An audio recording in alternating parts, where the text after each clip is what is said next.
I will talk for about 45 minutes, and then we'll have questions and a break and so forth. The other thing about this series is I want to try and approach it in a different way to other courses that I've given. What I mean by that is it's about mystic vision, and in a way it's about tangents. It's about coming at things, as it were, in ways that one might not expect.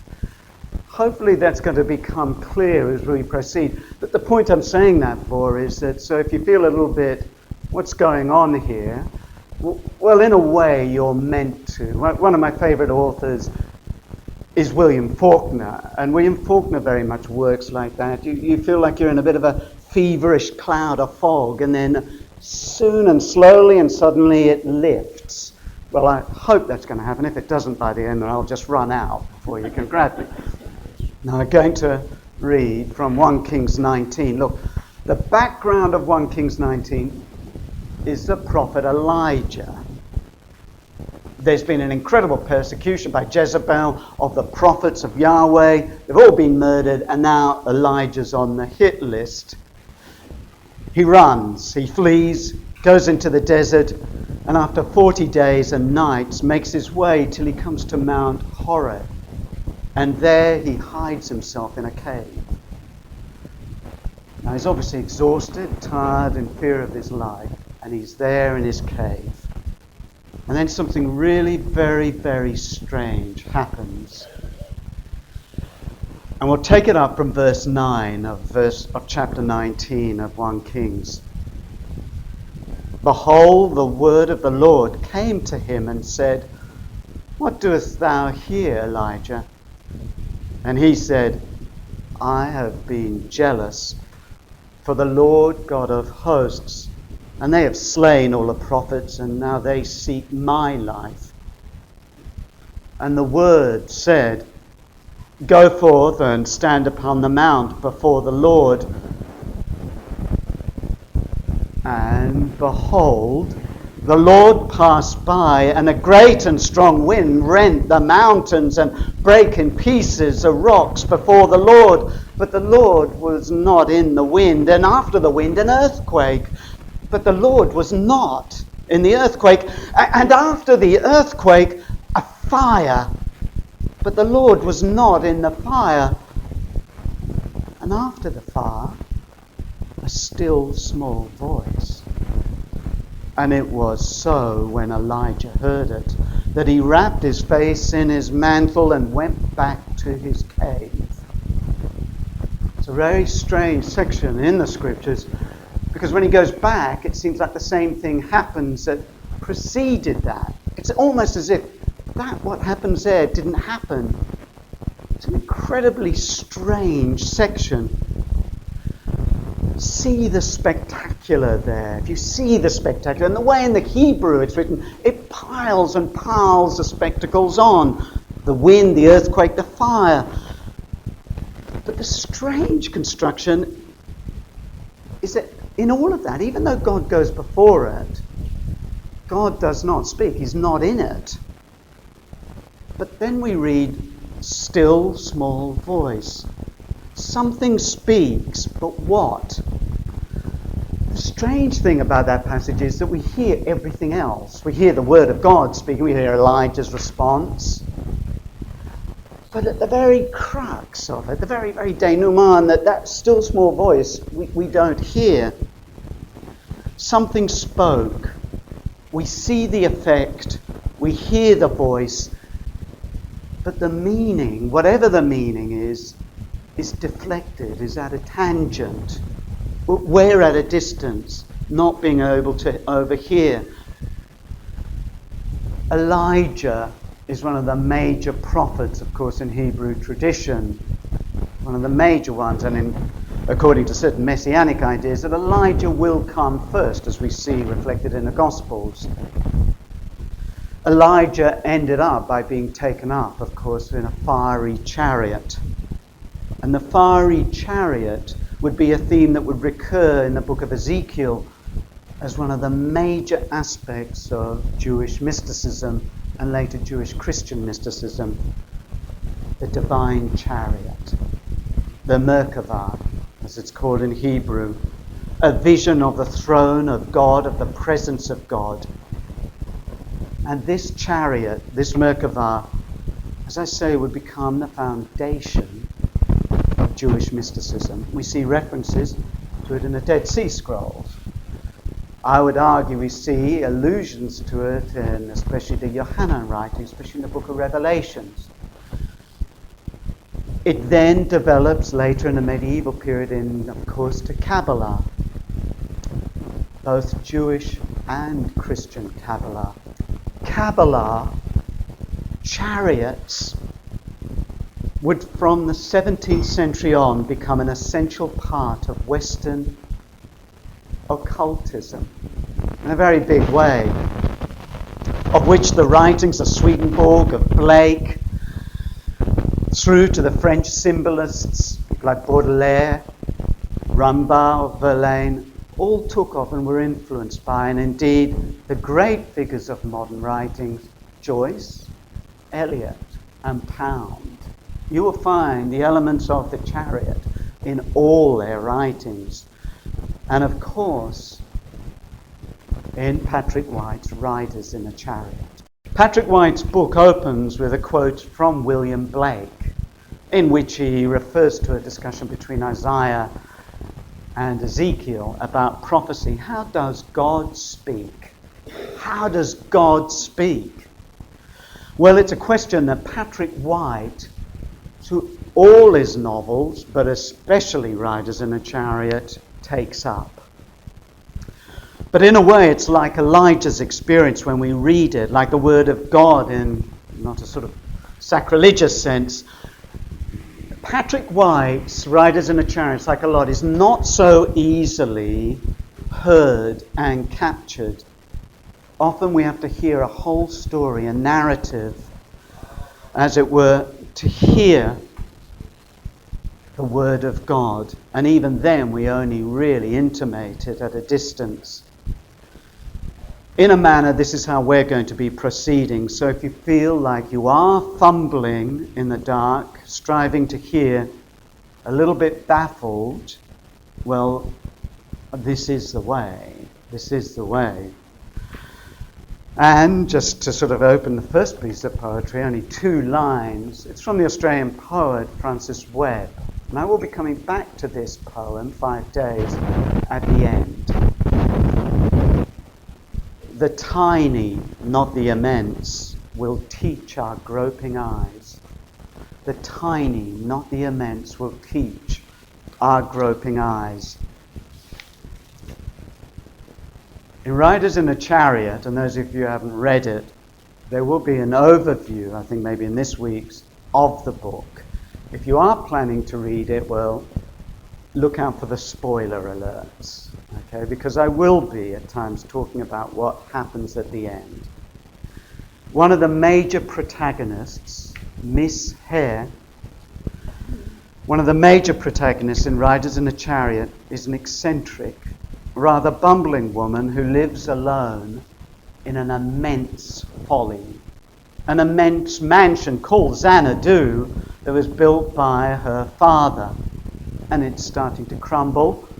And Xanadu is like on the fringes of a town called Sarsaparilla, which you realize is just starting to be approached by the outskirts of the suburbs of our city, Sydney. It's about to be, as it were, engulfed and enveloped. It is to become a suburb. Miss Hare, at the beginning, we see her at the post office. It's all very local and very town. And she's walking, as it were, away back home, and she snags her dress on a bush and releases it. And I'm going to just read a quote from the early pages. Miss Hare went on, together with her emancipated skirt. With the back of her hand, she hit a fence post to hear her father's bloodstone ring. She would knock thus on objects to punctuate periods which otherwise might never have had an end. Now she heard the redeeming knock. She heard the wings of a bird suddenly break free from silence. She sang a little or made sounds all along the road, or track, as the older people still called it, which rambled down from Sarsaparilla to Xanadu. The earth was black and oozy in the early morning of early spring. In all that dreamy landscape, it seemed that each particle, not least Miss Hare herself, contributed towards some perfection. Nothing could be added to improve the whole. Well, as we'll see, in fact, something does have to be added to improve the whole for Miss Hare. We are going to see that one of the points Patrick White says is that she must gain a body, a substance, in order for the chariot to appear. Riders in a Chariot is like a confluence of four major stories. There are a number of subordinate stories, but there are four major figures in Riders in a Chariot. There is a sense in which Patrick White is playing on the idea of quaternity. Four figures coming together in what? A nondescript little dusty town about to become a suburb in our city. Miss Hare is one of those major figures who together come together to make a complete vision, each of which their own visions must come together to complete. They come from such diverse backgrounds, but this is the point with Patrick White. So many of his characters are on the fringes, even though in a respectable location, they're on the fringes of wherever they are, or they are going out towards the outermost boundaries. But they are always still within the location, and Riders in a Chariot is that par excellence. They live in a fringe in this town, Sarsaparilla, ready to be swallowed by an expanding city. But here is the point, the very point. And I think this is a point that readers and critics miss. The vision, the presence, what is going to happen when the suburb swallows it up? The vision and the presence of God is not obliterated by the suburb.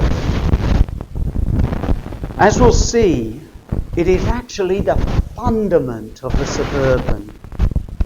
Just as it was the fundament of the bush and other more mystic domains. So what Patrick White, I'd argue, is doing is what all great poets and writers do. They intimate to us a way of seeing, or a way rather to seeing, a way to beginning to listen, to catch that sense of the whole, but a whole, and I'm going to be expanding on this through this series, a whole, an entirety that is like a chalice. Like a chalice, insofar that a chalice carries and thus offers what it is not, that is God. A chalice carries and offers that which it is not, which is to say God. The very sense of receptor that we're going to be coming back to is that sense of making present that which is absent, as it were, that which creates a space, a place for the appearing of what, in a way, doesn't belong in that place, and yet does. How, though, do you portray it? The word, the name of God, is sometimes too easy. It's sometimes too easy, too able to become a subject, a topic of TV, documentaries, radio show, blog sites, and even the one to be thanked at the Oscars. Look, and these are good things, I suppose. They're good things, but they can be tiring, even a bit tedious, insofar as they make what is sacred not to be sacred, because it's far too close, as it were, and too ordinary, and yet that very ordinariness itself can be carried by God. might say, what is the world in which we live? One of the great difficulties, and this is often, we've had a number of discussions on this here and elsewhere, is the decline of the humanities. You are a very special and elite group, not just because you're funding this, because very few people nowadays are treating seriously the humanities. Everything tends to be straight to the point, obvious. Even philosophy, even popular religion, you've got to package it. It has to be immediate and to the point. To actually wrestle with books, to actually wrestle with poetry, it's becoming a little bit too difficult for people. But in a funny kind of way, and expand upon this in the notes, we might say we live, even though in a frenetic world, we live in a world grown fatigued. And I mean by fatigued, like a frantic, fatigued child. When a child becomes fatigued, they can't sleep. They get even more active. It's like you get this incredible sense of desperation to do something, to do anything, to try and settle yourself down. But that very desperation feeds a fatigue and makes it worse. In fatigue, you grab and you grasp at anything being offered. But God, I suppose, won't be grasped except if, like with Jacob, it's to wrestle with him in the darkness. And that comes to, how are we to see beyond? How are we to see beyond and yet to see the beyond here, to see God? Do we take heart in a mystical formlessness, God beyond words? That's had a great tradition to it when it's done properly. But when you actually look at, say, those great theologians who practice what is called negative theology or apophatism, when you actually look at it, it's no easy job of doing that. You have to try and struggle to get there. We all know nowadays that such notions of God become an idol of vagueness. We make a mystery of a kind of diffuse mist, or we exult in a kind of Gothic shadows. But I'd argue that is not how great writers do it. Certainly not Patrick White, certainly not James Macaulay, or Les Murray. Some try to do it like this, and this may be controversial in the last few weeks, such as Kevin Hart. But we'll see if we feel he is successful.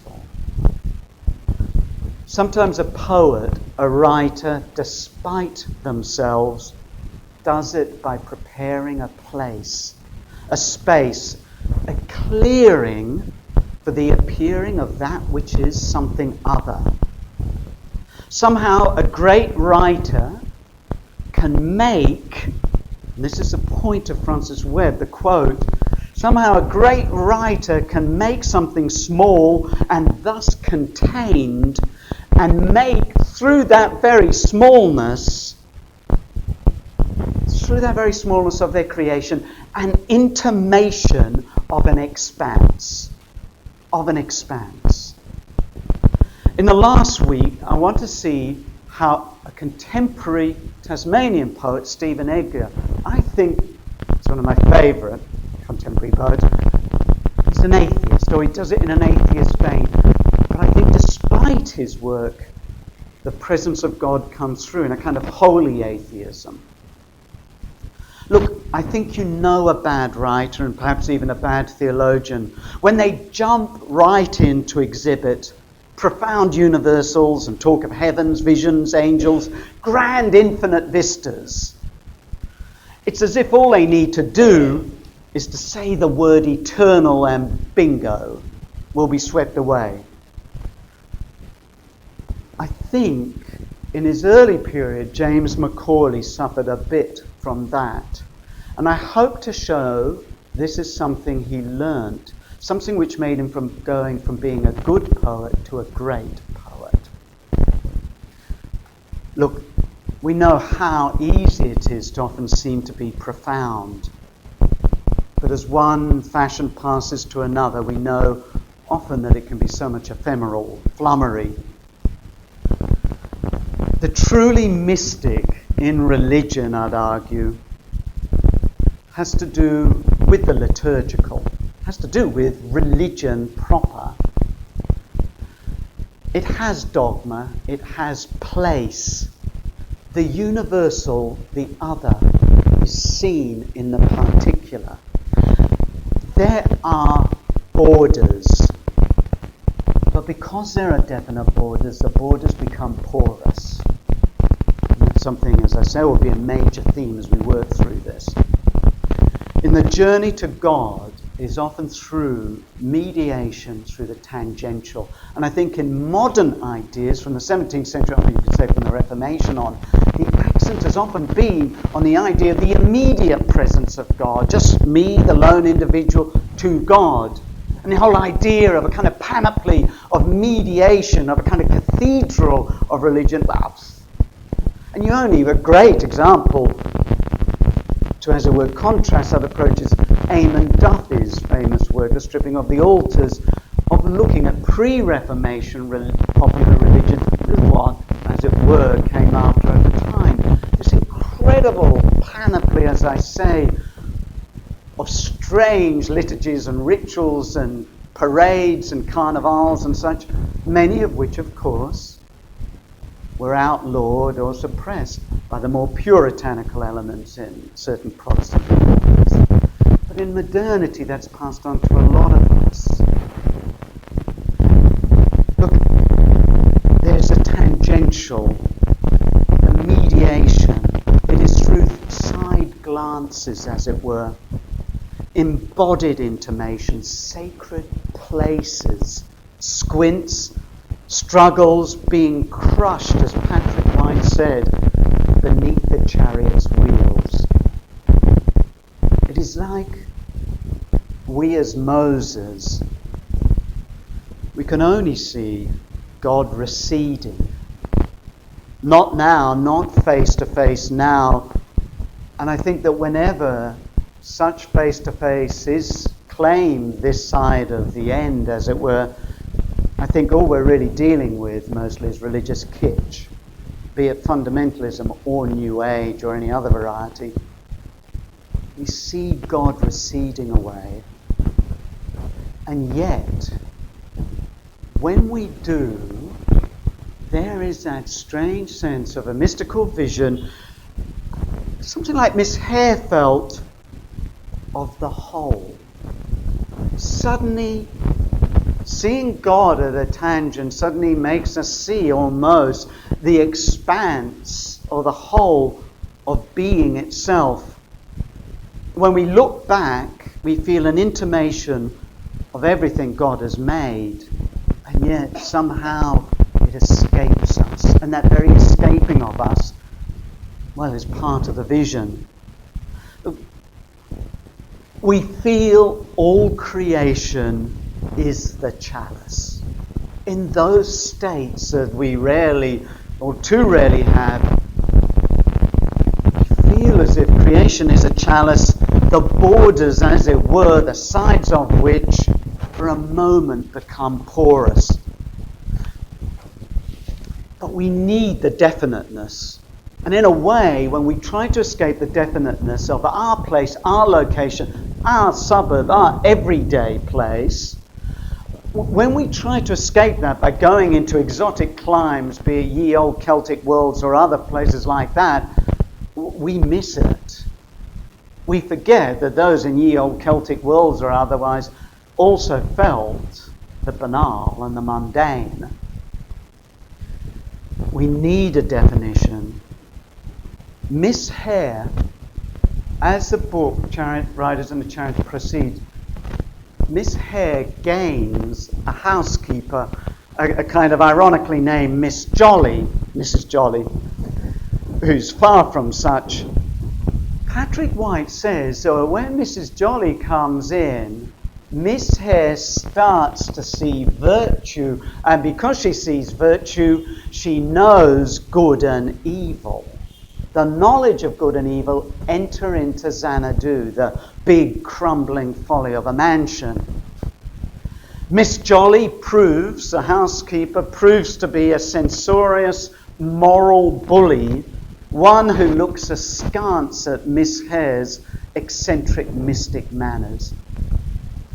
So what does Miss Hare do? She needs faith. And this is how Patrick White describes it.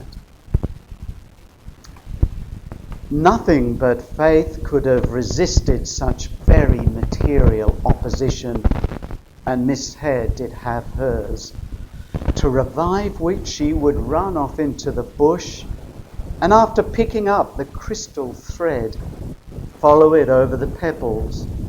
Each pool would reveal its relevant mystery, of which she herself was never the least. Finally, she would be renewed, returning by a different way. She would recognize the hand in every veined leaf, and would bundle with the bee in the divine mouth. She would take up the crystal thread and follow it over the pebbles, and would recognize the hand in every veined leaf, and would bundle with the bee into the divine mouth. But this is a problem for Miss Hare. If you read the book, pay attention to when Miss Hare is described in relationship to her environs. And I think either in that handout or the next week's, I've given a number of examples. Patrick White presents her blending in, almost disappearing, dissolving into her surrounding. She actually starts to even be Xanadu. That's what we know. We understand she is incomplete. She keeps merging into the bush and light, and she is waiting for the divine chariot. But she needs a sense of body, her body. She needs a sense of particularness. She needs to be small and substantial in order to see the chariot come, and it will come. This is the point. We come at God through tangents, through particulars. And if anything is the essence of liturgy, it is that. We come at God through particulars, through tangents, through mediations, through even the banality of a recurrent, repeated liturgy. That's a sense of liturgy. It is a sense, indeed, you could say, of the incarnation, a point we'll see in a later week, because indeed Patrick White culminates all the visions, and there's a spoiler alert, so block your ears if you don't want to hear, basically in the vision of the crucified Christ. It is a poet's power to make the great and the profound present, and to make it present in the small. The universal is expressed in the particular, shines in the particular. Some years ago I did a series on Chesterton and Lewis, comparison and contrast, and I pointed out what is interesting when you read Lewis's Surprised by Joy and Chesterton's autobiography. There are two very important moments in their childhoods when something shines. For Chesterton, it was a small model theatre you would look into. And when you read Chesterton's essays, you'll see that theme of the toy theatre recur. It stayed with him. It was a sense of the small, of the distilled, of looking in. C.S. Lewis in Surprised by Joy, if you remember, it's a small toy garden that his brother made on a tin lid. And I must say, I'll just put in my experience, one thing for me that really has stayed all my life, as a child in London, I suppose it must have been 3 or 4, was an Advent calendar. And I remember to this day that magic. Each day opening one of those small windows, and looking in and looking through. What is that? What is that distillation that works on people like Chesterton and Lewis and others? It's a sense of the poetry of it, people like Gerard Manley Hopkins, that sense of him walking down, looking, studying the the small, definite particulars. And indeed, one could argue, that really is the essence of, say, Thomistic theology, the universal through the particulars. So what is the small and particular place we live in? It's our country, our city, our suburb. The everyday is it. The everyday is our small particular place, is a kind of distillation, and it is veiled by the very thing which it is, which is the everyday, the banal, the boring, the tedious, the monotonous. It is here.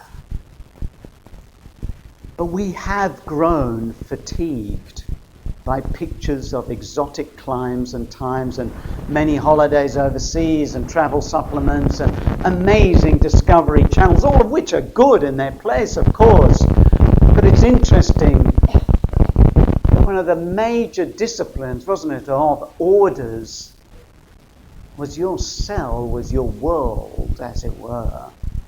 There was a being forced to confront the sheer terror of boredom. Because through that, something would begin to shine. Look, I think that's our problem. We live in an incredible image-dominated world of the most amazing places and times and reproductions and so on and so forth. And everything suffers by comparison to it.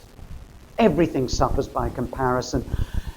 There always feels, as I remember one essayist put it, no matter what you're doing or where you are, there will always be this nagging idea that there's a better party somewhere else going on. And it is, that's a problem. This surely is the essence of what we confront.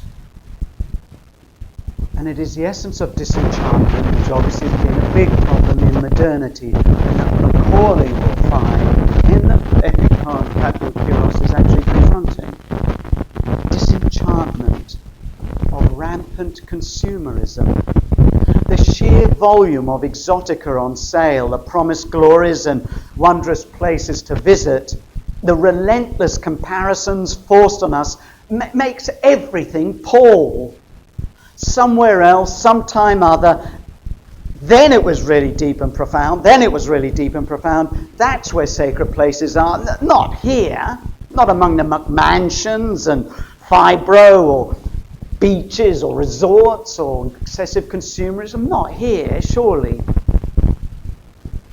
But every place has its fringes. Every place has its borders. Every place has somewhere where you run up against it that can start to become porous. All four of the major characters in Riders in a Chariot are in the everyday, but are, as it were, at its fringes. The Jewish survivor of the Holocaust, Mordecai Himmelfarb, whose family died, who fled via Israel to come to all places to settle Australia, sarsaparilla, much even to his trying puzzlement. Patrick White said that when he came to sarsaparilla, quote, he had taken to wandering at weekends round the fringes of the city. Alf Dubbo, the Aboriginal artist from the country, who drifts to the city, soon racked by tuberculosis and is becoming iller and iller, but has had intimations of the chariot. Well, he has his origin, Patrick writes, wandering along the bank of the river, which on the outskirts of most towns is the life stream of all outcasts, goats and aboriginals. And Mrs. Godbold, the embracing mother who'd carry with her since her youth a vision and intimation of the chariot, she who suffered long and hard and struggled, Finally, her husband dying had bashed her. She unites them all. She is the uniting figure of them all. She is the last who, and spoiler alert, who is left alive, whose shack is the last remaining fringe structure as the new suburbs take over. Every certain place, every mundane place, has its borders. And with a discipline in religion, as with a discipline in poetry and prose, when one can learn the patience to listen, begin and try to look tangentially, that is at a tangent, not grasping as a consumer grasps, well, it's then that those borders become porous. The fringes become as veils, and then a truly mystic vision shapes itself, and it's then that the still small voice may not be heard, but it can be as it were.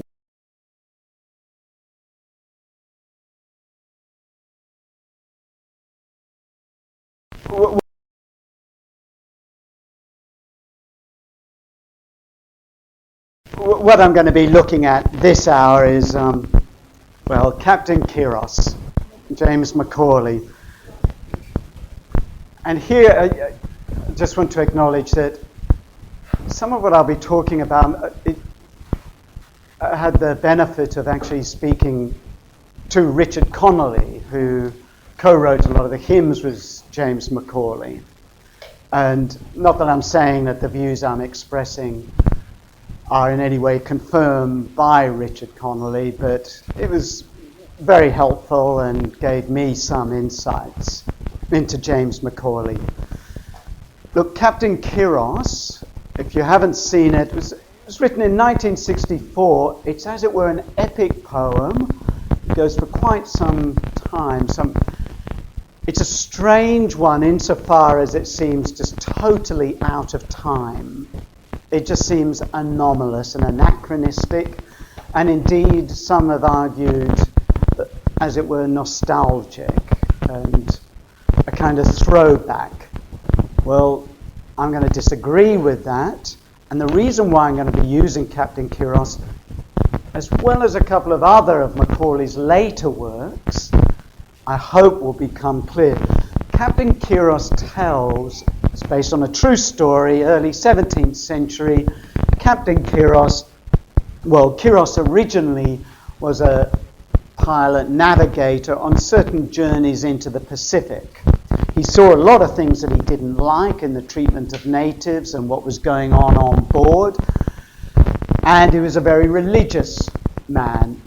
When he went back to Spain, so forth, he was very much taken with the fable of Terra Australis, the great Southland that was supposed to exist. He felt that this was something that was going to be the land of the Holy Spirit. It represented a kind of New Jerusalem utopian idea, and Captain Kiros was going to lead an expedition to find it and to create a true Christian commonwealth. There is a very strong sense throughout Captain Kiros of running up against modernity, of disenchantment, which we'll come back to later on.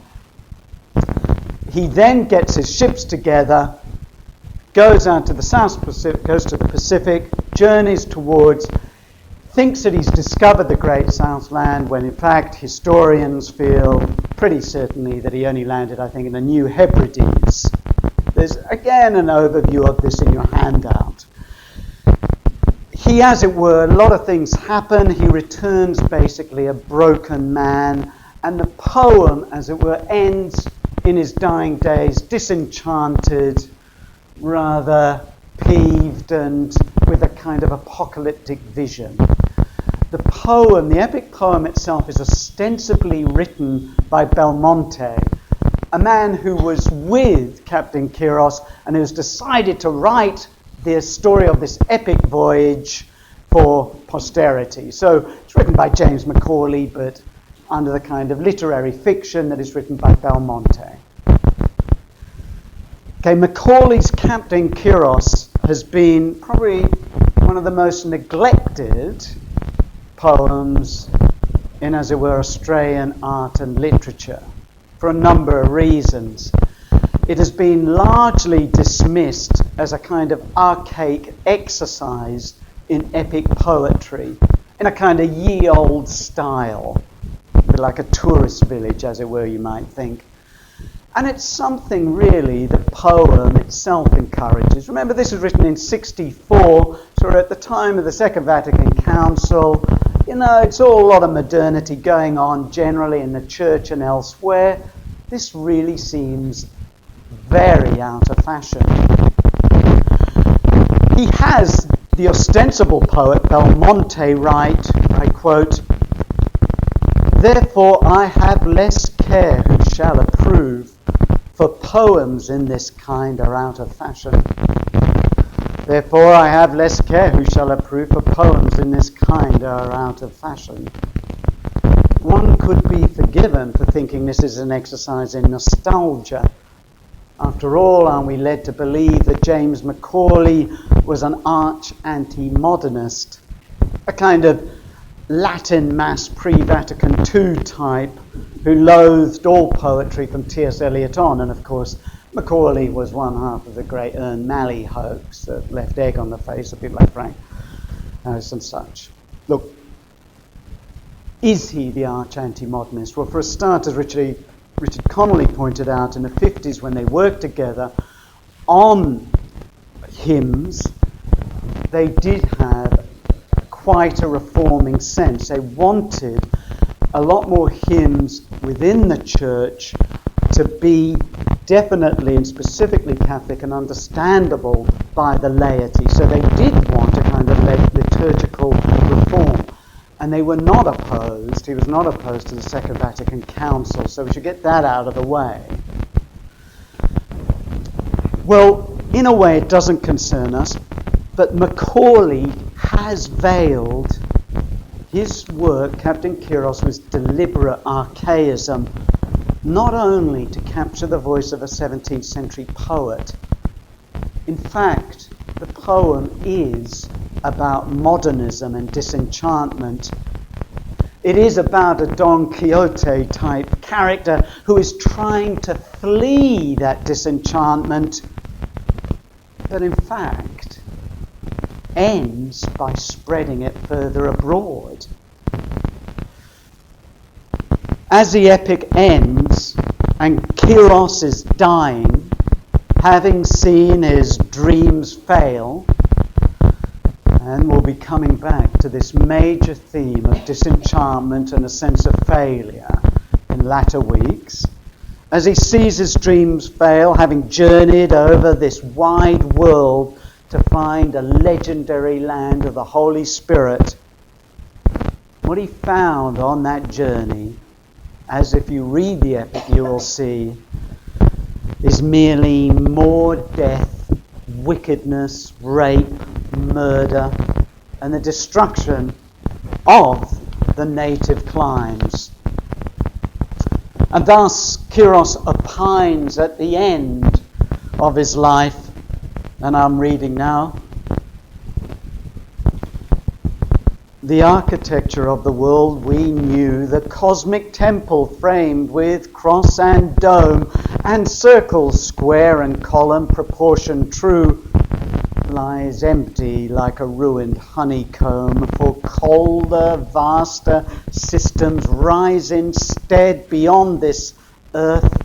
Discovery lies ahead, and nowhere can man's spirit find a home. And now within that ocean hemisphere, where fabled monsters lurked until our ships dispersed old fancies, dreadful signs appear. Figures and portents of apocalypse. The ancient dragon wakes and knows his hour. The shaken stars fall in burning shower.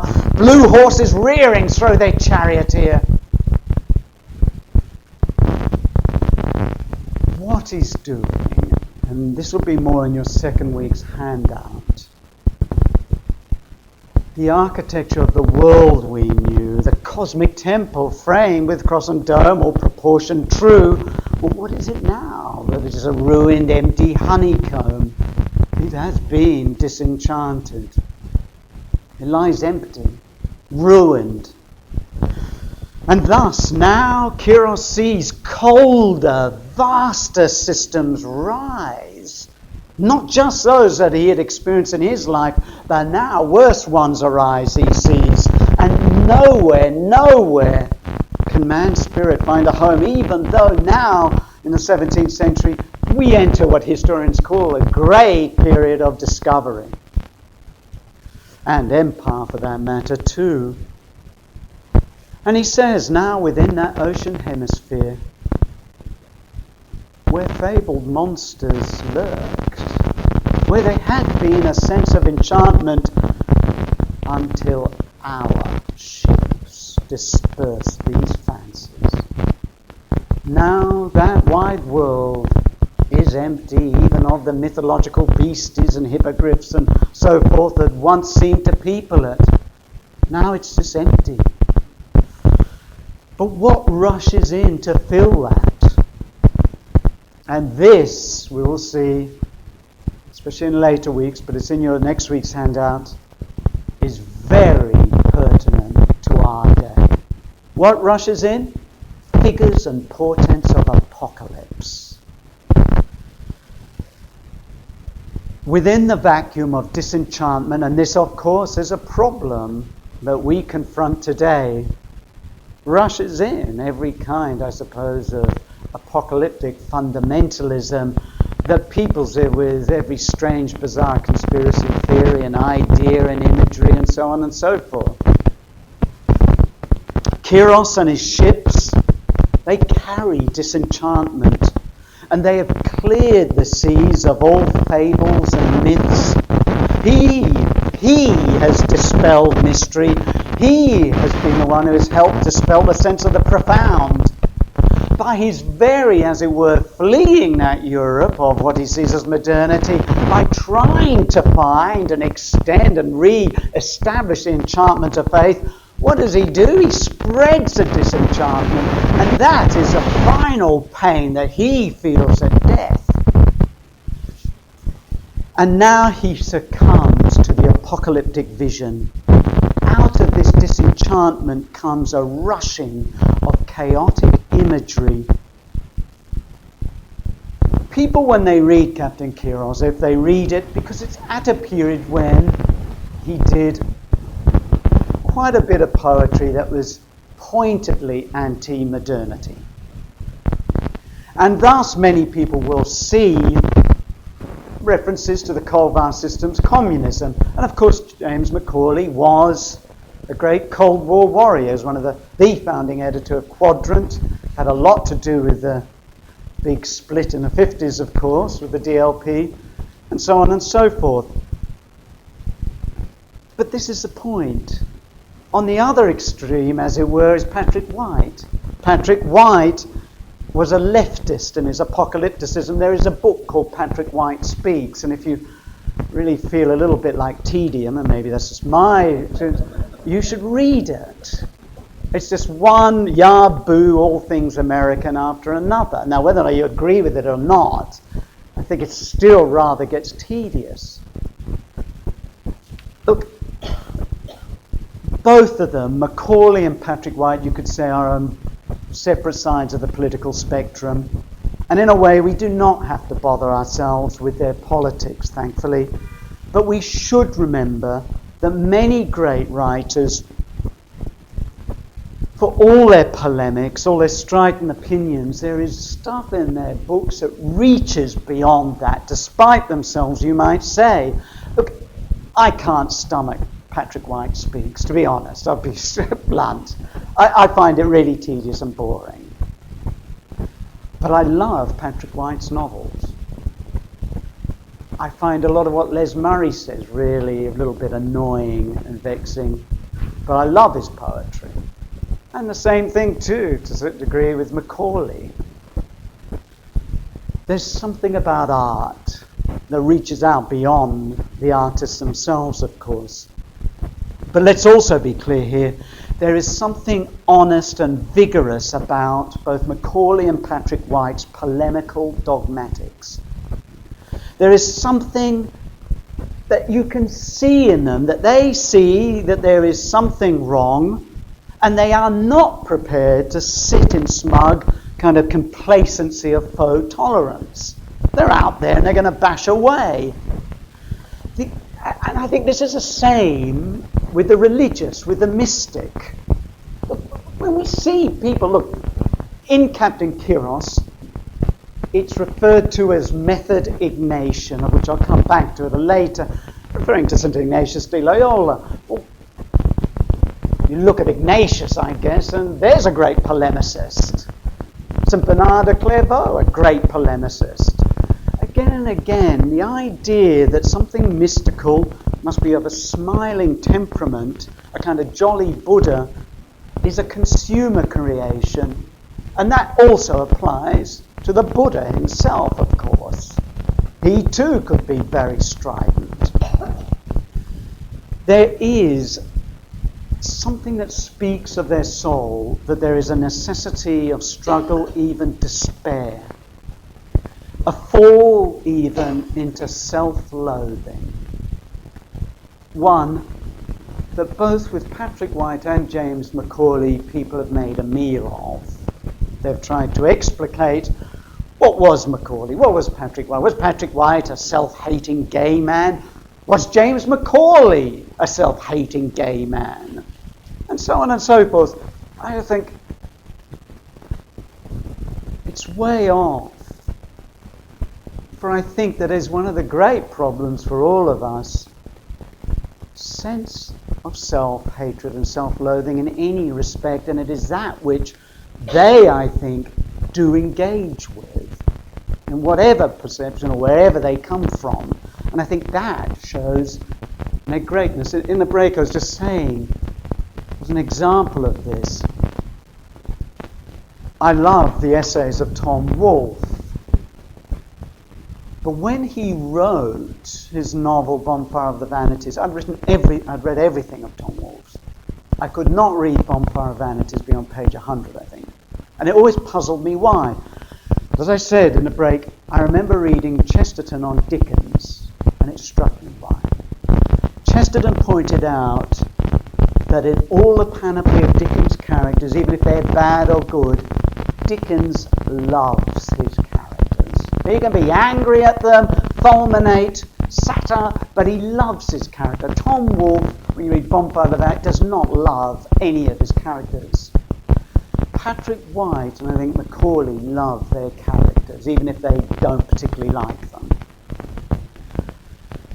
We have in White and Macaulay fine examples of polemical curmudgeons, and neither of them were cute and cuddly grumpy old men. Rather belligerent. For them, things matter. And they have seen something that infuriates them, that they feel others are blind and should see. That's it. Things do matter, and you cannot be indifferent, especially when, and this is the point of Captain Kyros, things matter, especially when it's in your hands they broke. Especially when it's in your hands, they were broken. And thus, I'll just put this at the end of the opening poem of the epic, when Belmonte is talking about, as it were, the first journeys into the Pacific, where Kyros is not captain, he's just navigator, pilot, and so forth. We already find the hint of the denouement, of the ending, of what will be. Terra Australis you must celebrate, land of the inmost heart, searching for which men roam the earth and on the way create their kingdoms in the Indies and grow rich with noble arts and cities, only to learn they bear the old cells with them that could turn the streams of Eden to a standing ditch. We must celebrate Terra Australis, land of the inmost heart, searching for which, and we grow rich, and yet, as we journey, we bear the old selves within us that turns Eden into a standing ditch. It is, by the epic's end, the tired, defeated, thoroughly disenchanted Kyros begins to see. He begins to see. One of the points that is brought out through it all has to do with the correspondence of the inner and the outer worlds, which is what Macaulay refers to when he says method Ignatian. Whether or not that's a proper description to apply to Ignatian method is another point. But what Macaulay is saying is that as Kyros travels the sea and travels the world and finds this, he finds himself as well. And that when he comes home and dies, he realizes not so much that which he was seeking is within, but that which was going to always prevent him from finding that which he was seeking is within. And that what he needs is somehow to see the borders rupture, to see something porous. Whether or not and why it is that this apocalypse breaks in, well, that is a great theme in mystical and religious literature. But it's a theme very much today in terms of what we call late modern and, if you like, postmodern. I'll come back to this. These may be obscure and controversial terms to use.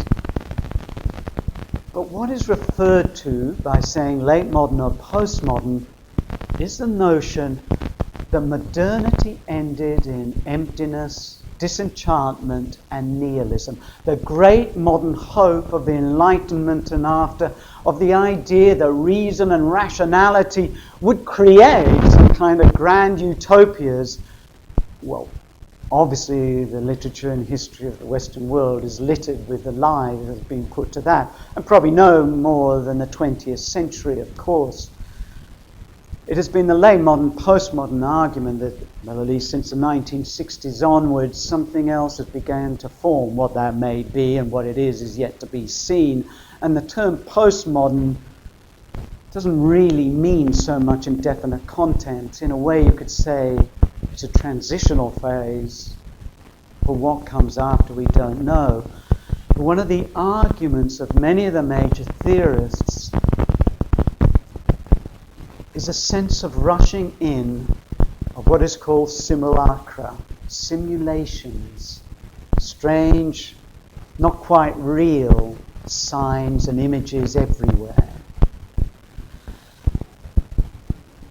Indeed, many who are religious refer to it as a kind of apocalyptic rushing in of imagery. That when modernity has failed and ended and ruptured, in comes this amazing amount of kind of consumerist apocalyptic imagery. Now look, obviously I don't have to talk about or even mention things like jihadism or the Christian militia movements that were the major threat in the 90s, or prior to that, from the 70s onward, the great boom in Christian popular literature of end of the world stuff. What are the biggest sellers nowadays in America? The Timothy LaHaye series, the Left Behind series. I think there's about 15 books of them, all of which have made #1 in America. And they all deal with that kind of end-of-the-world Protestant view of the rapture and premillennial ideas. They are apocalyptic. Some of the major ideas that you'll find on the net, on blogs and so forth, are conspiracy theories. And major factors in those conspiracy theories are apocalyptic images and ideas. Apocalypticism and conspiracy theories go hand in glove, and they are big money because they find an amazing market.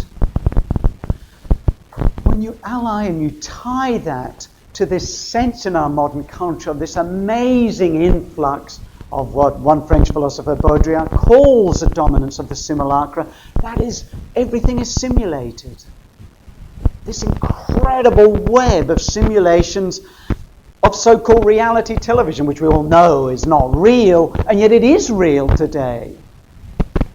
All of this, simulations, virtual worlds, niche markets with special effects, package, religion, philosophy, art, everything is simulated and comes with incredible simulations. I'm sure I'm not the only one that if you see a documentary you find interesting on television, I just come away vexed because after an hour I might have got about a paragraph of information. The rest is computer simulations and so forth, and visuals. Now I'm sure there are good ones, but I'm just saying there's an amazing dominance, as many argue, of the image, of the visual image, in this explosion and riot. Everything seems vaporous and not real. Look, again, if you look at a lot of the modern culture, what are some of the major in the last 10, 15, 20 years films? I remember putting a whole list of the themes. Look, the Matrix series is obviously things like Total Recall, Blade Runner, Eternal Sunshine of the Heart, Memento. There's Total Recall, and there's The Truman Show, there's a Minority Report, and so on and so forth. All of them have the sense of things not being quite real. They play on the idea of, like the Matrix, this is just a big computer simulation, or they have the idea that maybe memories have been engrafted and you're a replicant and your memories aren't really real, and that what you think is real about yourself, well, maybe they're just injected memories that have been given you. It is a dominant theme in a lot of modern culture, popular culture, that things aren't quite real. It's a sense of a kind of vaporousness about things. In a way, this is what we need to do. We have to understand this. This is our situation, our culture. And in a way, we have to sit still long enough to really feel through the vaporousness, as it were. Because in a way, when you feel bored, in a way, you're not feeling the vapors, to be honest. You're feeling a kind of substance. When you feel bored, in a way, there is a sense of a passage there, a doorway through which you can use and go through, that actually is a way of being grounded. Because it simply means that if you are bored enough and you're sitting still enough, you are not allowing yourself to be so thoroughly dominated by imagery and experience. We need to be able to find that sense of the mundane, and thereby to see the solid boundaries of our being. In short, we are to learn to see and hear the particular, to live in the local. And that's what I think with Kairos. It is to stop fleeing, to stop travelling, and then, as it were, to see the disenchantment, to stay still in our cell. When people talk about Captain Kairos and they see it as a kind of exercise in archaism, and they see that they feel, and Macaulay was very anti-modernist in his poetry and particularly disliked a lot of T.S. Eliot. Well, I think it's apposite to compare that kind of epic poem of Captain Kairos with the major modernist religious epic poem of the 20th century, T.S. Eliot's Four Quartets. And a strange thing happens when we compare them. The Four Quartets of T.S. Eliot are informed by many, many diverse religious currents that Eliot amazingly brings together in a wonderful architecture that is a joy to discover. Its basic model is Dante's Divine Comedy.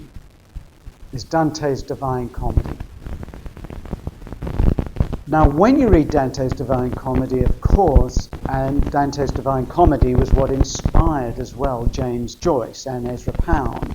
So it's a major work of influence on modern letters. When you read Dante's Divine Comedy, you end up with consummated vision. Not giving any game away here, shouldn't that need a spoiler alert? Down through hell, down and up the legs of Satan, through purgatory, up through heaven, and then the vision the grand total vision where all is made sense. Eliot takes that on board in the 4 quartets, takes it on board, and you end up with the grand complete vision where suddenly you know, quoting Julian of Norwich, all will be well, all manner of things will be well. Again, there is consummation. But Captain Kyros has no consummation. Dante's Divine Comedy, Eliot's 4 quartets are successful ascents. Kyros's is not. It is not a successful ascent. It is ostensibly a failure. As I said, he succeeded by fleeing modernity only to bring its murder, its pollution, its disenchantment to the paradises, as it were, they found. Now, we should make it clear here that Macaulay is not taking some kind of Margaret Mead type romantic view of the natives. He points out as well that they too can show their evil, but in comparison to those who represent the Christian commonwealth, they are babes in the wood.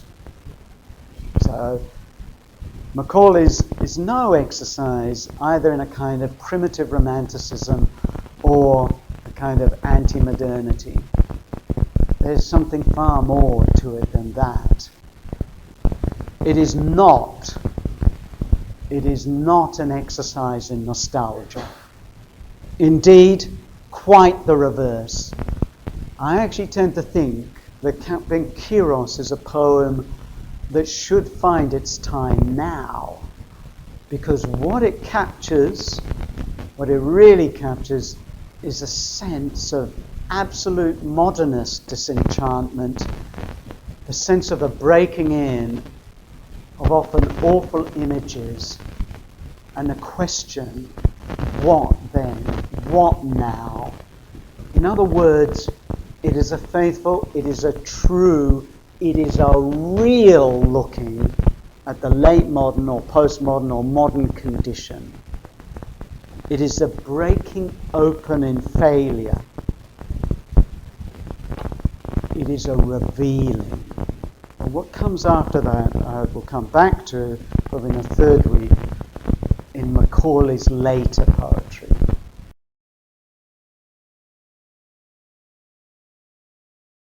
And this is from Genesis 32. Jacob is wanting to return to his homeland, but of course there's been a very mighty and big falling out with Esau, his brother. Jacob is scared because Esau is quite mighty now, has a lot of soldiers. Esau, his brother, poses a threat. Now in Genesis 32, as in a lot of Hebrew narrative, there's an incredibly skillful, subtle way of building up and building up. Chapter 32 opens with a rather obscure passage in which it says, as he walks out, he is met on his way by the angels of God. And that's all we're told. One would have thought it was a rather amazing event to have happened, but that's all we're told. And you might think as well that that must be a propitious sign, after all, to be met by the angels of God on the outset of your journey. Jacob then decides to send his brother greetings and obeisance, a sort of saying, I am your servant. So he sends a lot of gifts ahead of him. And yet, he then gets word that Esau is on his way with 400 men, and that makes him, as the text says, greatly afraid and distressed. He decides then to divide his company in half, so that one part of it gets destroyed, at least another part will survive. So his anxiety is coming out, and the Hebrew narrative tells you in a very, very sparse way, in a very constrained way, the tension is mounting. So he does that. And then he prays to God. Now, if you read the prayer to God, really what it's doing is he's saying to God, look, you are really the one bringing me this way. You remember your promises, because this isn't nice. Well, that obviously is not even enough, because then the text tells us he sends an even bigger present ahead of him with an even more sort of obsequious, I am your servant. So the image is slowly, bit by bit, he is sending all the others ahead of him as a kind of sacrifice, in a way, to Esau, his brother. So he is left with his 2 wives, his children and servants. And then it says, but in the night he rises up, meaning he cannot sleep still. And he's near to the river Jabbok. He cannot sleep. And he rises up, and what does he do? He sends them ahead of him. In other words, a slow attrition, he is alone now. The text in this remarkable economy has whittled it down in this incredible anxiety that seemed to be at the outset really promised, because of course he was met with the angels of God, and yet he is alone. And this is when we take up the story from the text. And this is how. He's just sent them across. He's obviously alone. There is no other preliminary. This is how the text suddenly enters. Jacob was left alone, and there wrestled a man with him until the breaking of the day. And when he saw that he prevailed not against him, he touched the hollow of his thigh, and the hollow of Jacob's thigh was out of joint as he wrestled with him. And he said, let me go, for the day breaketh. And he said, I will not let thee go, except thou bless me. And he said unto him, what is thy name? And he said, Jacob. And he said, thy name shall be called no more Jacob, but Israel. For you have wrestled with God and man, and have prevailed. And Jacob asked and said, tell me, I pray thee, thy name. And he said, why do you ask me my name? And he blessed him there. And Jacob called the name of the place Peniel, for I have seen God face to face, and my life is preserved. Everything about that passage is obscure. It is obscure. It is no clearer in the Hebrew. It is no clearer trying to sort of impose upon it critical theories of, this is a kind of editorial mishmash. It is not. It is incredibly well crafted, subtly crafted, and it is obscure. How at the height of his anxiety, which is signified by Jacob's aloneness, immediately, without explanation, some other figure appears. And inexplicably, they wrestle. For what? Well, look, you would think, okay, it's obscure, they're wrestling, but you would think, well, okay, they're wrestling, they're fighting because something's happened, some exception has been taken. But in point of fact, suddenly the text startles us and says, what are they wrestling for? A blessing. Well, that seems an odd way to get a blessing from someone, to pounce upon them and wrestle. Later Jewish texts, including one of the prophets, one might say, try to explain this text. And they do so by saying, well, it was an angel. But the actual Masoretic text does not say that.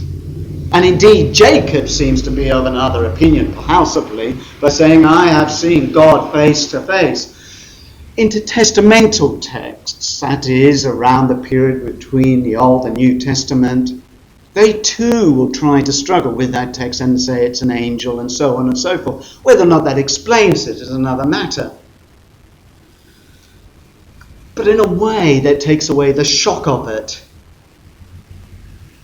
It seems blasphemous. It seems blasphemous. Did Jacob see God face to face? Because later we're going to learn in the Torah that Moses cannot see God face to face. Was Jacob able to do that? Are we meant to understand the writer of that text, whosoever it may be, to be understanding that we should accept Jacob's statements at face value, especially when the narrative of Jacob has told us Jacob is a rather wily character?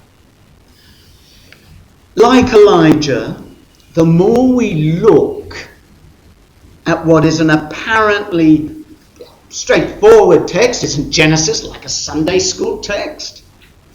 Well, like the Elijah text in Kings, the more we look, the more apparent it is that we do not understand.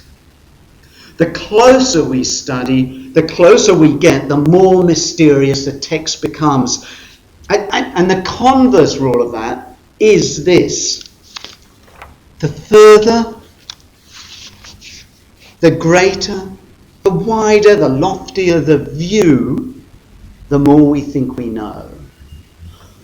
The more of an expanse we can look at something, the more we fall under the conceit that we know it. Our large conceits, however, stumble on small things. It's in those details, it's in the smallest, it's in that incredible close engagement with a text when really the text speaks. When critics think that they have Patrick White pegged, an elitist, anti-suburban, pseudo-mystic know-it-all, certainly they find it easy to damn his work. As I said, one tried to do so in last Saturday's Spectrum. But it's just in the same way as easy as reading Genesis as a simple Sunday school text, or a collection of primitive myths that have been cobbled together rather badly.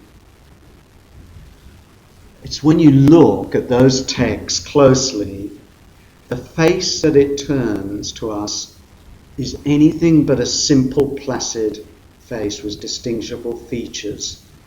It's a text that has a face to it that's a little bit more obscure and strange and disturbing than we might have thought. We wrestle with a text that has Jacob wrestling with God. In a way, our reading must mirror our content, the content of the book. Our reading must mirror the content of the book. And Patrick White demands that of his readers. Patrick White demands that of his readers. I stress, our reading is to in some way mirror the content of the book that we are reading. How we are to mirror that is not just a simple one-on-one correspondence like a code. Code readings are merely conspiratorial readings. They're very close in style to a fundamentalist reading, a code reading. Mirroring a reading, that correspondence between, as it were, the reader and the text, or inner outer, it's a little bit more complex, which is what I've been arguing that Macaulay is bringing out in Captain Kiros with the method Ignatian, which we'll come back to in the second hour. In a way, there's an echo of a story that reverberates out of that story and takes us in. We are to come in close. We are to feel, at least, when we read Riders in a Chariot, a sense of being purged or crushed under the chariot's wheels, but purged, changed and transformed. We are, in other words, to participate in the fiery alchemy the characters undergo. In short, to fully enter into the mystery that is reading proper. Philosophy proper begins with wonder, but it is the wonder of the everyday, not the spectacular. You don't wonder at a spectacular. In a way, you don't wonder at the Queen Mary too, because you know it's going to be a big ship. So it's amazing, it's spectacular. You wonder at the everyday, that which, as it were, turns a different face to you, and the mundanity of what you think is mundane suddenly shows that it is a veil of something deeper and more mysterious. That is something we should understand about reading. Reading is a rather wondrous activity that we have forgotten to wonder at. There is an alchemy in Riders in a Chariot, where the elements and the stones and lights, again and again in passages, begin to grow gold, begin to, as it were, glimmer, actually start to sort of almost glow with that goldness. They seem to start to swim together. as if in Alf Dubbo's paintings of the four figures in the fiery furnace.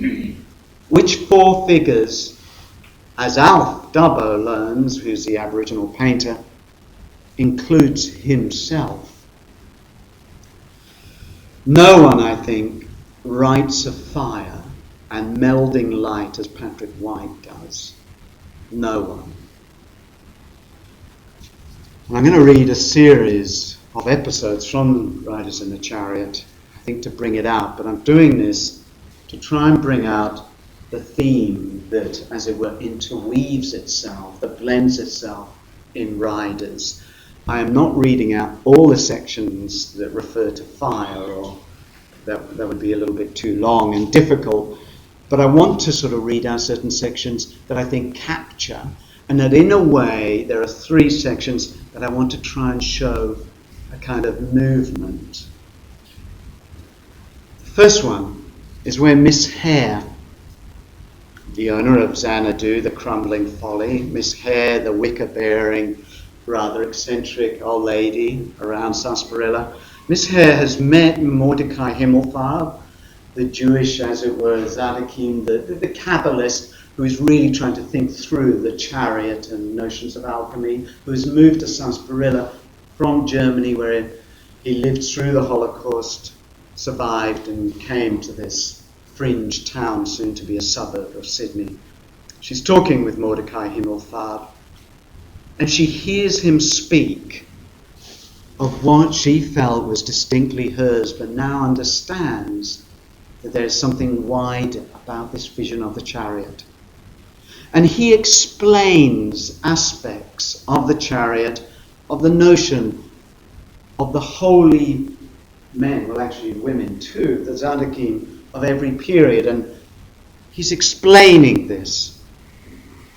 And as he does, a feeling, as it were, sweeps upon her. They're outside in part of the ruined orchards. A feeling sweeps upon her until all is in what is being alluded to as alchemical dishes, as a kind of process of the alchemical chalice. All starts to melt and become as gold. And I'll just read. It is even told, continued the Jew, stroking grass, how the creative light of God poured into the Zadokim, the holy men, that they are the chariot of God. She looked down and clenched her hands, for the tide was rising in her.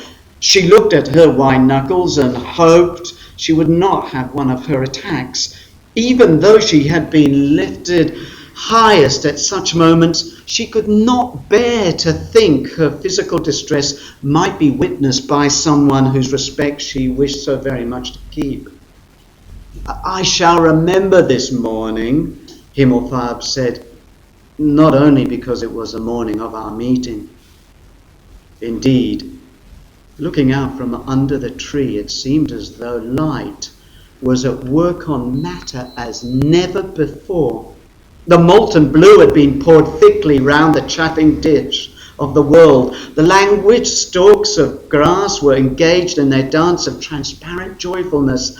A plain song of bees fell in solid drops of gold.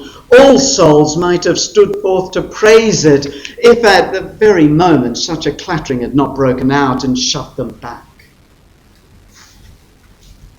It is at the moment of transformation, when things are turning gold and things are starting to blend, when that alchemical transformation of base lead is to turn into gold. It is just about then when, well, there's a clattering and the process is interrupted by Miss Jolly, the rather sort of overbearing housekeeper. Much later in the book, Himmelfarb begins his day. He lives in a shack, sort of pretty much opposite Mrs. Godbold and her daughters. And it's a run-down, very old shack. Himmelfarb begins his day and rises early with his prayers. His shack has become, intentionally so, as a kind of inner sanctum, not such a holy of holies, so that is the idea to get there, but a holy place of the temple. Soon it will become more so, such as a holy place, a holy of holies, than he would expect. Just let me explain here, very much tied with Kabbalistic mysticism, is what is called Hekalot mysticism, temples. It has to do with the concept of course, the Jerusalem temple. But what we have to understand, both at a very early date and at the time of the early Christianity and later, all the cosmos in Jewish thinking is as a temple. The temple in Jerusalem is a microcosm of the macrocosm. It is the idea of graded space. As you will find in most religion, including indigenous, the idea that the sacred makes for hierarchy and grades of approach. In a lot of what is called, properly speaking, the intertestamental literature, but a lot of it is apocalyptic. That doesn't mean, in fact, that it's about the end of the world. In fact, it is not, by and large, about the end of the world. What it is about journeys through the heavens, and those journeys through the heavens, such as Enoch, are modelled on, as it were, the priest's journey through the temple. And if you remember the temple in Jerusalem, you have the outer areas that male and female can go who are Jewish. Then you have the inner areas which only male Levites can go. And then ultimately the Holy of Holies, where only the high priest once a year can go. It's important to understand the notion of graded hierarchical space. And it's important to understand that, and we'll come back to this in a later week, for how you read the sacred text and how you read, I'd argue, any text. You must journey in. Anyway, Himmelfahrt is in his shack. And his shack has become an inner sanctum, as it were, of the temple. Although, soon as I say, it will become more than he could expect. Anyway, what will occur, and what I'm going to read out, can only occur through the proper liturgy. So he puts on the phylacteries, he girds himself with the word, he recites the Shema and the benedictions, and then a little light, as if in a little mirror within him, begins to glimmer with a light. But then, I'll just read that part. From behind closed eyelids, from the innermost part of him, the face began again to appear in the divine likeness, in the clouds of the little mirror, offering itself for an approval that might always remain withheld. Blessed art thou, O Lord our God, King of the universe, who has given to the rooster intelligence to distinguish between day and night. And the light was poured into the four corners of the room. But the purest leaf touched the Jew's eyelids, and his lids were shaped in gold. His veins were lapis lazuli in a sea of gold. The thongs of the phylacteries were turned to onyx, but the words that fell from his mouth were leaping crystals, each reflecting to infinity the words contained within the words.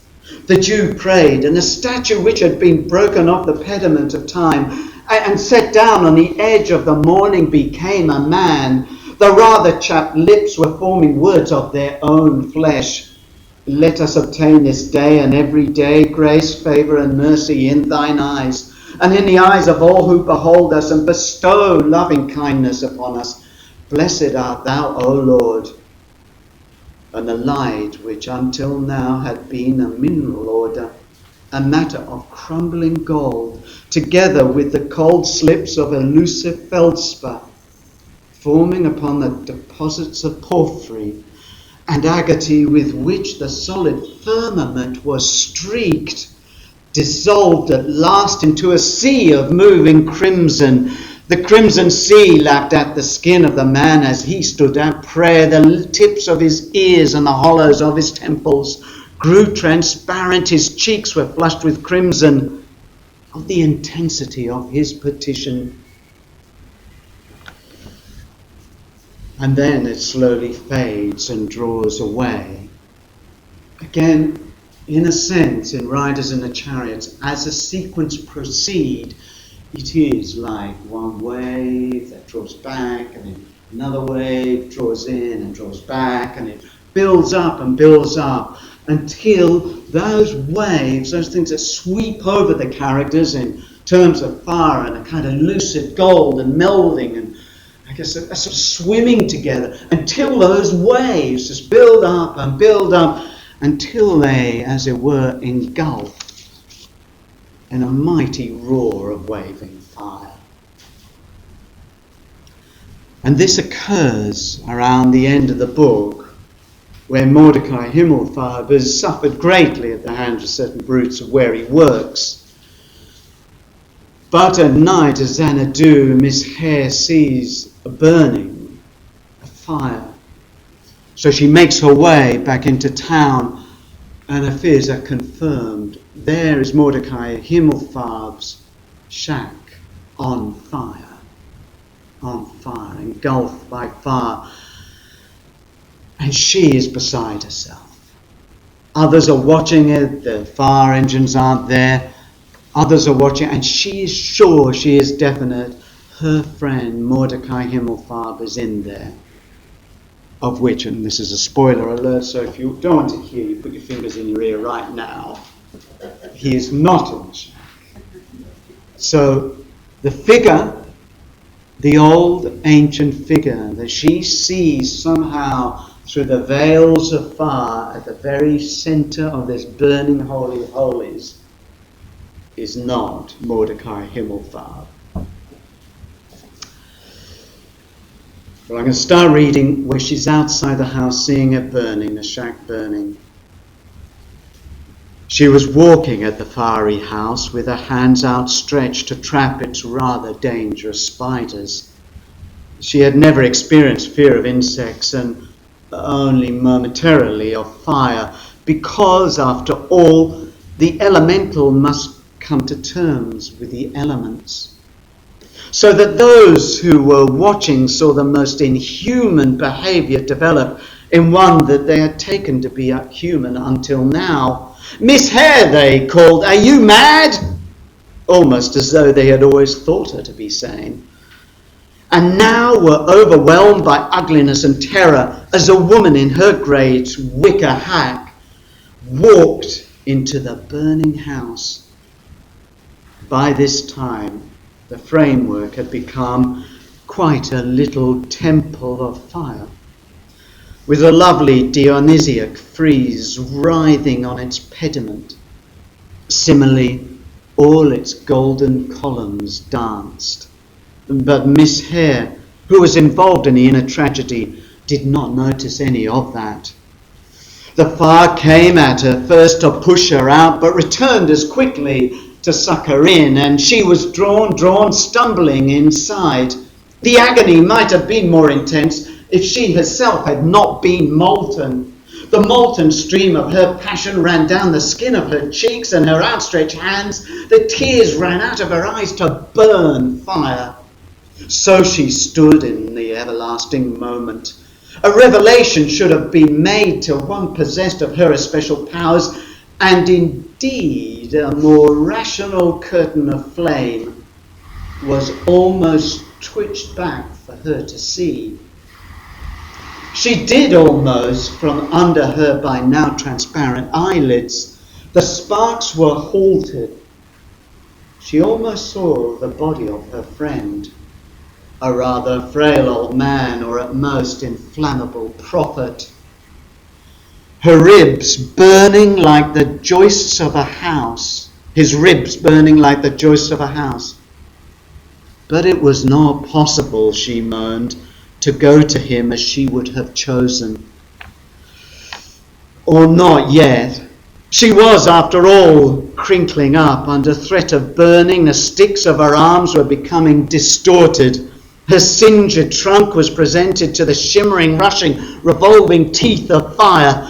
Then, mercifully, she was returned to her animal self. She began to scream. The smell of burning fur or feathers had always terrified her. Nobody who saw would ever forget how Miss Hare had emerged from that burning house. She was a blackened thing, yet awful. Her wicker hat was turned to a fizzy Catherine wheel. Wings of flame were sprouting from the shoulders of her cardigan.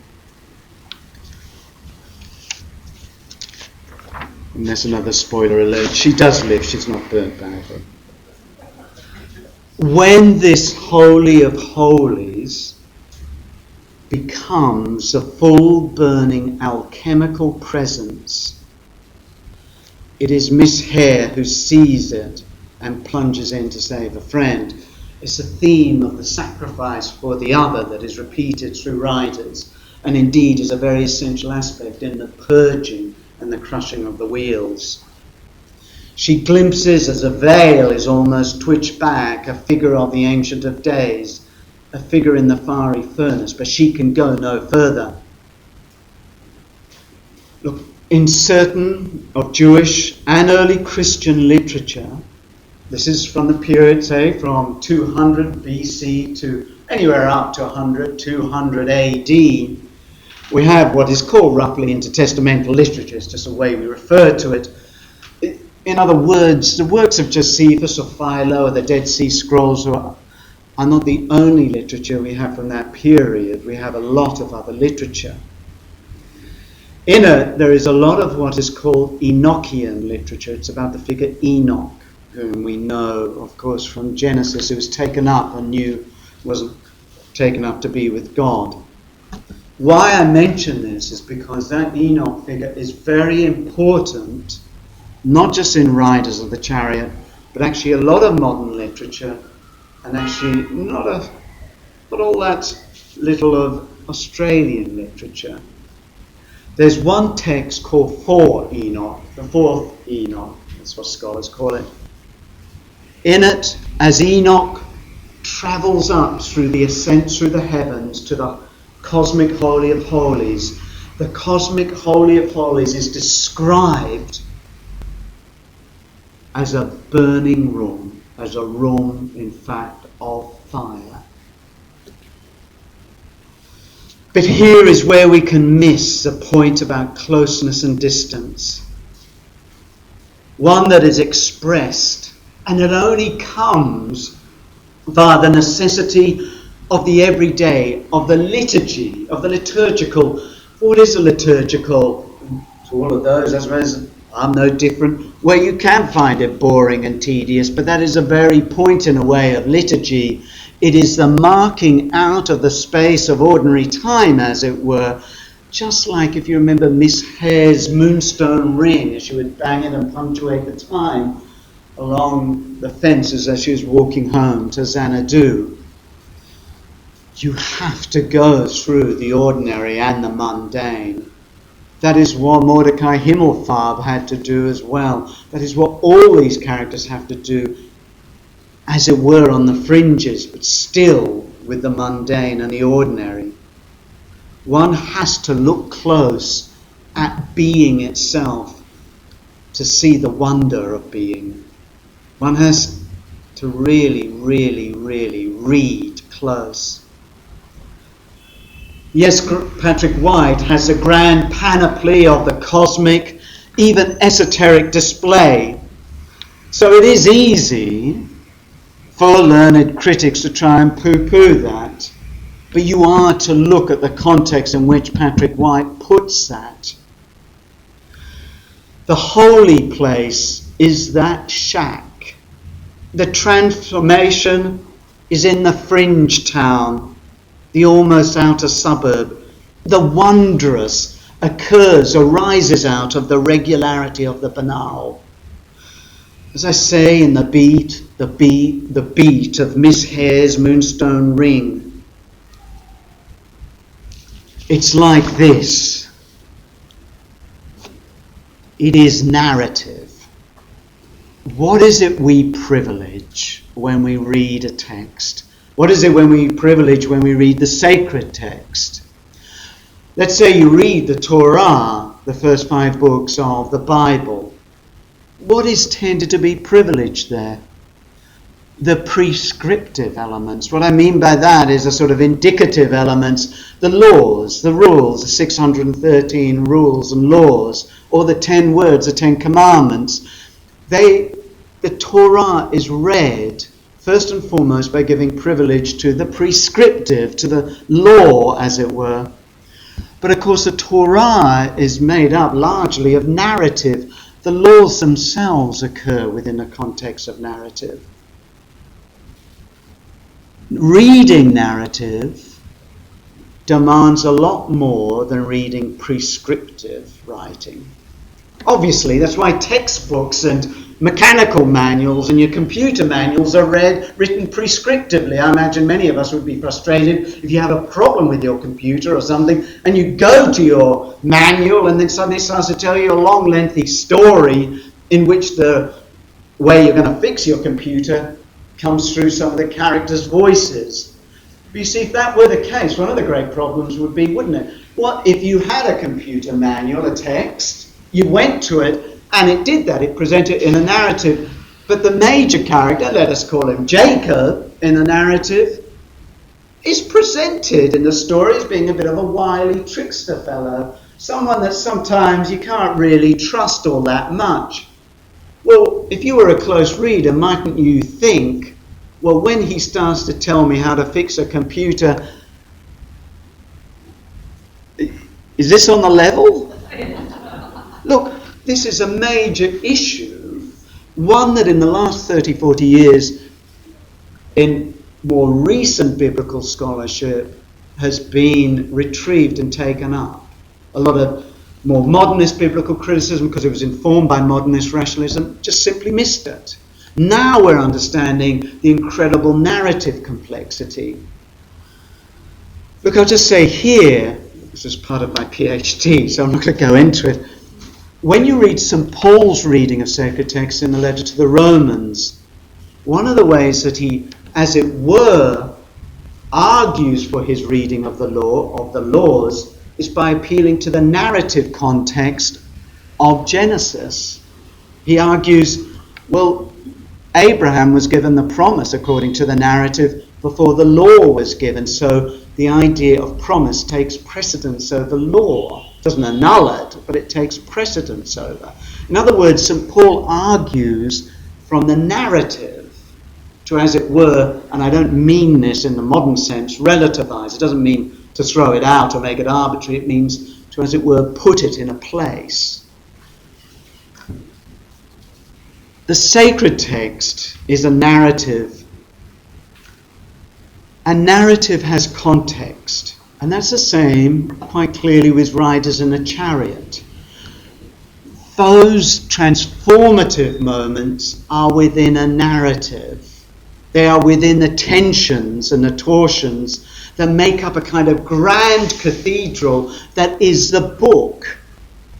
If you take those sections and you say, look, there's an alchemical transformation going on here, yes, it wouldn't be too difficult to mock it and the pretensions, but that's not what Patrick White is doing. It is a banal and everyday that contains us. That is really our house of our being. The regularity, even monotony of our days is, you could say, the liturgy of our hours. This regularity is the word that we, like Himmelfahrt, must put on. This is our discipline. This is where our discipline of looking close must be realized. But it comes even closer, and this is where I'll finish off for this hour. In his Confessions, St. Augustine starts to try and do a kind of radical Socratic critical analysis of what is it he knows.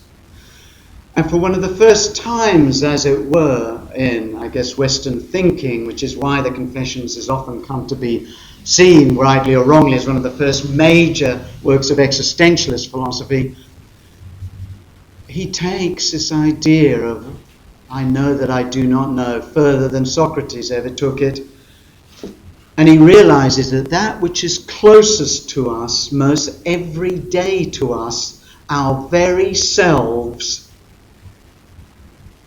is, when really closely looked at, the most obscure and mysterious thing of all. That is that when we truly read ourselves, something else appears. When at a distance we view ourselves, we can view ourselves and sum ourselves up quite easily, I suppose, for good or bad. But when we read ourselves closer and closer and deeper, sometimes we discovered, as many of the great Christian mystics did, and as Macaulay's bringing out in Captain Kiros, we discover that there is something within that is rather like a dark and ugly and tortuous, and yet sometimes glimmering of a glorious labyrinth. And Eden, that which seems so glorious, as Macaulay said, we can turn into a standing ditch.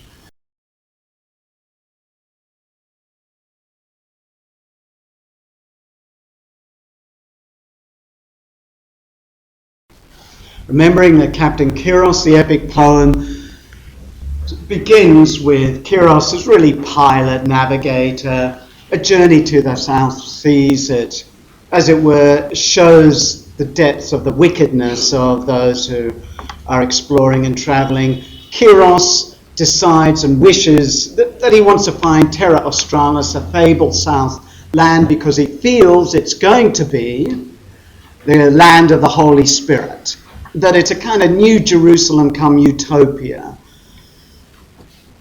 As we've seen, he lands and he thinks he's found it, 3 of the ships have found it, but in fact historians are pretty sure that he landed in a New Hebrides.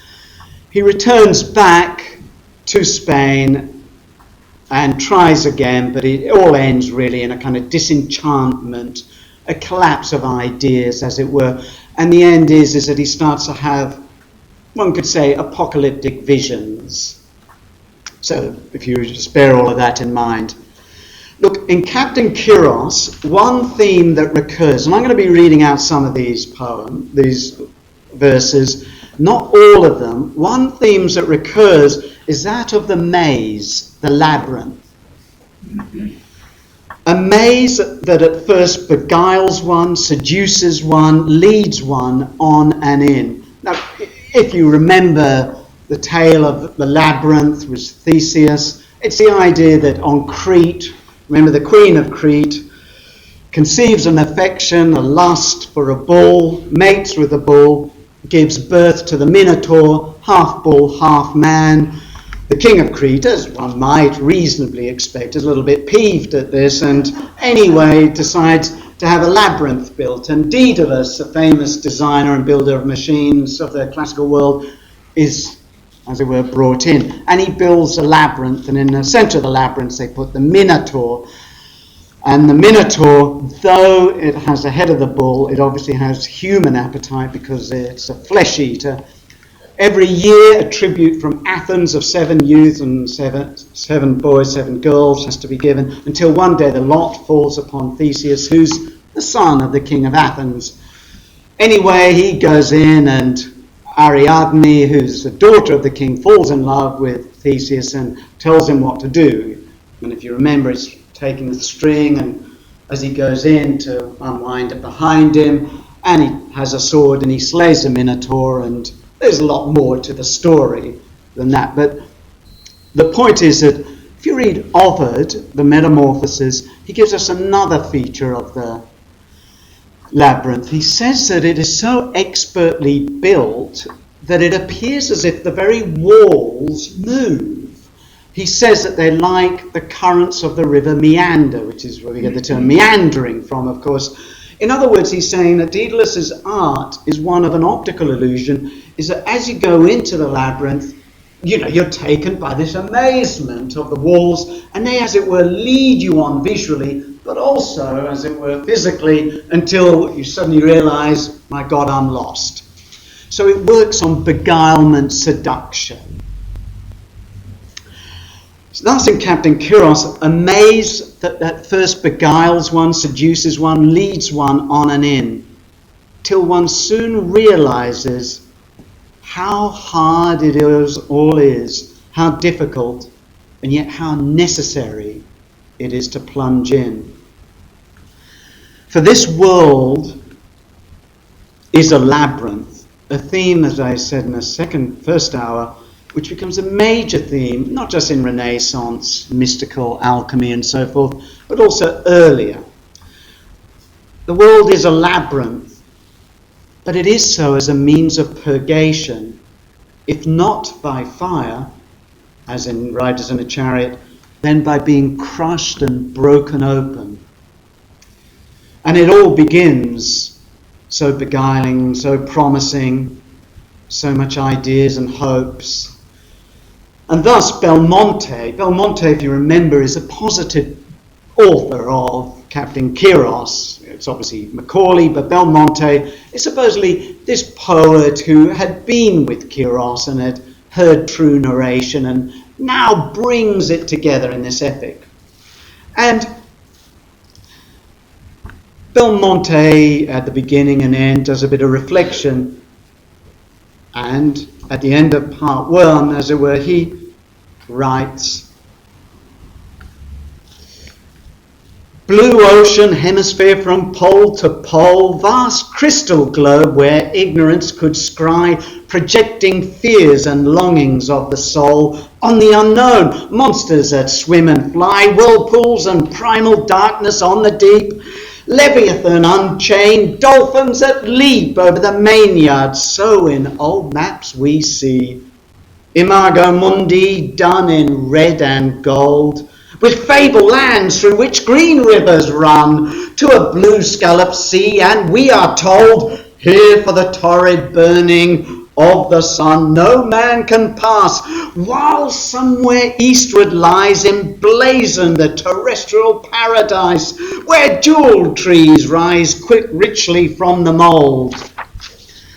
How faint these images have faded since daring Magellan set his keel to plough reality whose marvels can convince the stubborn mind. Other words, yes, they were a great, enchanting and wondrous world before the explorers set out, and one would have thought that ploughing reality, as it were, would convince any such mind, but Kyros's mind was made, I guess, of more obstinate stuff.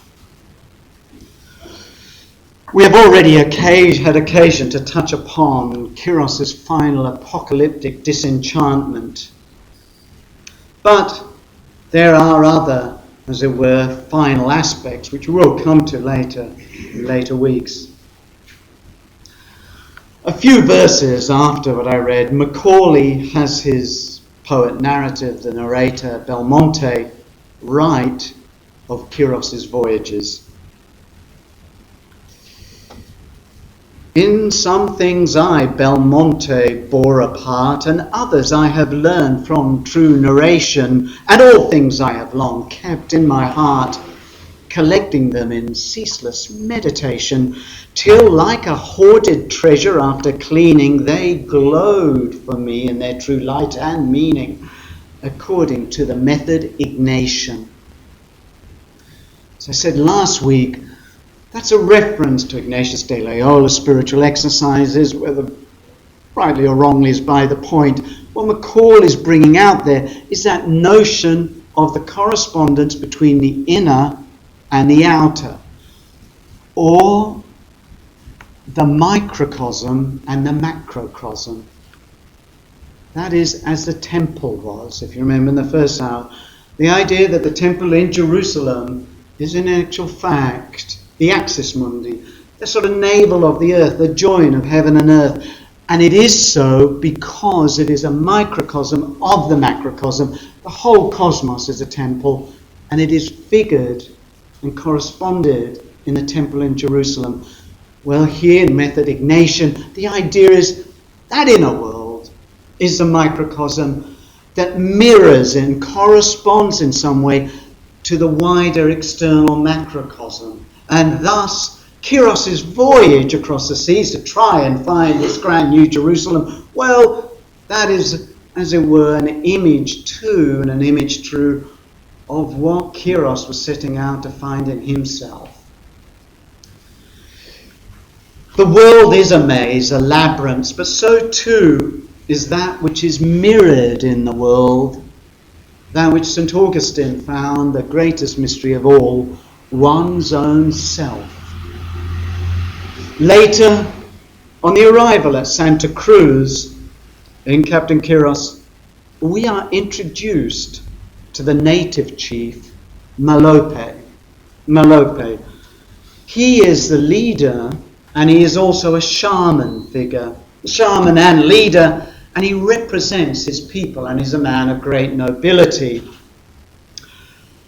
We learn of the cave, the temple which houses the sacred figure of that tribe. Not only the sacred figure, but also the designed and designated liturgy of the god and those who would approach, well, in actual fact, the goddess. And I'll just read out. For in a cave mouth, spider-like she sits, a maze design half finished at her feet, which the wayfaring soul with trembling wits must labour from his memory to complete, or be devoured. So now the dance rehearses those labyrinthine windings and reverses in token of the test that all must meet. A maze designed half finished at this goddess's feet, where the wayfaring soul was trembling with must labour from his memory to complete, like Theseus, or be devoured, like Theseus by the Minotaur. And thus those labyrinthine winding and reverses in token of the test that all must meet. Well, later on in the poem, as it were in the spirit of Vatican II, which was at the time sitting, Macaulay displays, I suppose you could say, an admirable interreligious correspondence.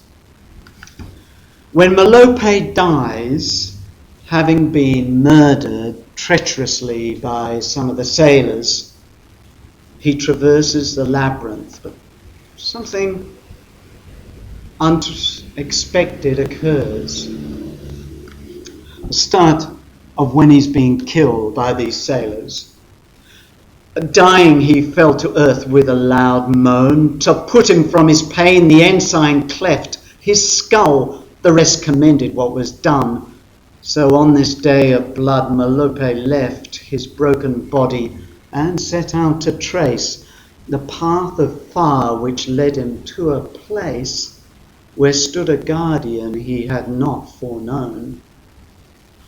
The lady of the way, gently she smiled, and pointing at her feet, she showed a maze, completed as a cross, then with a mild glory that streamed from her like lunar rays, she led him onward till at last they stood before him who had hung upon the wood, in whom he learnt the meaning of his days. In other words, Macaulay's having a blending of that indigenous religion with the Christian, both, as it were, being explicated in a reference to the maze, to the labyrinth, but he has the labyrinth now transformed into the way of the cross. Look, what Macaulay's doing there is something very important. Earlier in his life, Macaulay was influenced by the writings of the likes of Christopher Brennan, of whom the Brennan Building at Sydney University is named after. Christopher Brennan, of course, was very, very much involved in Western esoteric occultism. Macaulay also had a very great interest in matters theosophical, that is, that kind of more Western mainstream version of eclecticism, occultism, and indeed had a bit to do with what is called the liberal Catholic Church, which has nothing to do with liberal Catholic within the Catholic Church. Liberal Catholic Church was an offshoot of Theosophy in the 1920s, 30s, and I think there still is one, but just off Hyde Park. But they're esoteric. They're very much within the Western esoteric occult tradition. And I'd argue that what Macaulay is doing there is bringing many of those themes as well from within the Western occult tradition, like T.S. Eliot did, and is Christianizing them. But to set out on his Ignatian journey proper, that is the inner with the outer, Kyros has first to tread the maze, the labyrinth of mundanity. And that means bureaucratic administration. Thus, when he goes back to Spain, his name is famous. This is after the first trip. His name is famous, and he thinks this will be sweet. I'll be able to raise the money really easily for my journey to find the Great Southland. But he finds that's not quite as easy as he thought. And thus I'll read. Crowned with men's smiles and plaudits at the reef, Kyros took ship for Spain to supplicate the favour of the king at Valladolid. There, through the maze of secretariat and audience and council and committee, months after month in that austere city, he trod the winding labyrinth of state. There are other parts of the poem in which the themes of maze and labyrinth are repeated. I won't go into them. There's one other that's of particular importance, but again I won't do it. But it's where he talks about the stars ahead that are as a maze reflected in the sea upon which they sail. So in other words, a journey too is maze-like, corresponding between the lower world and the upper world. However, at the end, having trod the labyrinth of the seas and seen the folly, I guess, of his ways and his hopes of finding a new Jerusalem or utopian land in this earthly realm, Kyros nears despair. Now, the poet Belmonte reflects upon Kyros' despair and death, and he reflects upon the advice, the final advice that the priest gives to Kyros. And the final advice that the priest had given to Kyros was basically, you cannot expect to find perfection this side of the end of time. Kyros reflects on that and realizes that even then, perfection itself was a trap, a temptation that led him on his way. The priest advises him, well, not so, for that very desire is what brings us to great and glorious things. Whether or not Kyros is convinced of that, well, you can judge for yourself. But Belmonte, the poet, is reflecting on this, reflecting on the failure to be able to find a utopian New Jerusalem this side of the eschaton, this side of the end of time. And Belmonte writes, well, until he comes, who will come, may there be the cosmic dance pursued in that lost land, and through the maze print on the trodden sand, let masks of vision lead the warriors on. May time revolve as shadow round a stone, untroubled by destruction's blundering hand.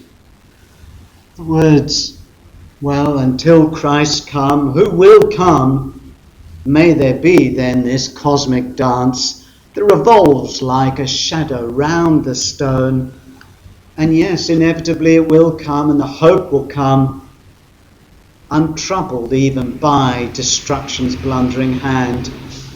But what he's saying is that this side, just as with Melope when he dies, this side is like a cosmic dance, well, through a maze print on this trodden sand. That is, yes, it is like a labyrinth and a maze. One of the things that just struck me in reference to what we were saying in the end of the last hour about a consumer appropriation. A very good example of that, which I've given in many other courses, is the appropriation of the notion of the inner journey. When you actually look at how the inner journey, say in St. Teresa, St. John of the Cross, if you like, or any of the other mystics, when you actually look how the inner journey is presented, it's not a light and it's not a nice thing. You look at many modern, as it were, I guess, representations of that notion of the inner journey, and they present it as if it's, something really great and fantastic. Well, when you look at the classical texts, they do not say that. They say it is a labyrinth full of deadly tricks and traps, and that we ourselves are, as it were, our own minotaur. This is what I think Macaulay is pointing out. He's following that Augustinian theme of the necessity of an incredible self-critical reading in order to find that which is glorious within. In other words, that yes, there's a necessity of that purgation of fire or being crushed, or as it were, slaying the Minotaur. Look, a major device used in poetry and literature is, we might say, the echo. The echo. That is, repeated themes, phrases, words, all repeated that serve to illuminate something auspicious, something very important, but to do so through kinds of tensions and torsions that are not simple to see just bang there, but that you have to trace out slowly by looking at the particulars, seeing how they fall together and how they each qualify each other until somehow a magnificent structure like a cathedral forms. Echoes can also be used to frame something between. If you go back to that 1 Kings chapter, for example, with Elijah, the beginning of that section where he's in the cave and the word of God comes to him and says, Elijah, what are you doing here? Go back, look forward, and then at the end when he sees all the spectacular and then hears the still small voice and then he goes back to the cave, suddenly you get this almost exactly the same said. The word comes to him in the cave and says, what are you doing here? Hebrew narrative uses framing techniques, parallelism of many different forms. You use frames and echoes to subtly, slowly build up a crescendo of transformation. In the Jacob passage, bit by bit by bit, if you pay attention, you'll see it's building up. You would think, in a funny kind of way, well, you should be really certain and sure he's visited by the angels of God at the start. He sends great gifts to Esau and he prays to God. Surely he must be at least sort of calm and a bit comfortable, but he isn't. There's a conflict and a contrast. And that conflict and contrast is, as it were, embodied in the very characters of that strange section when Jacob struggles with whatever it be, man, angel, or God. Chesterton pointed out that a wilderness looks far wilder when seen through a window. The effect of a frame is incredibly important in all forms of art. The frame is incredibly important. It provides a kind of pillars, you might say. It sort of essentializes and brings into a kind of clarity something that you may not even see. You can even see that yourself. If you're out and you look at a view and then you start to just make your own frame like that, there is something about doing that with a wilderness view that somehow makes its wilderness, its wildness even more apparent.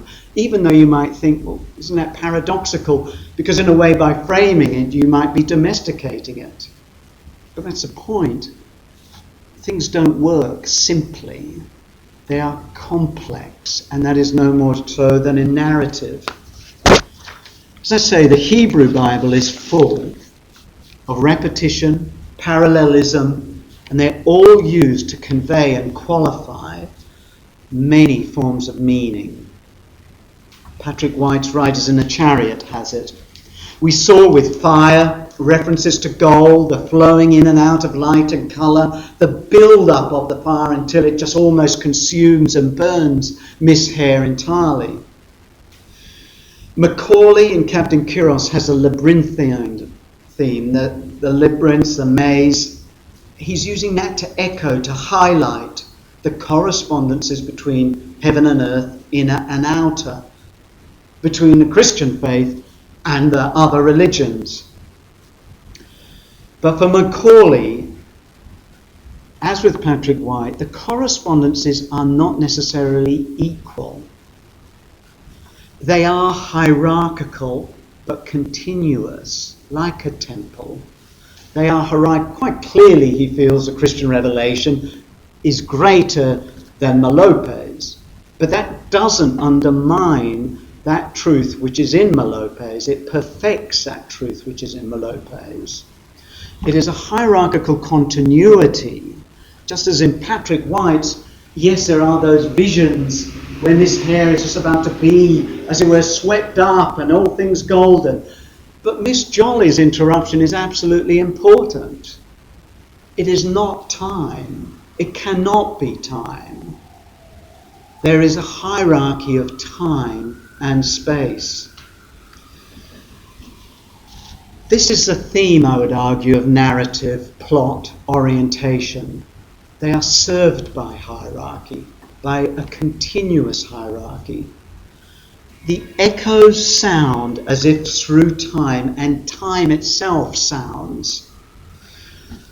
And indeed, I guess that's a Jewish, Christian and Islamic conception, and in certain forms of Buddhism too, that sense of the linearity of time, the eschaton, that there is a hierarchy in time that builds up and builds up to the eschaton, but that linearity doesn't preclude echoes.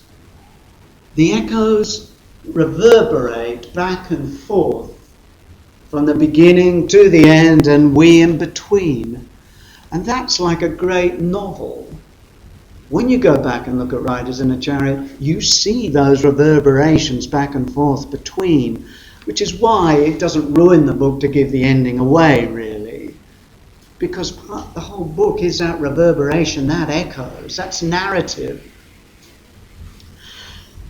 The echoes sound as if through time, and there is a sense, a hint of the perfection, but not like the perfection now that T.S. Eliot and Four Quartets seems to imply following Dante's vision. Yes, the secret of the labyrinth will be known, but for Kiros, not now. Not now. What has to be known and felt is that kind of brokenness. Why in the Hebrew Bible, well, in all the Bible, both the Jewish and Christian Bible, why is there this use of typology, of echoing in history? Why the use of foreshadowings, shadow and fulfillment? What is it about using that form? What does that say about the revelation of God? When you have narrative form like that, what does that say? I would argue, and I'll come back to this in the final week, because we'll see that some of the early church fathers and medieval writers pointed out that there is a correspondence between the sacred text, the scripture, and the reader. Just as in the sacred text there were 3 or 4 levels of meaning, the literal, through anagogical, typological, eschatological, and allegorical. There's these layers, all continuous, they're hierarchical, but they are reflected. They echo and correspond to equal layers in the reader. In that sense, deep speaketh unto deep. This is the wonder of reading, that which is so incredibly everyday and banal. And yet if you think about reading and what a book is and what it brings out and what its relationship to you is, it is amazing.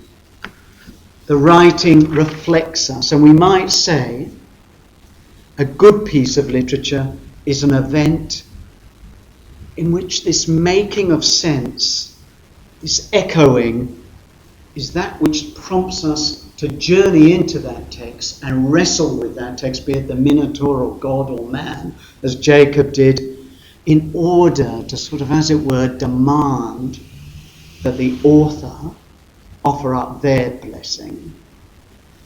I'm just going to finish this hour. I'm going to read a short poem of Macaulay's that is written at a later date than Kyros. And we'll come back to this next week. It's a kind of way of, I guess, blending into next week. And I said about the mundanity of the world being like our Book of Hours. Well, this is what this poem is called, the Book of Hours.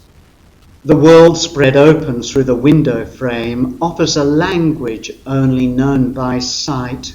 2 little girls pass by and one is lame. 6 yachts ride at anchor on broken light. Moment by moment, nothing is the same. Against a blue with drafting bulks of white, a wind-blown tree is twisted to green flame. Birds shift among the branches and take flight. And all this seems to make a kind of claim, as if it had been given that one might decipher it, if there were such a skill, which one could learn by looking, get it right, as children learn to read a word, a name, another, until meaning comes at will.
The falling mountain crumbles away, and the rock is removed out of his place.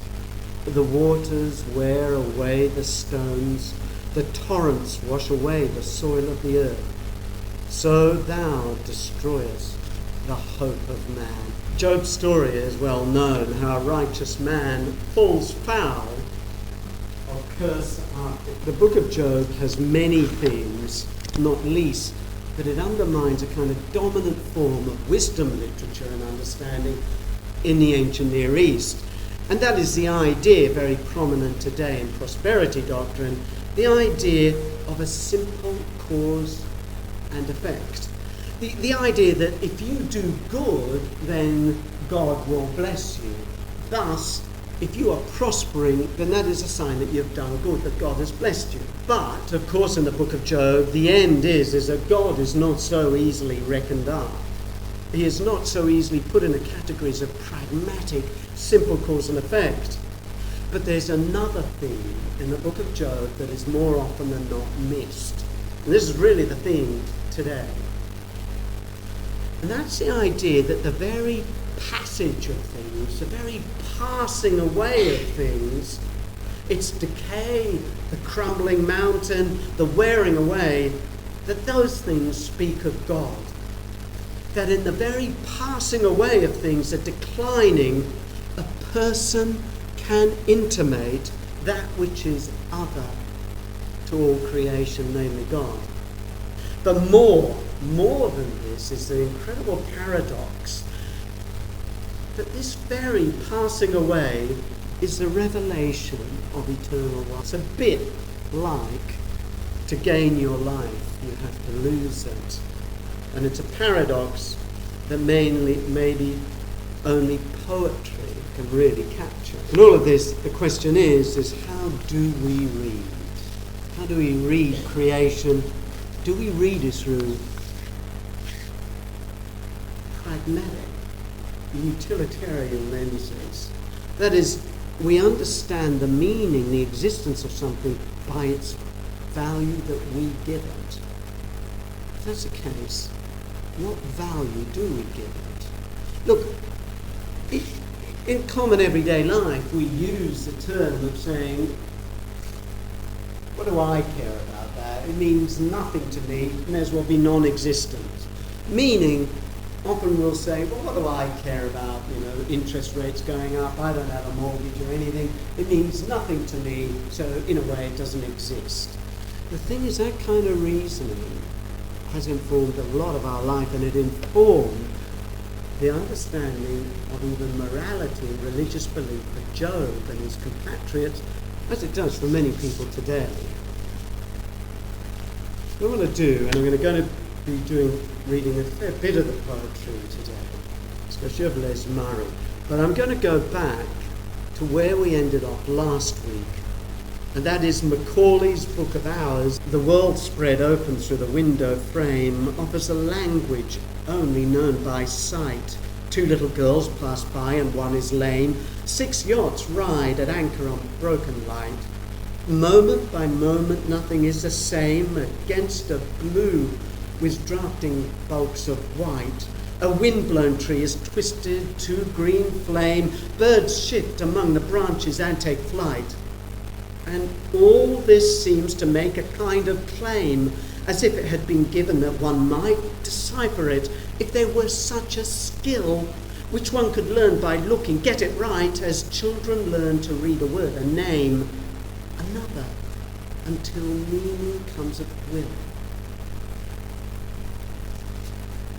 What is seen through a frame, the window frame, the sea, but itself, the sea, which is seen through the frame, is itself framed by the trees that stand against the blue, and in the foreground 2 little girls, apparently just incidentals, one who's a bit lame.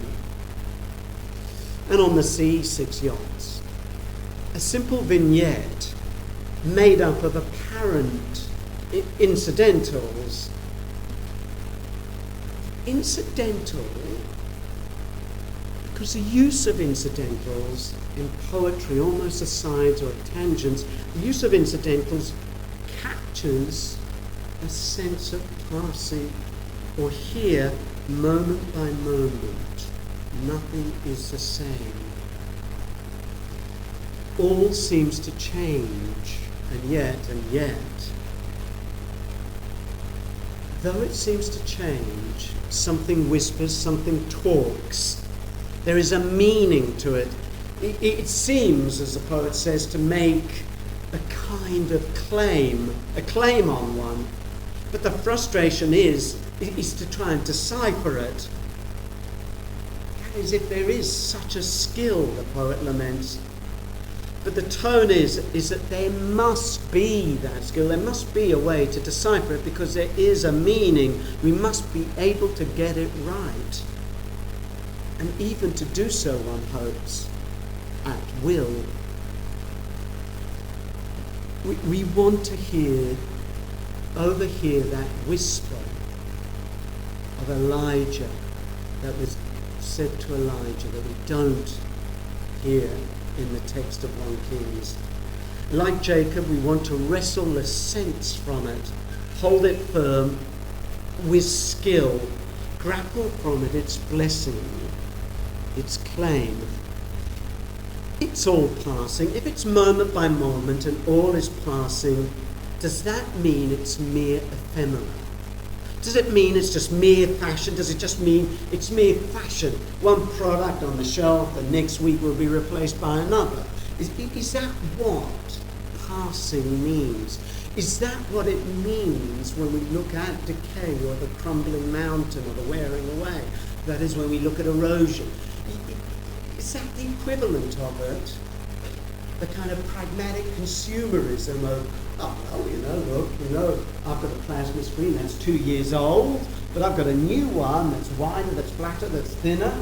So out goes the old one. Is that what is meant by the passing or the passage or the very passingness of all things? There's a tone, not only in this poem of Macaulay's Book of Hours, but in others of his as well.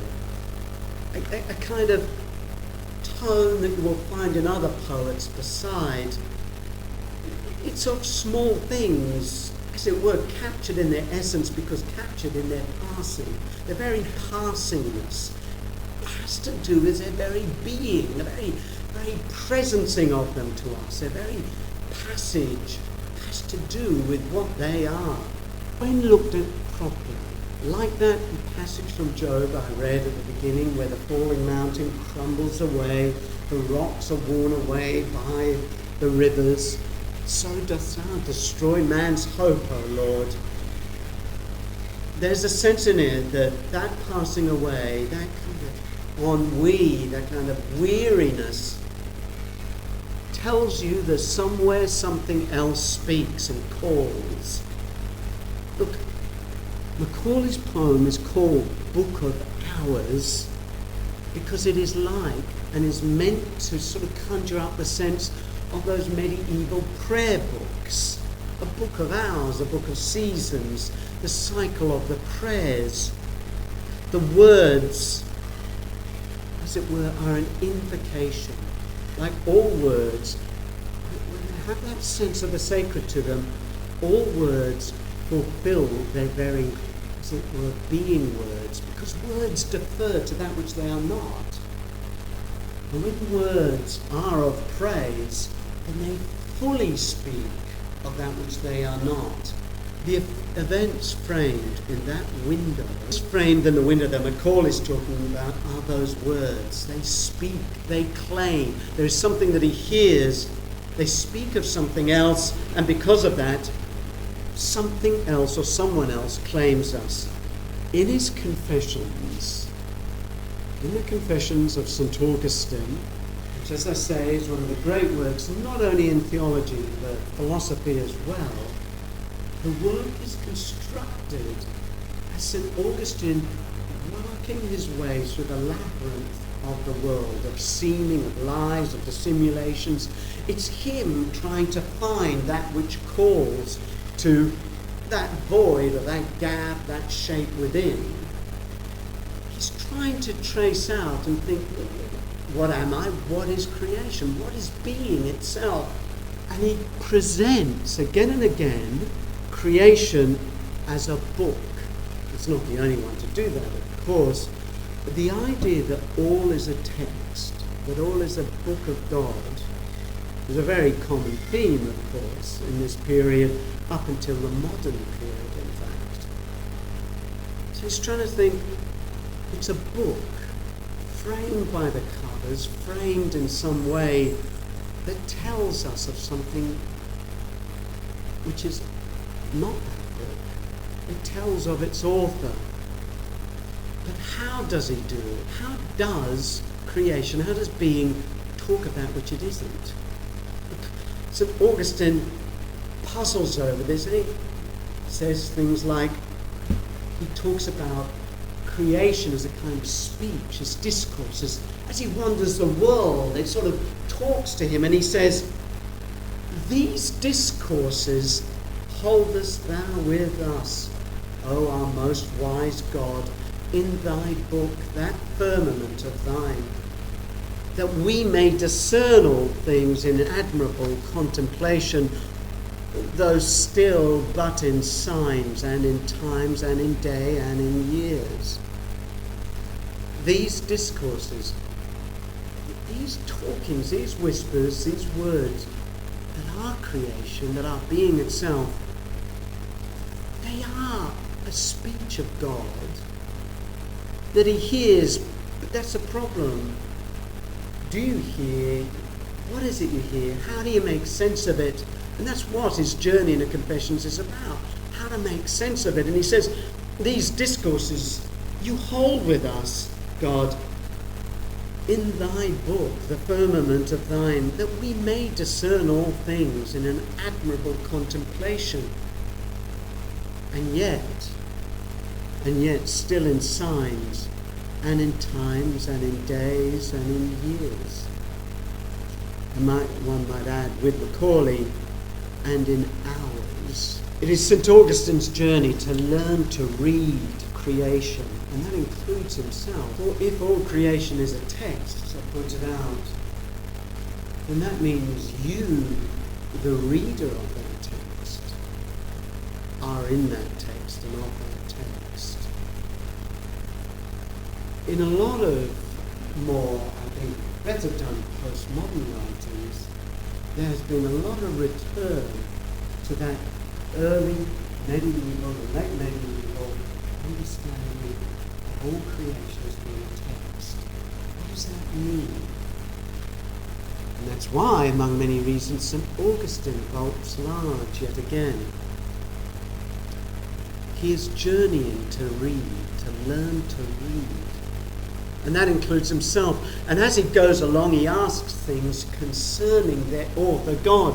He goes around, he pictures himself going around, walking this wide world, asking of every particular thing, are you God? What is your author? And he says, their answer is, I am not God. They all answer, God is he who made us. St. Augustine adds, I asked these questions simply by gazing at these things, and their beauty was all the answer they gave. In other words, beauty, the beauty of things, is the very self-transcendence of things. For what the things answer, St. Augustine, is, I am not God. I defer to God. I defer to that which is other to me. And that deferral, that sort of self-transcendence, in a way, that passing away from itself to that which is other, is its very beauty. Now, that's a theme I go into a bit more in the handout that you'll get next week, because it's a really important theme. And it may well explain why there is a beauty you can often see in decayed industry, in collapsing industry, in crumbling industry, in old machinery and wasteland, because it's very crumbling away, as it were, allows its very being to shine, because its crumbling away acts as a sign of that which is other to it. Look, we learn to read, to discern, we might say, and that's our discipline, to learn to read in studying prose and poetry. And when they are neglected, when we neglect a proper study of prose and poetry, then what happens? Prose and poetry simply become mere entertainment. It becomes mere entertainment, packaged distractions, flowery language, flourishes, or as it were, spectacular and thrills, or daring do, as it were, or outrage, or all the very easy things that entertain. And when that happens, true poetry, true prose fades. But there's a relationship between reader and our books. text. So that when the books fade in that sense, so too do we. So too, in a way, can you argue, does humanity. And they fade. Why? Because they lose value. They lose the meaning of value, because suddenly value and meaning becomes defined by pragmatic considerations. That is, literature, high literature, poetry, just simply becomes irrelevant, non-pragmatic. What's it going to do? Well, I'm going to put it on my CV and say I studied T.S. Eliot, and will that get me a job in a sort of high income bracket? Well, I don't think so. What relevance is it? If I'm going to read Dostoevsky, is that going to help me to do computer programming? I think so. How am I going to get a job from that? Things fade, but they fade, so too does a truly human. St. Augustine's part, and many other theologians' point, has been that humanity is the very means by which creation perfects itself. It is given to humanity to be the God-given means of the perfection of all creation. And of course there's the fall, which means therefore all creation falls. But it is given to humanity to be the means of the perfection of creation. And to do so, you can say, through humanity being that part of creation which should truly read itself. It should read itself truly. But if we read all creation pragmatically and give that as the high place, well then, of course, pragmatic monetary considerations are going to rule the day. When we learn to see, better still to read, all being begins to glow in enchantment. We see beauty shine in every little thing, in every little hour. That really is what the poets can help us. The poets and great writers and artists can be that means of a common grace by which we can rediscover the way of properly seeing and properly reading, not just their poems, but all creation, all being. When we do, things stand out. Things start to appear. They are seen, and as it were, they are seen beside their shadow. Their very radiance starts to glow, as it were. There's a glowingness. But in a way, you can only see these things against their decline.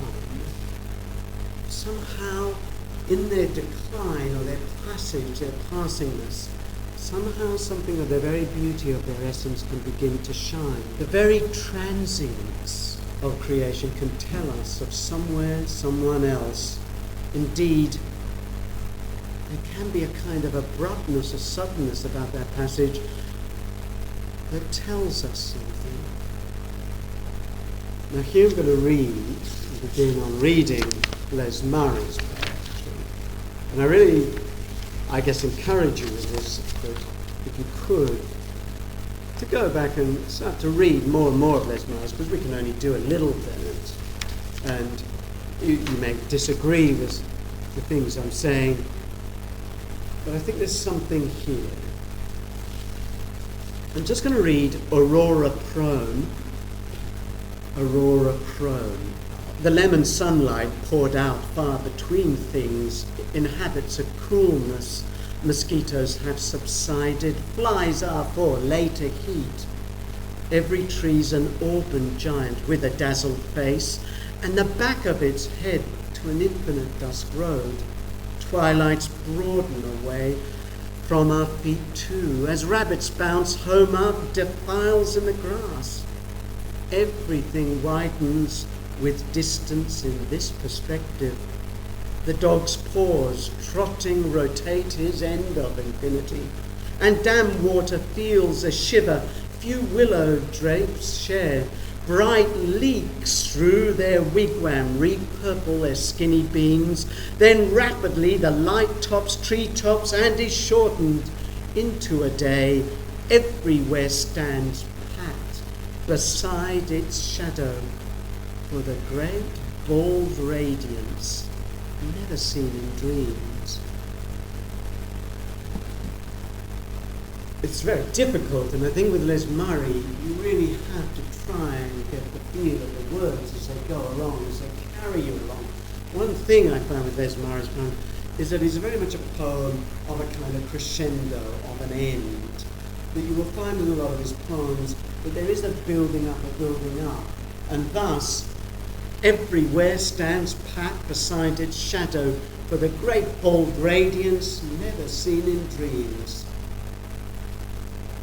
There's a sense in which of the light that culminates and is perfected at that moment. And terms like lemon, sunlight, dazzle, twilights, bright leaks, light tops, tree tops, great ball radiance. All of this light is played with, in a sense, to give a sense of an in-betweenness, a suspension. And that suspension suddenly gives a radiance. Again, I think, as one reads Les Murray, one cannot help but notice, and it's not so obvious, but I think if you look at the very significant parts of a lot of his poetry, you can't help but notice there is a play of light, principally an Australian light. But usually light, as I say, in the distinctive colours of Australian landscape, and often even silly particulars. If you capture the sense of some of his descriptive particulars and think about the light that they capture. So later, when we hear something about khaki and clay and so forth, I think if you really capture or think of those colours in the context of what he's talking about, I think suddenly his poems really start to become illuminated. There are simple, apparently trivial events he will often write about, such as glancing at another's face on the train on the way through Woy up to Gosford. I like this one, and this is why I chose it, because I used to commute up there, and so I thought, very nice. And it's called On the Central Coast Line. It's page 7 of that handout.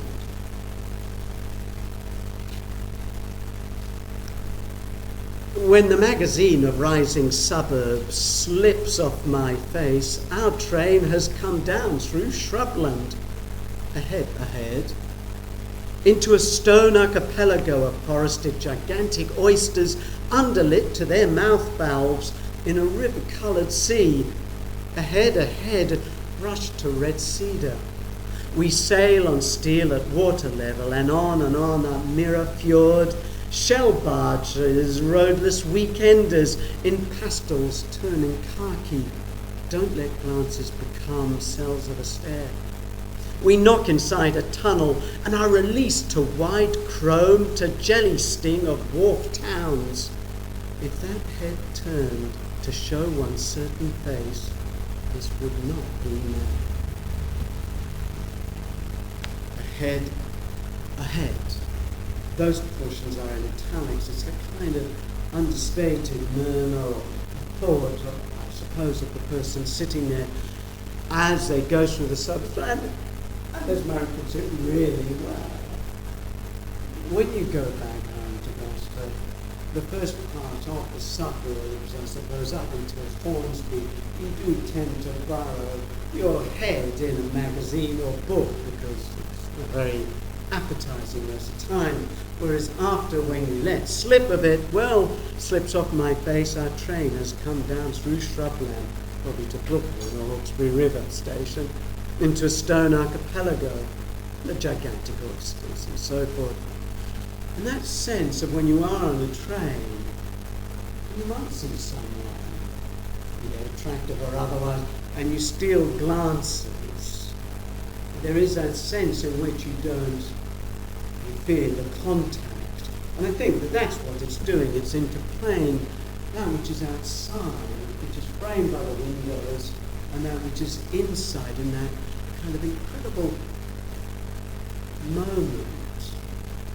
There is something there that again speaks, as it were, more than the ostensible subjects of the poem. It's another theme as well in Les Murray's poetry. And it's like the reading of faces. There's a lot in his poetry, and again, not obviously all poems, that has to do with faces. And oftentimes, like that on the train, that is glance faces, looking at me, studying, thinking, wondering about those faces. In other words, it's all done at glances, or as it were, tangents, the event, a train journey, or perhaps as we'll see, a queue in a customs station. One reads a face through the event, in the event. It's amazing. You have that kind of tangent, a sort of description, a small description of an event, and a line or two about a face, and it works so well that you know that scenario. You know it. But someone else could have written pages and chapters about it, and you would not have known them that way. The event is transformed because one has seen the face, has seen the face. I'll read this. It's a short poem. It's called Pressure. And it's page 9 of the handout, but Pressure.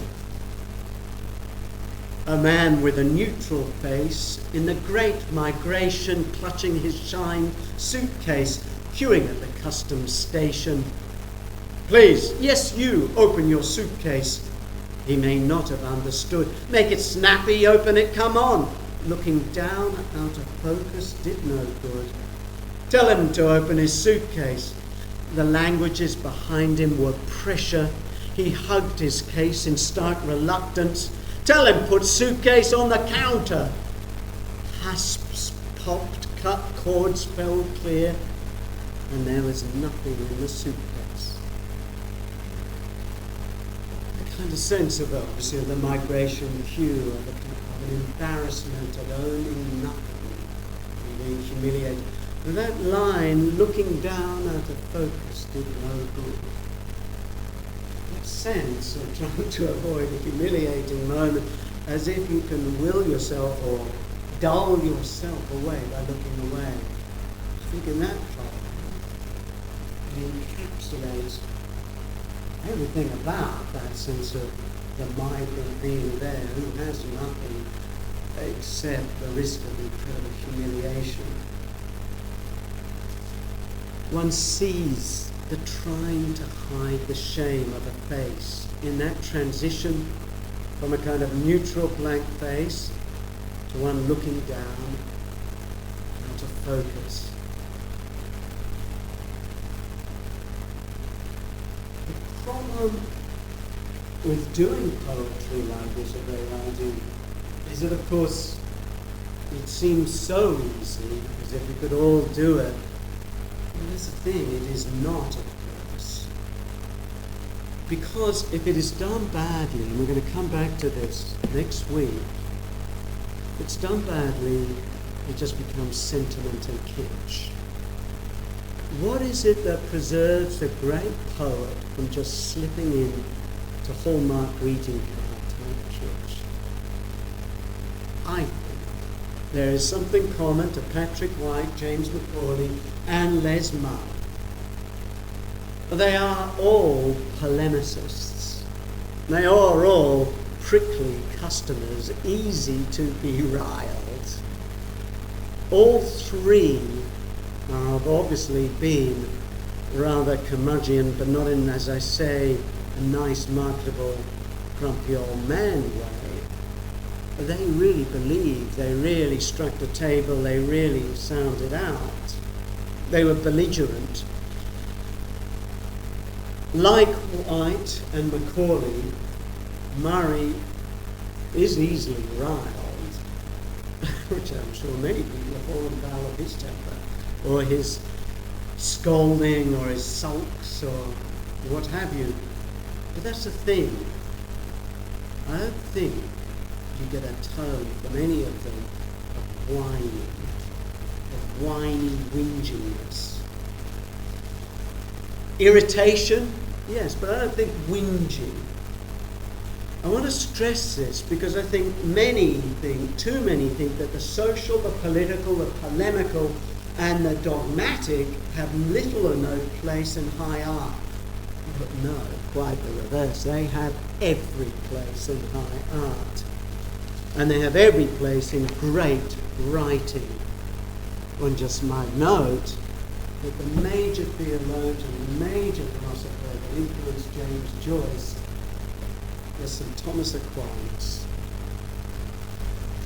I dare say, I would argue, every great work has been moved by a polemic of some sort, by dogmatics.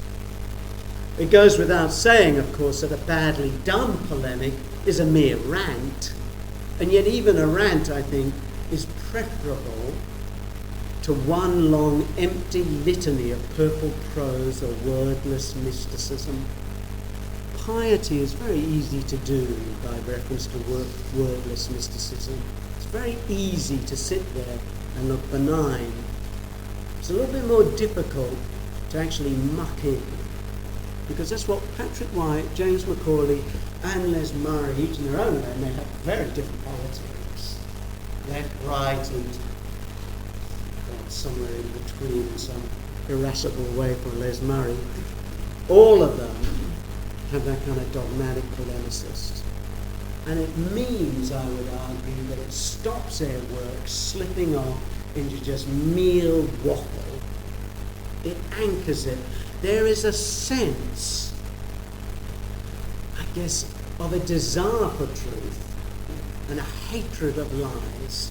Now, of course, they're coming at it from very different angles, politically, but I don't think anyone could accuse any three of them of having been insincere.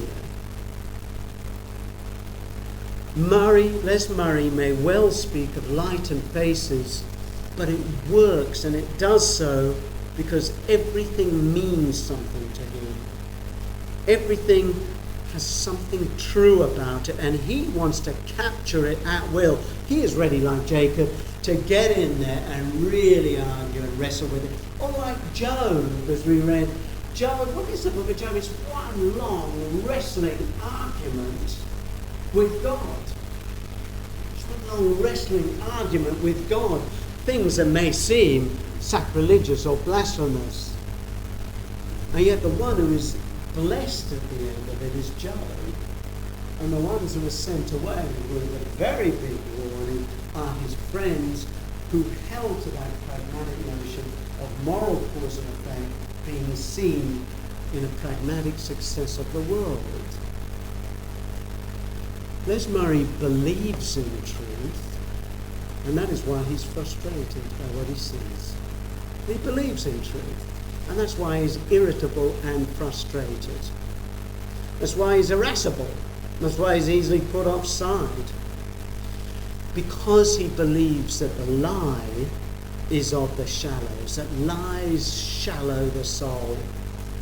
And the shallows are pragmatism, and they are inimical to poetry, and indeed to seeing God. I'm going to finish this hour by reading one longer poem of his, The Instrument, of which I will be coming back to in the second hour. Who reads poetry? Not our intellectuals. They want to control it. Not lovers, not the combative, not examinees. They too skim it for bouquets and magic trump cards, not poor school kids furtively farting as they get immunized against it. Poetry is read by the lovers of poetry and heard by some more they coax to the cafe or the district library for a bifocal reading. Lovers of poetry may total 1 million people on the whole planet, fewer than the players of scat. What gives them delight is a never murderous skim, distilled to verse mainly, and suspended in rapt calm on the surface of paper, the rest of poetry to which this was once integral still rules the continents as always did, but on condition now that its true name is never spoken. This feral poetry, the opposite, but also the secret of the rational, who reads that? The lovers, the school kids, debaters, generals, crime lords, everybody reads it. Porsche, Liftoff, Gaia, cool, patriarchy. Among the feral stanzas are many that demand your flesh to embody themselves. Only completed art, free of obedience to its time, can pirouette you through and athwart the larger poems you are in. Being outside all poetry is an unreachable void. Why write poetry? For the weird unemployment, for the painless headaches that must be tapped to strike down along your writing arm at the accumulated moment, for the adjustments after aligning facets in a verb, before the trance leaves you, for working always beyond your own intelligence, for not needing to rise and betray the poor to do it, for a non-devouring fame.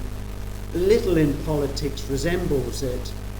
Perhaps the Australian colonists' reinventing of the snide, far-adopted secret ballot in which deflation could hide, and as a welfare bringer shame the mass grave revolutions, so axe-edged, so lictory was that moral cowardice's one shining world victory. Breathing in dream rhythm when awake and far from bed evinces a gift, being tragic with a book on your head. Breathing in dream rhythm when awake and far from bed evinces a gift, being tragic with a book on your head. I could say, come back to that in the first hour, but here, just to say, why is it the instrument called the instrument? Because in that poem, there's an opposition being drawn between true poetry, which is not loved by many, and the kind of feral poetry, which you might think is good, but is not in fact, for it devours your flesh in order to gain something from it, for others. In other words, false poetry is the instrument, is instrumental, is pragmatic, whereas real poetry is like a weird unemployment that seems to really give very little, and in fact is risible and derisory to the world, because after all, who loves poetry? There are some who coax others to the cafe or the district library for bifocal reading. But Les Murray's point is, well, that seems risible, but there really is the hope of poetry. Look, I finished.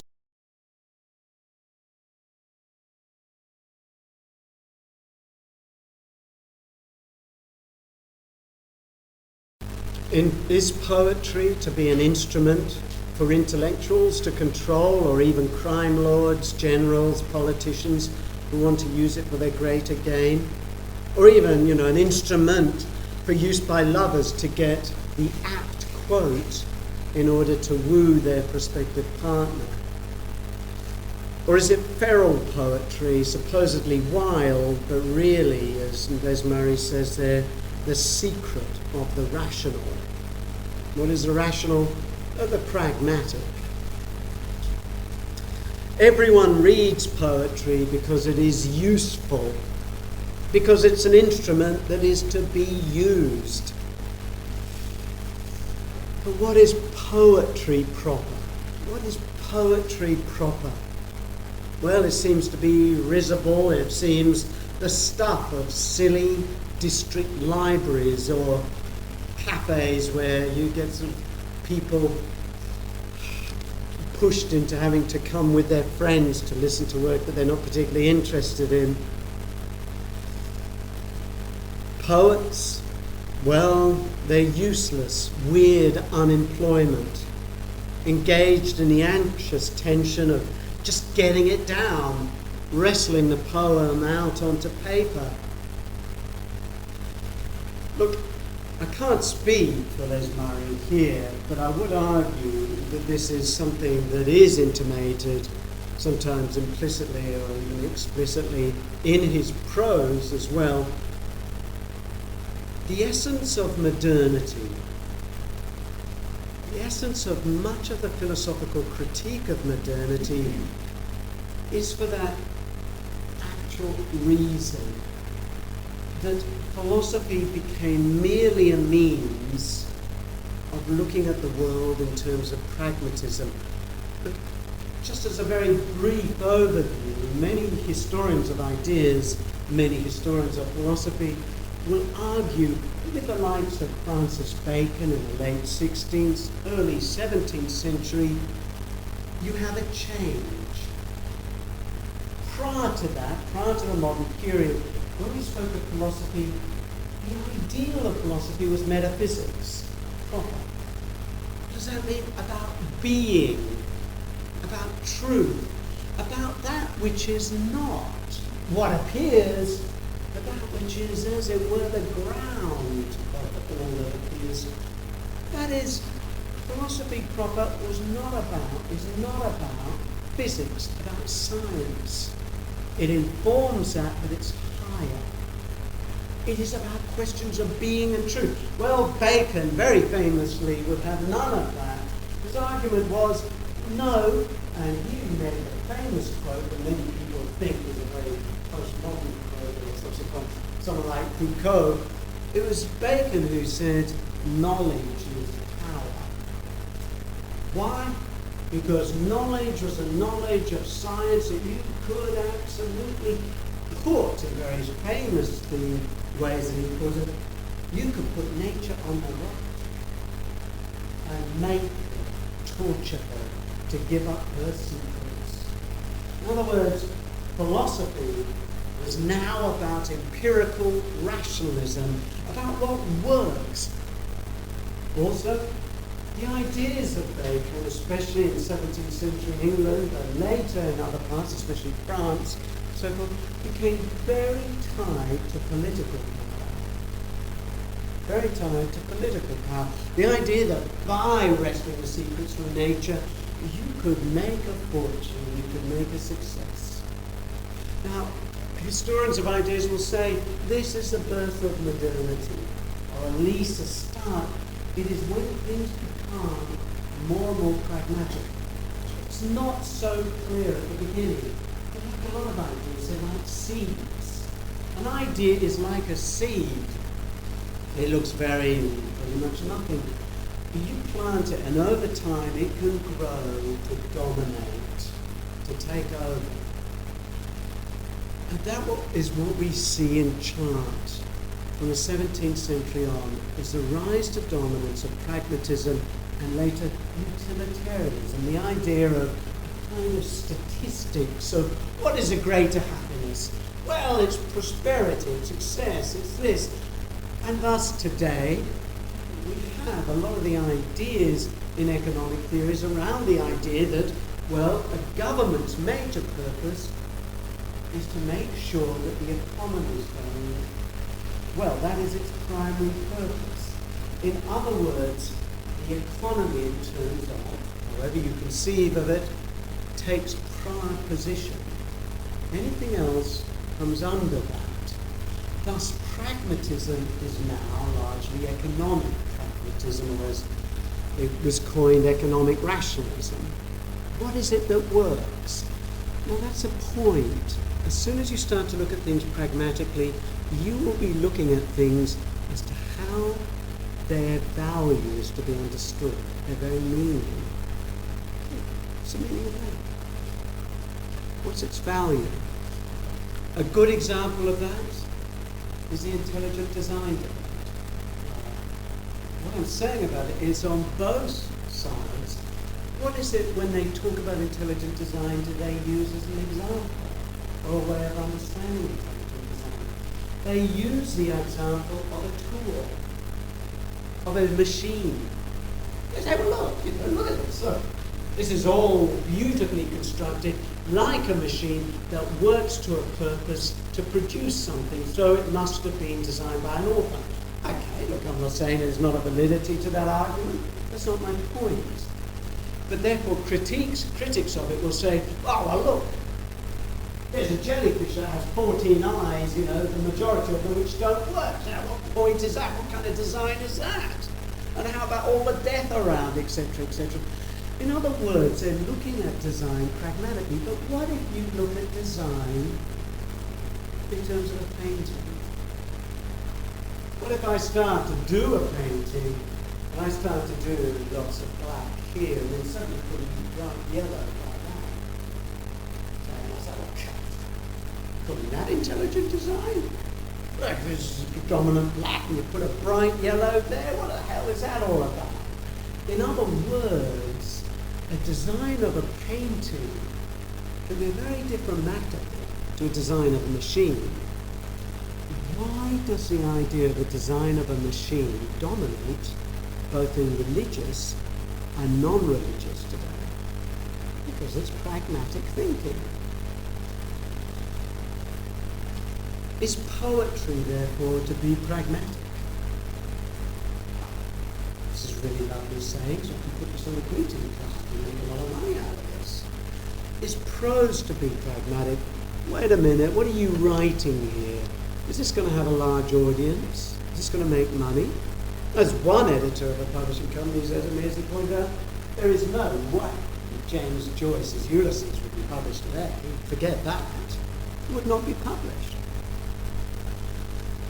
And there was a very famous case last year, of course, where members of the Australian newspaper sent the third chapter, Solid Mandala by Patrick White, under kind of assumed name, which was a mix of his name, as if it were by another author, to some like 10 or 12 publishers, all of whom rejected it. Look, there is a sense, as I say, of pragmatism. Now, Heidegger was probably the best known and the most controversial philosopher to enunciate a kind of critique of pragmatism, but he was not the first, neither was he the last. Heidegger, like a lot of others, placed a very high premium on poetry as being the very language of being, as being the house of being. Now, Heidegger is a controversial figure because of his enthusiastic adoption of Nazism in the 30s. And consequently, it can be quite controversial to use him. But the point is about his philosophy is that there's a lot in his philosophy that's far better than the man.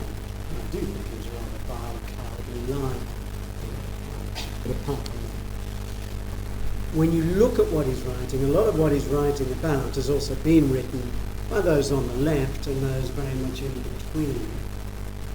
What we can see in Heidegger, in that which is good anyway, is an appreciation of how we are to try and think philosophy back to the very thinking of being, to try to overcome that kind of forgetting of being that pragmatism, that technological thinking has brought upon us.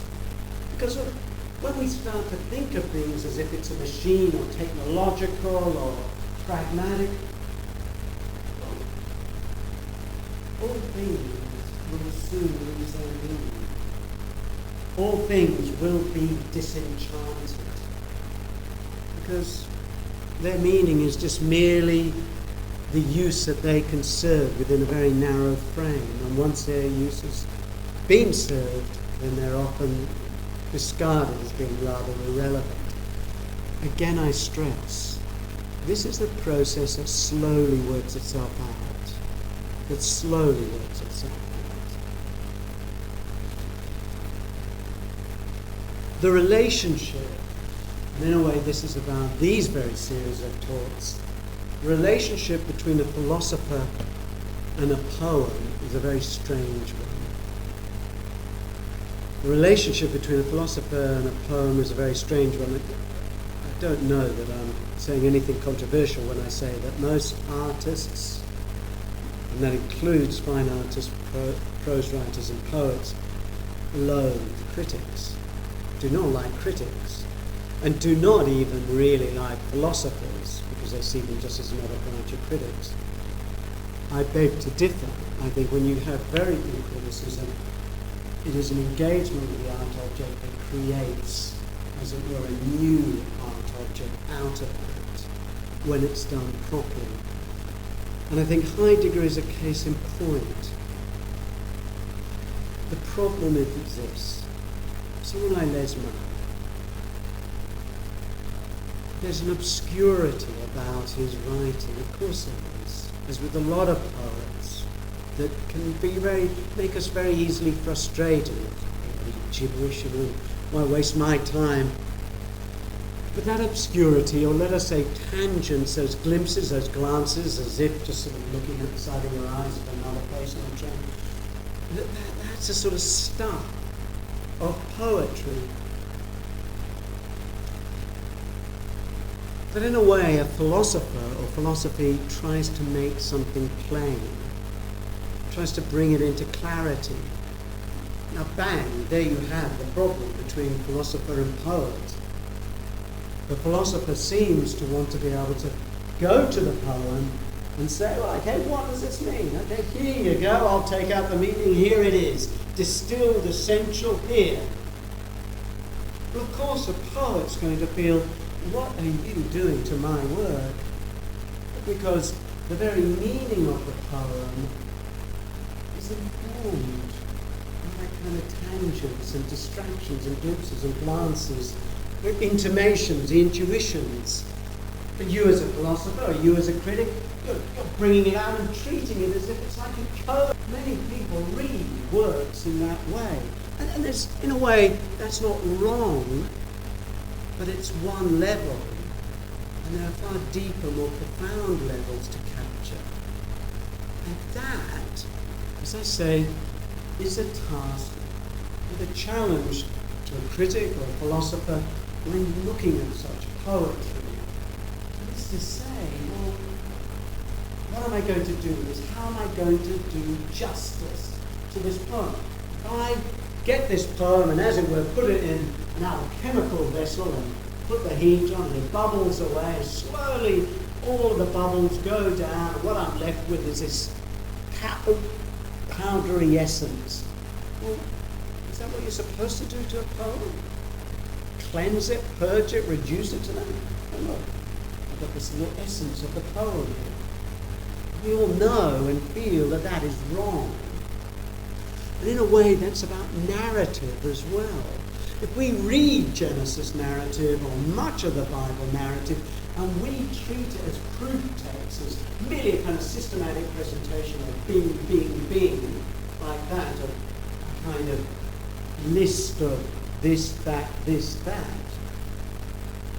we're ruining it, really, or we're not allowing ourselves to see the incredible complexity of the beauty of the art. And the art of the artistry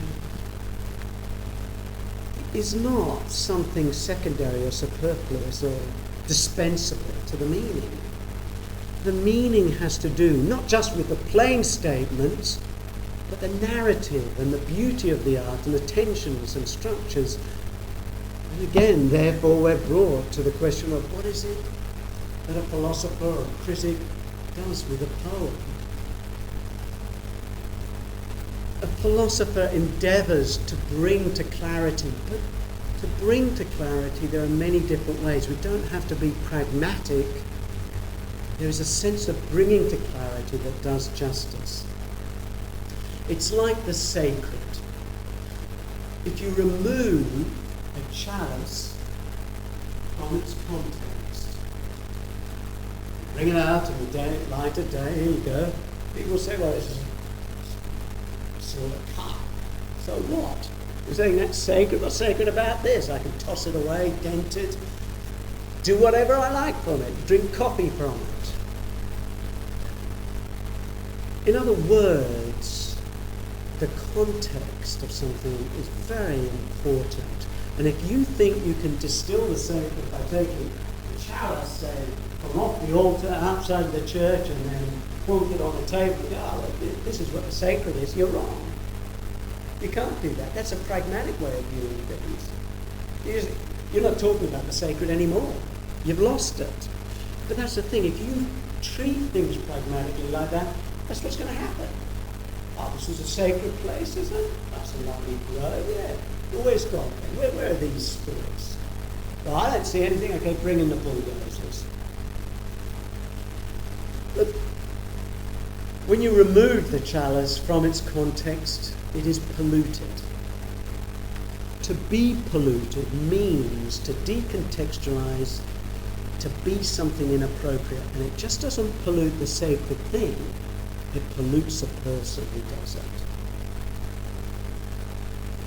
It is profaned, for it has fallen and thus seems risible in cold light of rationality.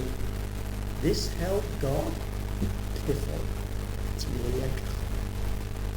That's the logic of utility of instruments. One tries, as it were, to bring out the themes, to distill, to essentialize, but just ends up corrupting it. But there's other ways in which to bring out the themes, in essence, without corrupting it, but it requires the very thinking of being itself. It requires knowing and learning the discipline of how to read being itself. And to do so, not to lose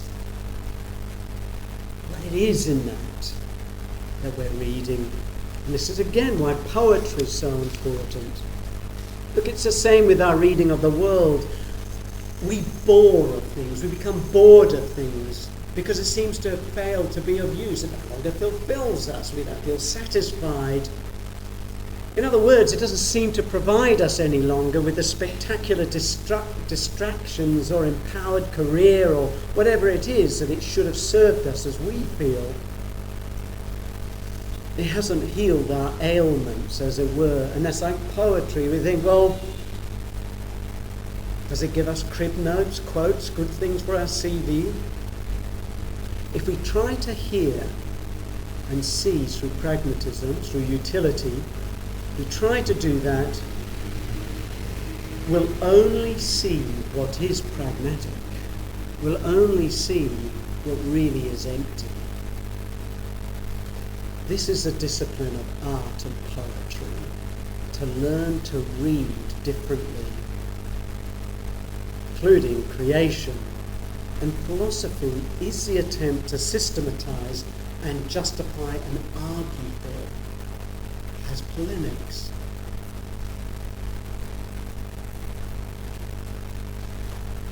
It is to, as it were, strike out against a world that has fallen for a lie. And that is something common in Patrick White, James McCauley and Les Murray. It is to strike out against a world that has fallen for a lie. Especially when the corrupted philosophy has tried to push poetry and thus the sacred text itself into pragmatic, instrumental categories. I'm going to read a poem by Les Murray called Each Morning Once More Seamless. Each morning once more seamless. Mother and type of evolution, the New Testament of the scholars may be likened to a library catalogue of the old type, a card index console of wooden drawers, each a verse, and you never know which ones are out, stacked up, spilt or currently back in with some words deleted, then restored, and it never ends. Reputations slide them out, convictions push them in. Speculations look backwards once and stiffen to salt crystal proofs. Dates grow on palms in the wilderness and ferment in human minds. And criticism's prison for all poems was modelled on this traffic. Most battered of all are the drawers labelled resurrection, the bashed, switched, themselves resurrected continually, because it is impossible, as the galaxies were, as life was, as flight and language were, the impossible evolution's prey shot with time's arrow, but this one is the bow of time. Shadowy at a little distance tower other banks of card index drawers, other myriad shelves jammed with human names. Some labelled in German are most actively worked over, grieved and reinserted. More stretch away in Eastern script, scarcely visited, dust softens their headwords. Yet the only moral reason to leave any in silence fragments and reassembles, in the swarmed over, nagged, fantasized word atoms of the critic's testament.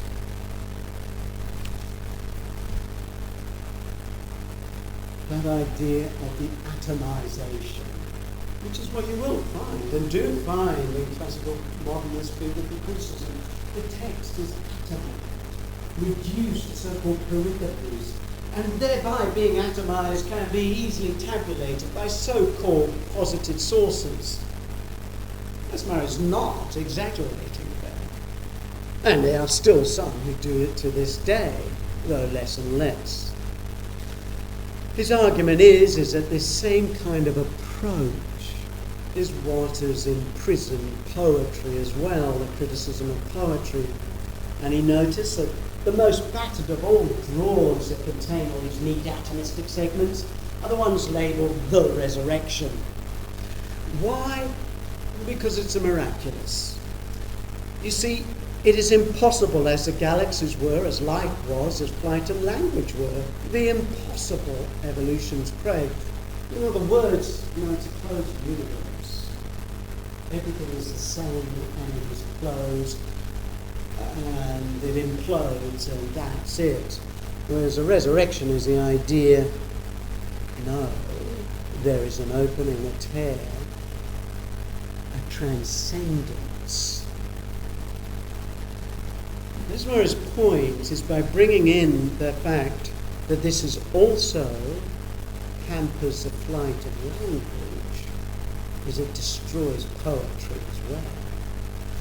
Because when you have the non-miraculous, the idea of non-miraculous as a mere philosophical assumption was an essential element, of course, in the birth of modernity in the 17th century, because you can't have a neatly run machine, as it were, as they wanted, when you have intrusions into it like that. Pragmatism and the idea of the non-miraculous go hand in glove, and they each work to close off and stifle. And theology can look after itself, of course, and so too can philosophy proper. But poetry and prose, I think perhaps, are a little bit more, and have been a little more in danger.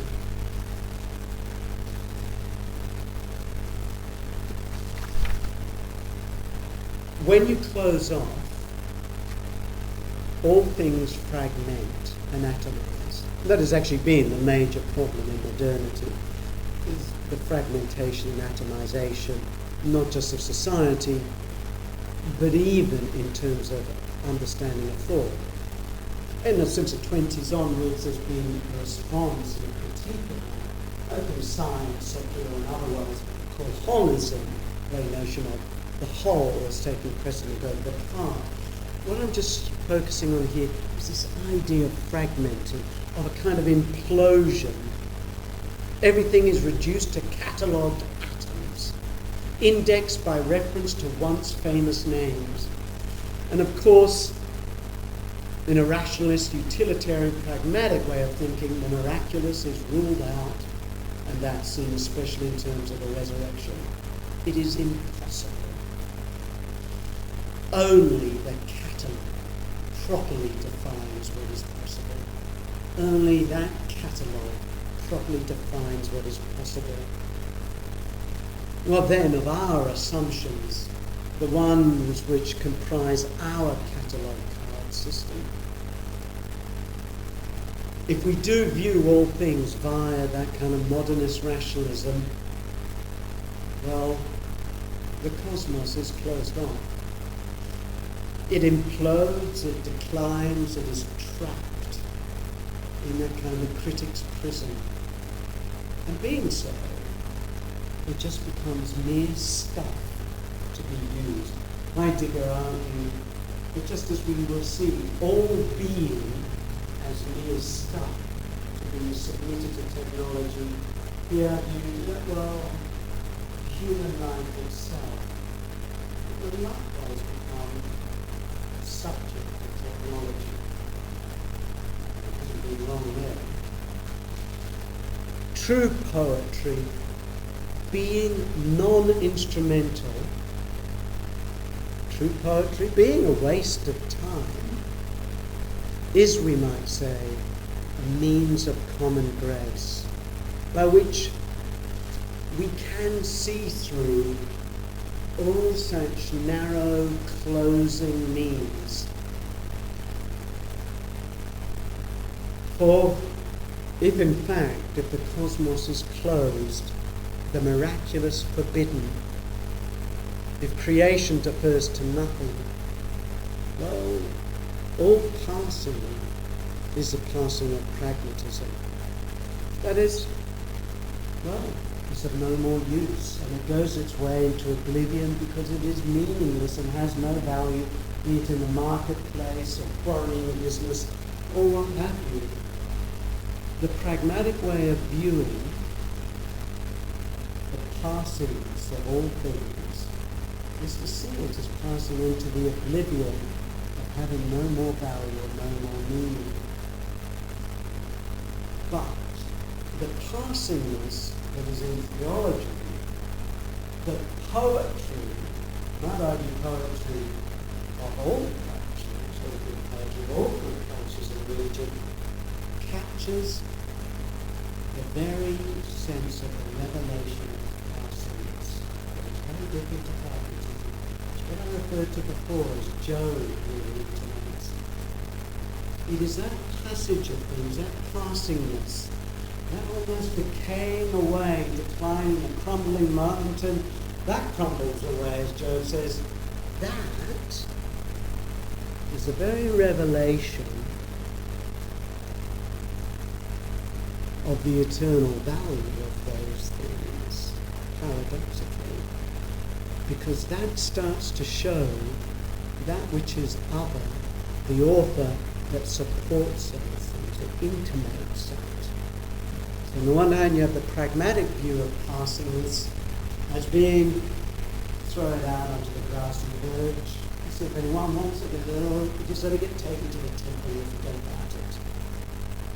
Or a sense of which there's almost something sacred about the passage, the passingness, the crumbling of things.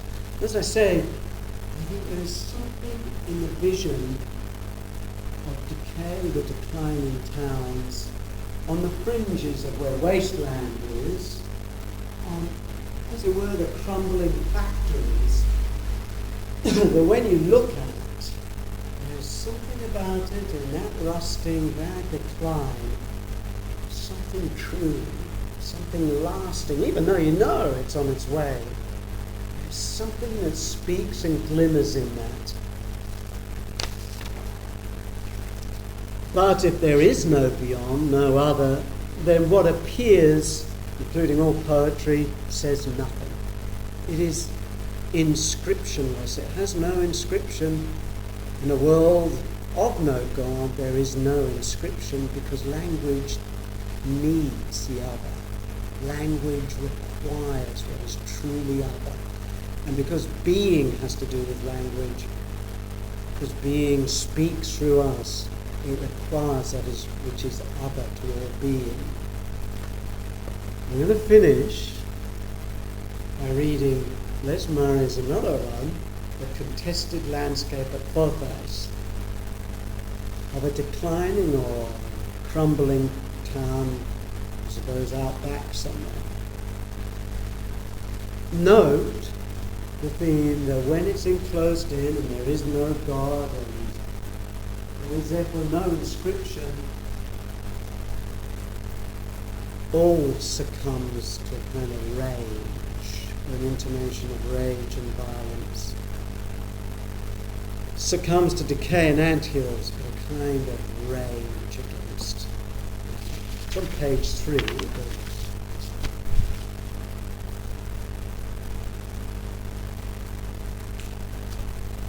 The conquest of fire culture on that timber countryside has broadcast innumerable termite mounds all through the gravel gold rush hills and the remnant railhead town, petrified French mustards out of jars long smashed.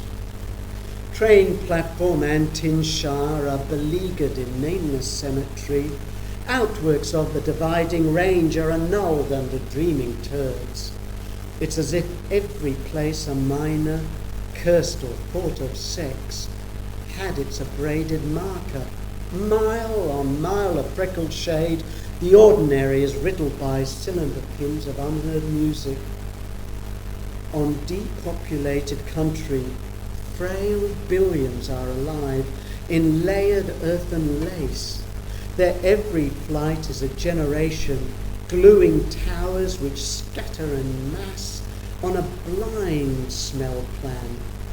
Cobras and metacobras in the bush, immense black vines, await monsoon in a world of clay lingam altars, like the monuments to every mortal thing that a planet without God would require, and inscriptionless as rage would soon weather those. The anthills erupt on verges, on streets round the glaring pub, its mango tree and sleeping fridges, an estuary of undergrounds, khaki fronts and dusty glass. What I understand, the theme of depopulated country, the frail billions are alive and laid like the ants, white ants and other kinds of termites, slowly bringing into decline and decay what was, I suppose, industry and a town. I think the cobras and metacobras, the bush immense black vines, are like those shattered mustard glasses and clay lingam altars. They're sort of shattered and left aside on clay turrets and such that would be part of the old brickworking in the factories, I imagine. Cables and such of the black vines. Like the monuments to every mortal thing that a planet without God would require, and inscriptionless as rage would soon weather those. As if something in that decay can't be meant as a kind of passage or a passage which shows that which is beyond, because in a world without God, this is what, as it were, remains. And yet the way Les Murray presents it is beautiful. It's beautiful.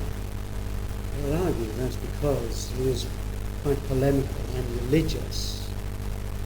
There is something in that poem, even though what it ostensibly describes is a kind of decline and decay and crumbled factories and the taking over by termites and so forth. Well, there's something that is over. And I think that's a very good poem for illustrating this in two ways of viewing the passingness of things. There's a wasteland, the in-between what one was and it's going away. One sees a decline, one sees one's own decline, and thus its own passing or one's own passing. There is a sense in which the grace is to see that as a very true symbol of transcendence.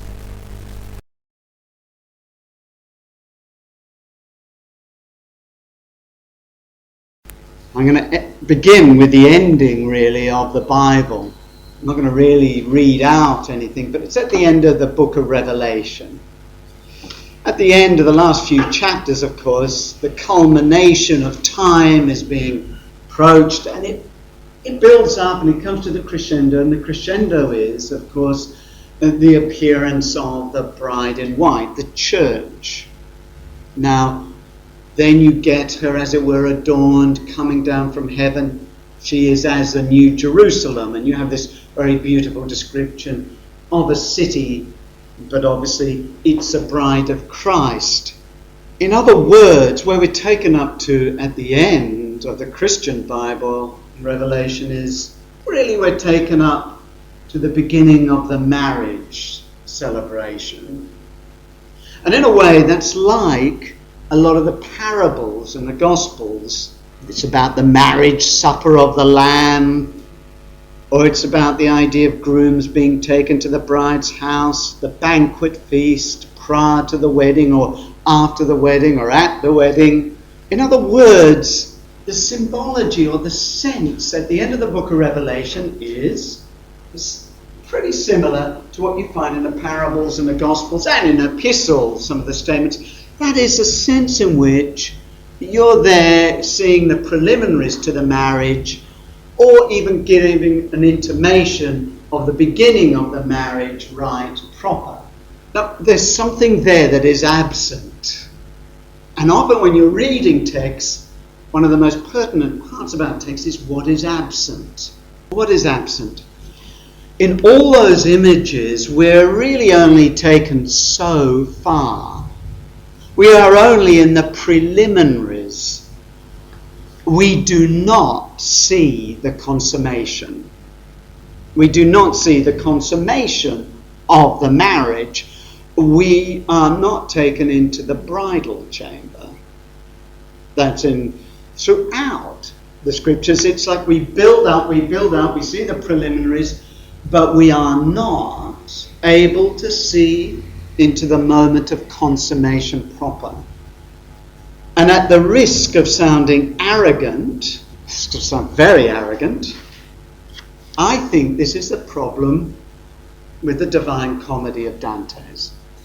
And I know I'm not the only one to actually feel that the culmination of the Divine Comedy, when Dante goes up into heaven and he is seen and seen, as it were, the beatific vision, the consummated vision. I don't think I'm the only one to say, I don't think it's on par with what goes before. And I think it's a little bit the same with Eliot's four quartets. Remembering the four quartets, as Eliot himself said, is as it were structured on the Divine Comedy, among other themes. Both affect, both say that they are showing us the consummation, the perfection of all things. In a way, both are taking us into the bridal chamber. They do so, both do so. I mean, Eliot obviously was taken from Dante here. Both do so in a kind of reflection back. Everything now that has happened in time and space, etc., now is fulfilled, perfected, and makes sense. Now, there's nothing wrong with that, as Seinfeld would say. Look, it's a grand vision, but I think, in a way, there is something inadequate. I mean, look, I'll stress this. Anything that's obviously inadequate in terms of Dante or Eliot is therefore far beyond the capacity of someone like me or most people.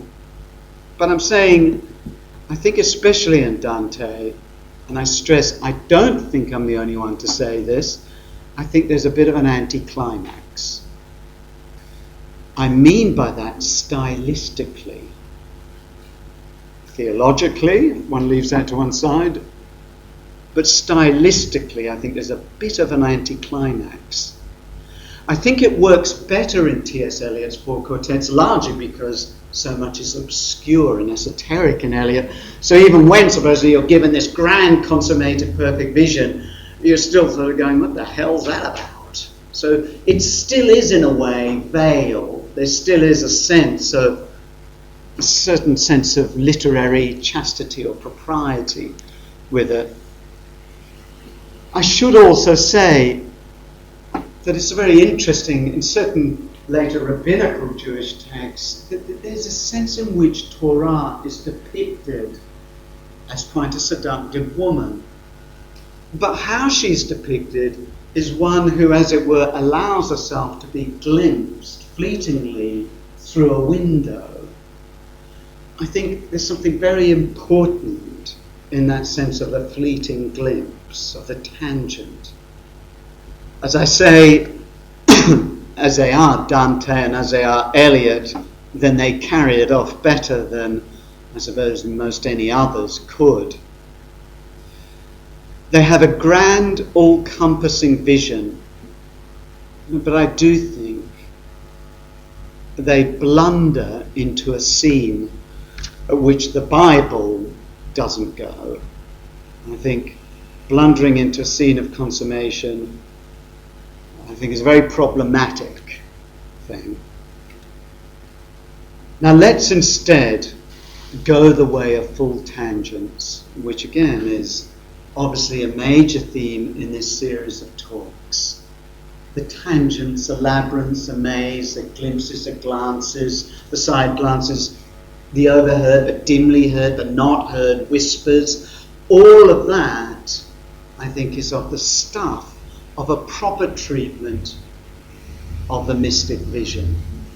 And I actually tend to think, I think there is something very strong and distinctive about the tangential in Australian literature when it comes to religious matters. Something that I think is yet to really, really be grasped or appreciated, and that probably by the authors and poets themselves. So I want to go the way of full tangents, a kind of, you might say, Australian understatement. And I'm going to come back to reading Les Murray. We had quite a bit of look at Les Murray last week, and we're going to have a look at a bit more this week. He's quite hard to read and capture. But I think when you do capture him, suddenly there is an illumination that works. Now I'm going to read through The Lattice Door, which is number 8 on that first week's handout. It's a short poem. Through the Lattice Door. Page 8. This house in lattice to the eaves, diagonals tacked across diagonals, is cool as a bottle in wicker. The sun through stiff lozenge leaves prints verandas in yellow argyle. Under human weight the aged floorboards are subtly joined and walk with you. French windows along them flicker. In this former hospital's painted wards, lamplit crises have powdered to grief. Inner walling, worn back to lead blue, stays moveless as one person still living here stands up from reading, the one who returned here from her life, up steps inside the guesswork walls, since in their love for her had persisted. Again, light and memory are interwoven, as Eliot does in the Four Quartets. And I know it may sound really very strange, as it were, interweaving Eliot's Four Quartets with Les Murray's poetry. But I think there's something to be grasped and learned from doing that, though they're obviously very different. In the Four Quartets, Eliot interweaves light and memory, and many other things, of course, all together so that they start to intimate something that, as it were, is brought to that moment of consummation and perfected. But when Les Murray does it, I think he does something very different, a little bit more chaste, we might say. In this poem, in an old, decaying, once was hospital, the sense is things have powdered down and worn back. The floorboards creak at every step, and there's a still cool latticed light falls inside. If you do, go back and read it and take time just to think about every one of those sentences, every one of those, I guess, lines, every word, so much contained in those that is redolent of things that you will know, that you do know. Things are worn back, powdered down. Someone has returned, one person, after a life elsewhere, a return to find a love that still, amidst this decay, still persists. How is that it has persisted when all else has ground down, worn away? Look, the inference is, I suppose, that there was maybe a little love elsewhere, or that what love there was elsewhere has died, and this person has come back to a place of care that they once knew. The sense is of a person looking back, searching back, going back to find what they thought they had. And the tone, yes, is sad, because we know, or we think we know, that it's in her head, in a sense that in their love for her had persisted.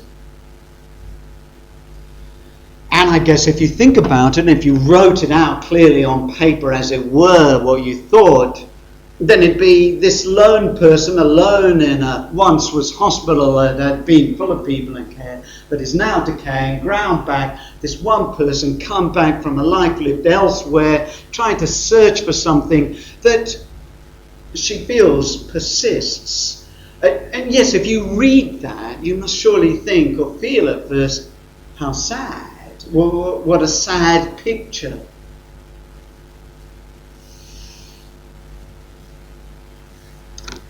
But that's the thing, it doesn't read sad. I'm not too sure how Les Murray does this with a lot of his poems. I'm going to come back to this, but it does not read with an overwhelming melancholy. Eliot does the same kind of things. He goes back to earlier haunts and gardens to find what was lost, and in hope, as it were, seeing that it will be fulfilled and perfected. And again, in Eliot, it is not nostalgia. The Four Quartets is not nostalgia. And neither is Les Murray's. Les Murray's is not nostalgia. There is something here in that poem that, as I say, if you wrote a kind of synopsis of it, would read really maudlin and melancholy. But there's something that Les Murray catches in the sense of passing or return in terms of memory that transcends, that is not nostalgia, that is not maudlin. In your handout for next week, I just point out that it'd be, if Les Murray wrote poems about shadows, which God forbid, if he wrote poems about shadows, he would write about shadows, but you would come away not with the impression of shadows, but with the impression of the substance that has cast that shadow. Now, I think that's his great genius. That's what makes him a great poet. That you don't know he's doing this. But really, if you go back and you look at those poems and you think, well, why is this? Why is this not maudlin? Now, I want to come back to these things later. Let's go back to Captain Kyros. Kyros had been stripped of all his nostalgia. Kyros had been stripped of all his nostalgia. Remember, in the poem, it's this sort of idealism of, as it were, finding the great South Land, that it would be devoted and dedicated to the Holy Spirit, and that it would be almost something akin to a utopia, a New Jerusalem that would be founded on earth, that would be full of moral purity. But nevertheless, it is he, by captaining that ship, that goes off to find a new South Land, that actually ends up passing on the corruption of modernity and, I suppose, those on board ship. He is stripped. He is stripped when he gets back home. He feels a failure. He is stripped. And yet, in those last passages and those last pages of the poem, when he's dying, when Belmonte, the ostensible author of the poem, is there to hear his last words, well, Kyros has faith. Kyros finds faith. But it's a faith that comes through having seen and looked squarely into the decline of all things. It is a faith that comes by having seen and looked into the decline of all things, in a decline of hope, of utopian ideals, of empire, and nostalgia as well. I stressed in the first week, Captain Kyros is not some exercise, I think, as some critics might think, in nostalgia. Quite the reverse. It is the very subversion, the undermining of nostalgia. On his deathbed, Belmonte hears Kyros start to talk as if in a similar way to St. John in Revelations. And I'll read. This is from the latter parts, the last parts of Captain Kyros, where everything starts to become a little bit apocalyptic. But there's something in that apocalyptic that isn't just a kind of denunciation of all things. There's something more. And I'll read.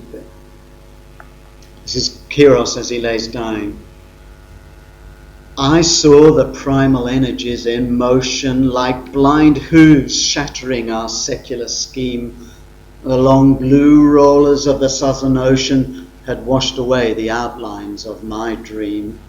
Over a sunken world forever lost, the keels of navigators crossed and recrossed, and history was shaped to a new theme. What is that new theme that history shapes? This is Macaulay's point. The new theme that comes with the birth of modernity. And it's not just Macaulay's point. There are many historians of ideas who take this view. That from the early 17th century on, you get the rise of the dominance of pragmatic thinking. I said last week, many will take Francis Bacon as the turning point. Before philosophy was philosophy proper, was about metaphysics, ontology as we discussed. And then you had the rise to dominance of pragmatism, of pragmatic thinking, of what many call the disenchantment of the world. Slow, increasing, growing. And this is Macaulay's take. And thus a new theme of history is a radical emptying that takes time. It's the very theme, I'm arguing, that is taken up in Job, that is taken up by Job. So dost thou destroy men's hope. So dost thou destroy our hope. But it's in that destruction of that hope, a hope that is too much informed by pragmatic considerations or utopian ideas or nostalgia.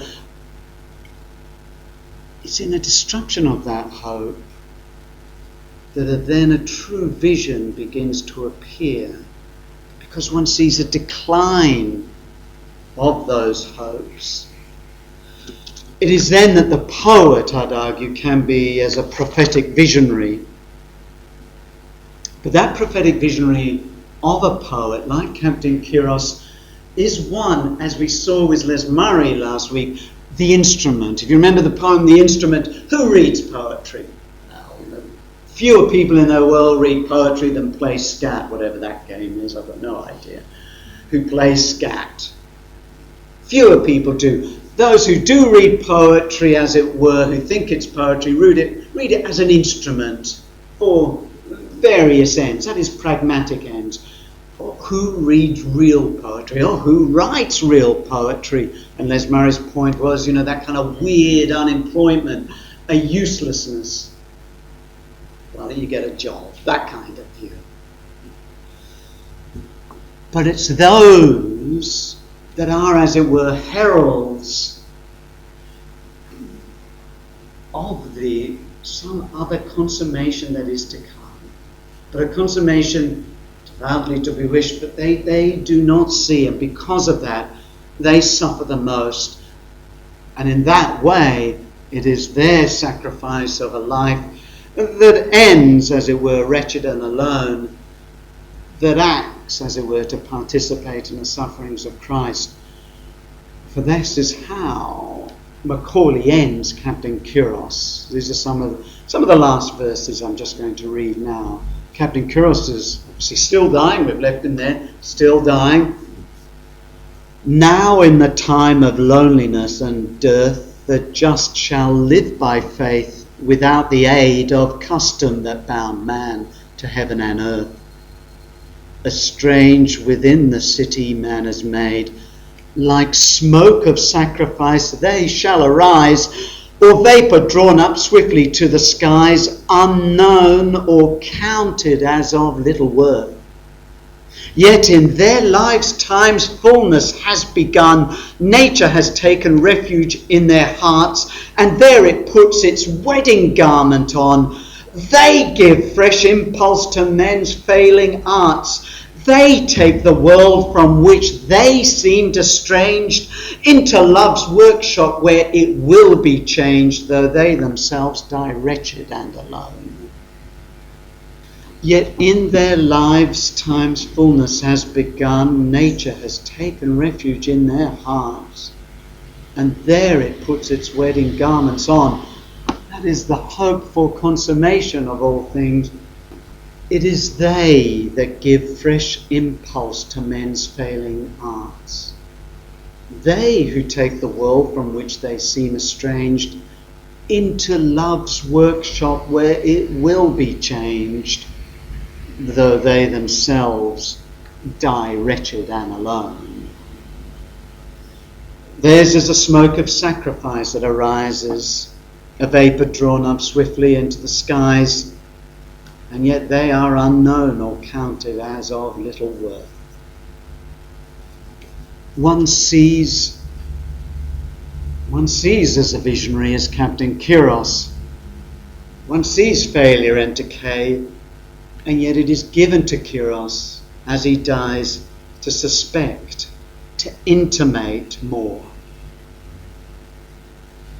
So what was that woman looking for, returning to that crumbling place, as it were her form of Job's crumbling mountain? What did she think she'd find in that once was hospital through the lattice door? What was it? What was it that is drawing her back? Now, I think this is why Patrick White is the great Australian novelist, a great world novelist, but a great Australian novelist.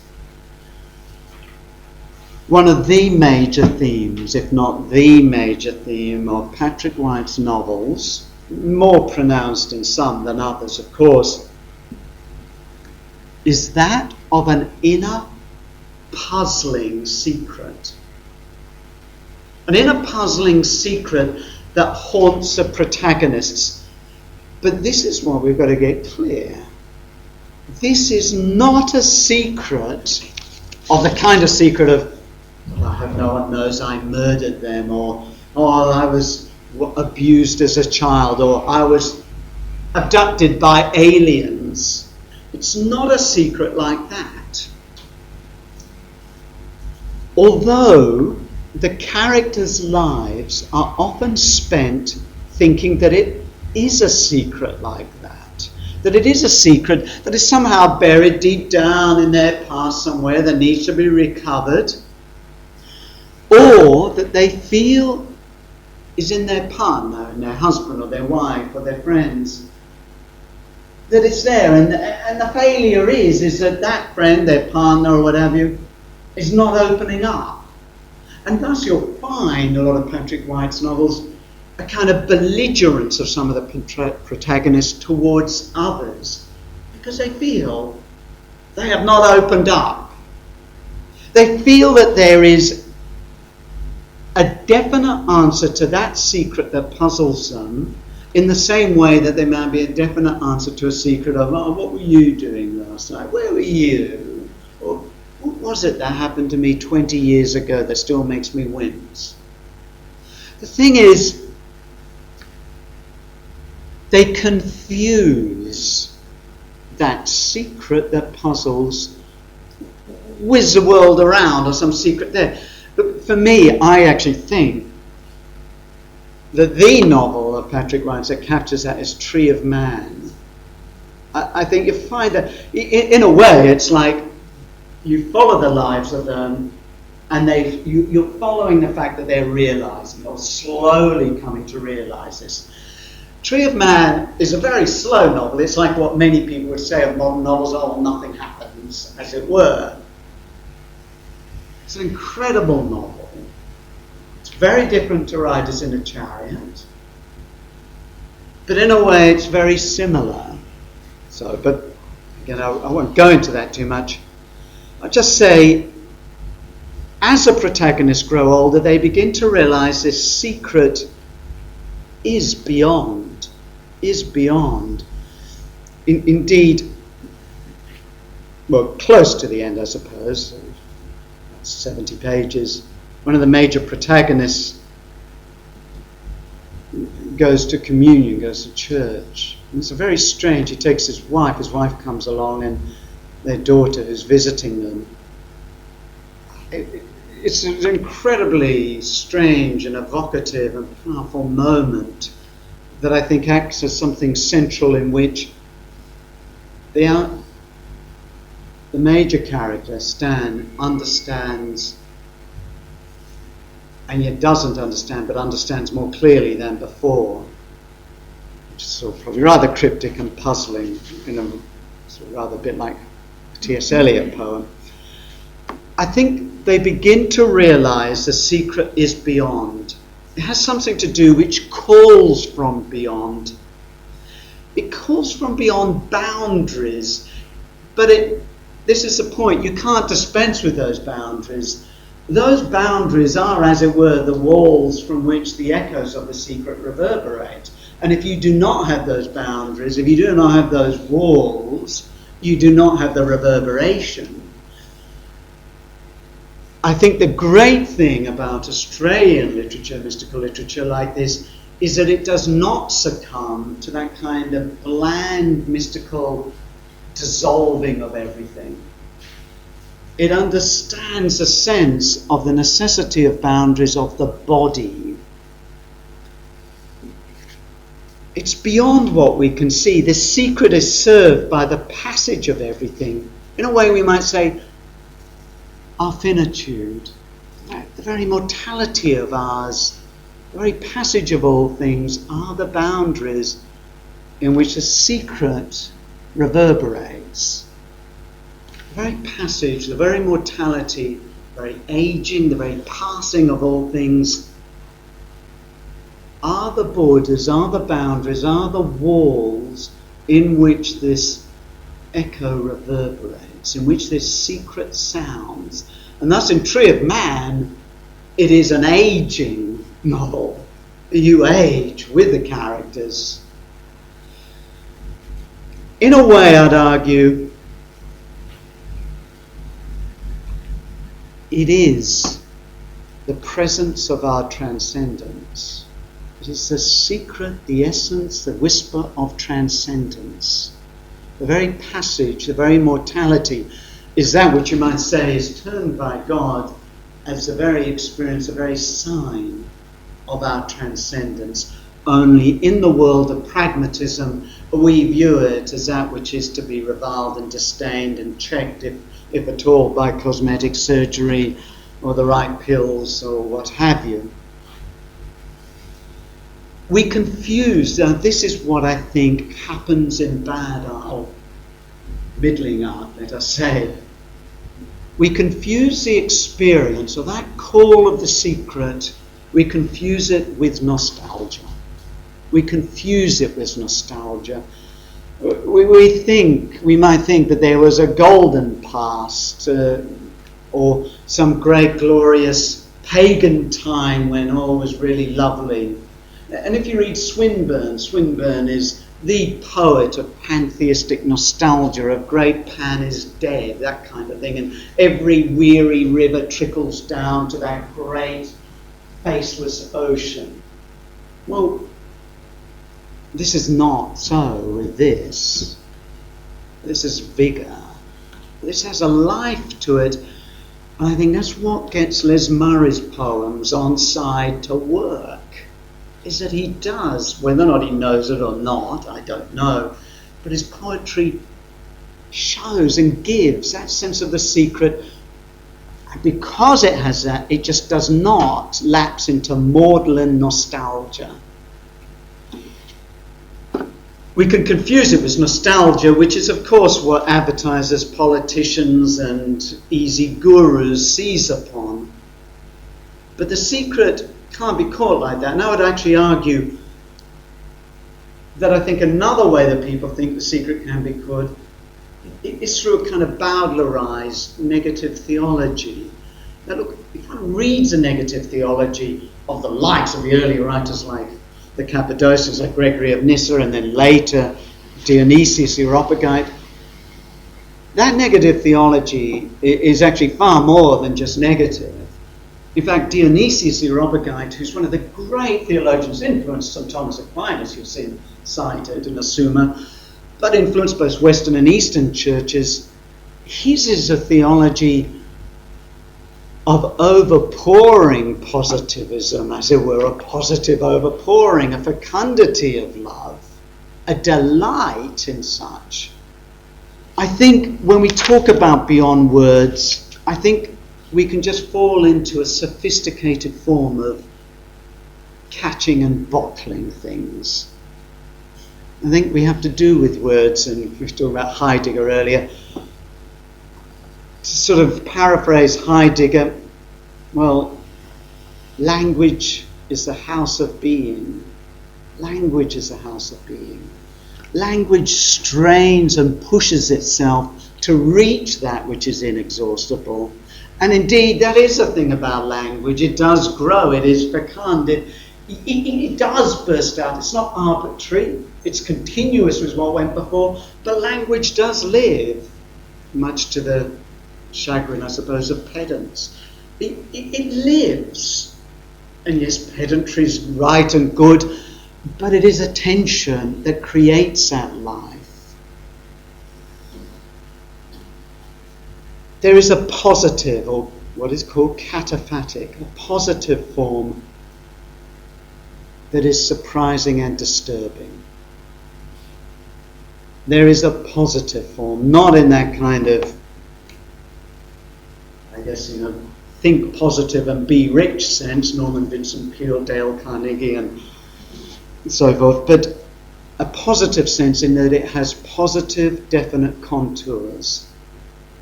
It's a form that is both surprising and disturbing, but it's a form that we really have to do with this until this side of the eschaton, until this side of the consummation. And it's a form that Patrick White, in Riders of the Chariot, interweaves throughout the book. It's a form that is of the crucified Christ. It's a cross. It is that which is interwoven. Again, again, this might be a bit of a spoiler alert, but Mordecai Himmelfarb, the Jewish mystic, who is the clearest thinker about the chariot, because of course that is very much within his tradition and one that he's been dedicated to, he starts to merge at the brighter bicycle factory with the figure of Christ in what is, as it were, a mock yet violent crucifixion of him. But the figure of the cross, of the sense of the cross, is through it all, because what Patrick White is doing is relating, in a, you could say, a Christian Kabbalistic sense, the being crushed by the wheels of the chariot, the being purged, to the cross. And thus, by the end of the book, so if you don't want to know the ending, you can put your fingers in your ears and go la la la la, or something like that. By the end of the book, Patrick White finishes off Riders by bringing all the visions together, uniting them and grounding them all in what?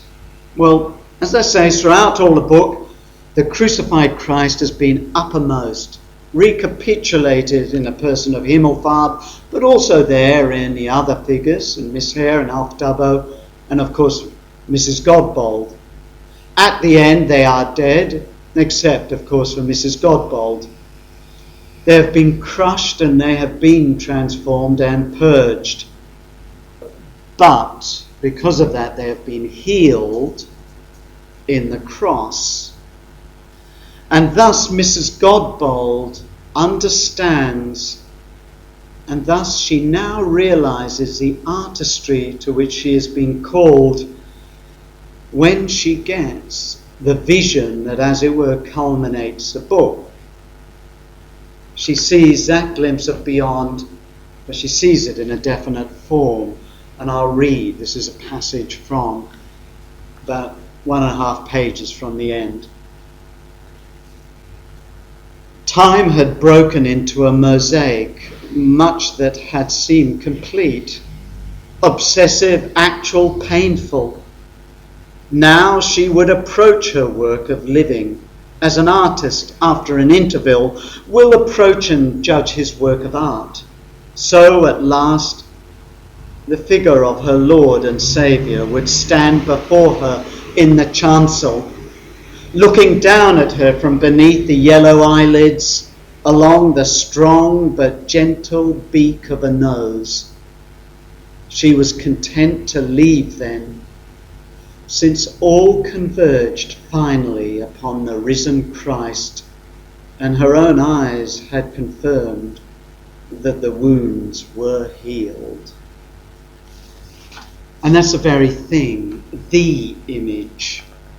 The image that here and now encapsulates both the world and transcendence is the cross, the crucified Christ. And that having been crushed and identified with it, one then gains at least a glimpse of the wounds that are healed, the consummation, but only a glimpse. The protagonists of Riders must be crushed. Kyros must be dismayed. Look, or anything else, any way else, is not real. It's simply nostalgia, it's kitsch. Or it's just merely a fundamentalist misreading of the sacred text. Or it is a fundamentalist misreading of the world, a fundamentalism of pragmatism. Every novel, I think, and every great poem ever written, I think, has that sense haunting it, has that sense of the secret. And I think nothing else is really real unless it makes sense, unless it confronts the crushing of the chariot, the fact that the world devours, the fact of the cross, the fact that the only thing that can, as it were, overcome that is in fact that which gives itself to be devoured. Here I'll finish this hour reading Les Murray's It's on page 9, church. Church.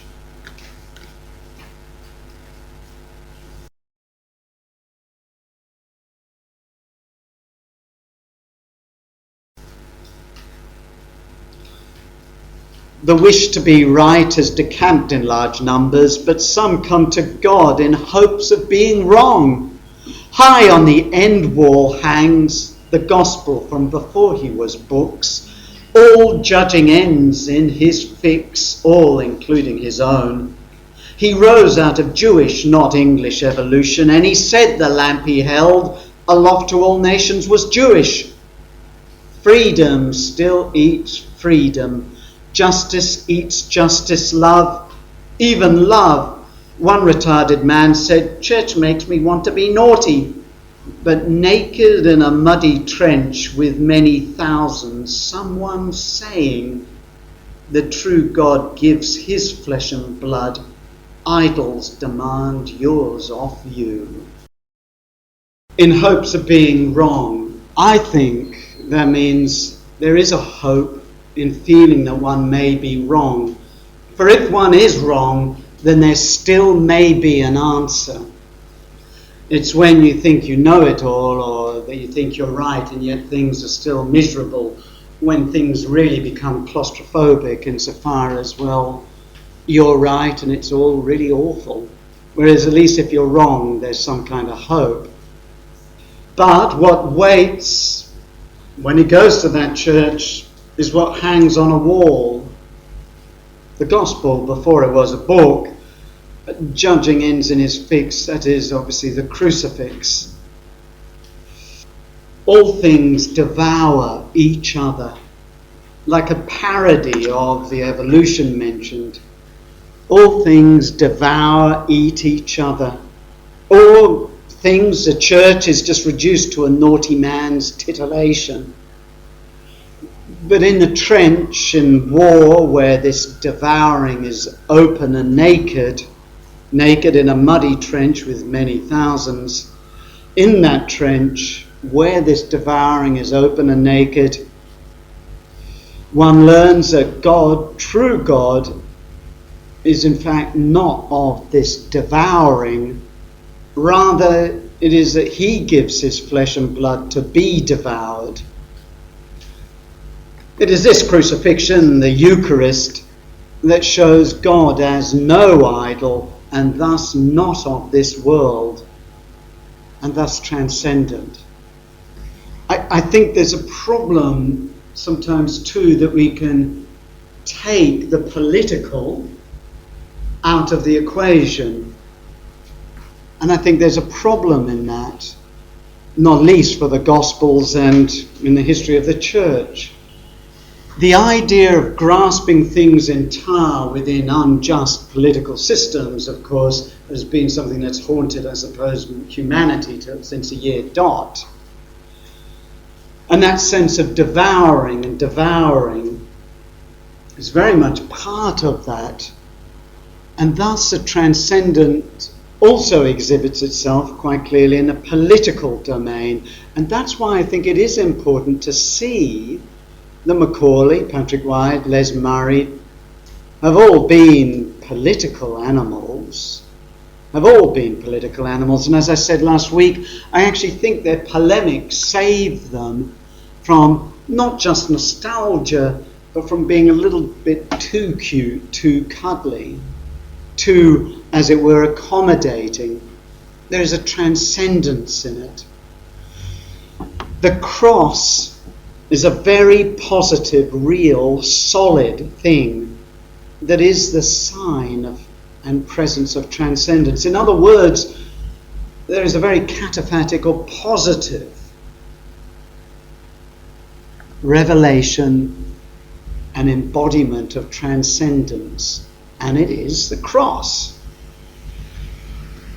It is there that a true word can be spoken, and thus words and art, literature and poetry, and fine art too, are legitimate. Now this may seem a really big nothing to us to talk about legitimacy for art and fine art, but of course in the history of the church, and not just the church, in other religions too, the question of the legitimacy of fine art, or poetry even, or prose, in matters divine has been a very important issue, not least in the Christian church, with the iconoclastic controversy when in the Eastern church you had people opposing the use of icons, and of course later in the Reformation Puritans destroyed many of the great churches and the interiors of great churches in England because of out of iconoclastic, destroying icons, images, fury.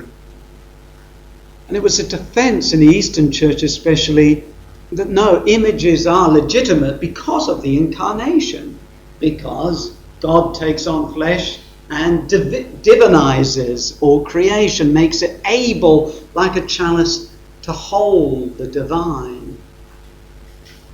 Well, the cross as well, I'd argue, to take it further, legitimizes it. In fact, essentializes that legitimacy of art, of poetry, of prose and fine art. They are legitimate, they are able to intimate, if only at tangents are transcendent. And of course there's bad art, and of course there's the sort of phenomena of the pious evangelical novel, not wishing to sort of put the boot in anywhere, but that just becomes trite, or Mills and Boon equivalent, as it were, of religious literature. But having said that, look, now we might sort of get a little bit critical here. There are other ways that other poets want to focus and try to bring out, as it were, the transcendent, the divine. Kevin Hart is a contemporary Australian poet and an academic of some great standing. Probably his most famous work, which was written in, I think, 1988, Trespass of the Sign, was a book that attempted to tie negative theology to the philosophy of Heidegger and Derrida. It was actually part of my PhD that I argued that I didn't think that was legitimate, but you'll be glad to know that we're not going into those more rarefied philosophical areas. Look, he's been writing poetry now for some decades, so he's no Johnny-come-lately to poetry. He's not some kind of person who just thinks, oh, well, I'm a great academic, I write well, and he does write well, therefore I'll start poetry. He's been writing poetry for something like 30 years. And he is a world-renowned poet as well. Harold Bloom, in fact, the American sort of writer on literary matters, praises Kevin Hart. He's been writing poetry for some decades now, so as I say, he's no recent amateur. But there is one consistent theme that goes through all his poetry. I'll stress here, I'm not a great fan of his. So look, you might well find a lot. But I'm going to read two poems of his, one that I think is a good poem and another one that I think is a great poem. There's one consistent theme, one term in particular that recurs through all his work over the decades, and this is a term, shadow. Shadow. It recurs rather, I think, tediously, and I think it's a rather too easy term to use. A lot of the themes that goes through his poetry are the themes of almost a weightless despair, a kind of floating nebulous darkness and emptiness.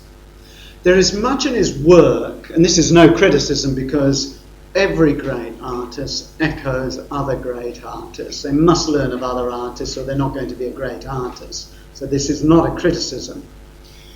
There's much in his work that echoes T.S. Eliot, especially Eliot prior to his Anglican conversion in 28. So the stuff of Prufrock and Wasteland and so forth.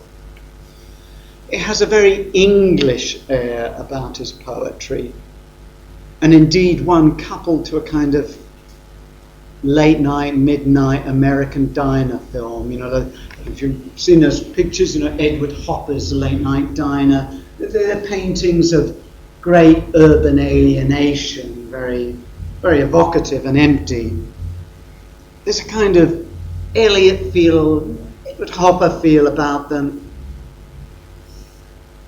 but I'm not too sure that it works. Now, I still think, for what it's worth, that he does write some good poems, which sounds very arrogant to say like that, and at least one great poem. And I'm going to read the first poem of his that I think is a good poem, and it's called Three Prayers.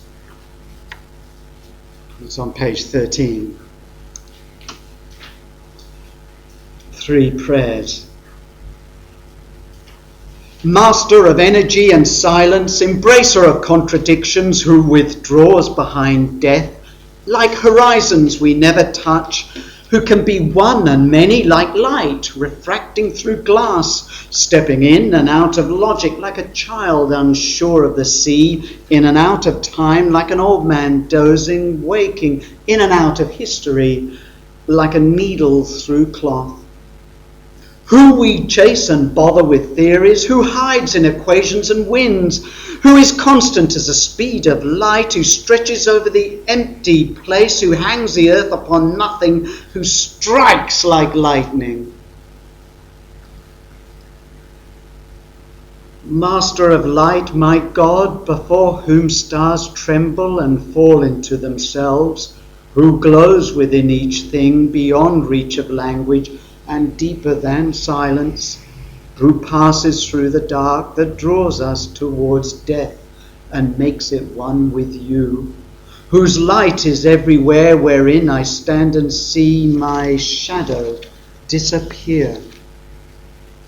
You do not speak to me of death. You do not pester me like some, far too busy with the universe, sometimes not busy enough, searching out our softer parts, trying to squeeze yourself in, showing off your famous night sky like a child with a new drawing, forever posing impossible problems we try to solve like crosswords.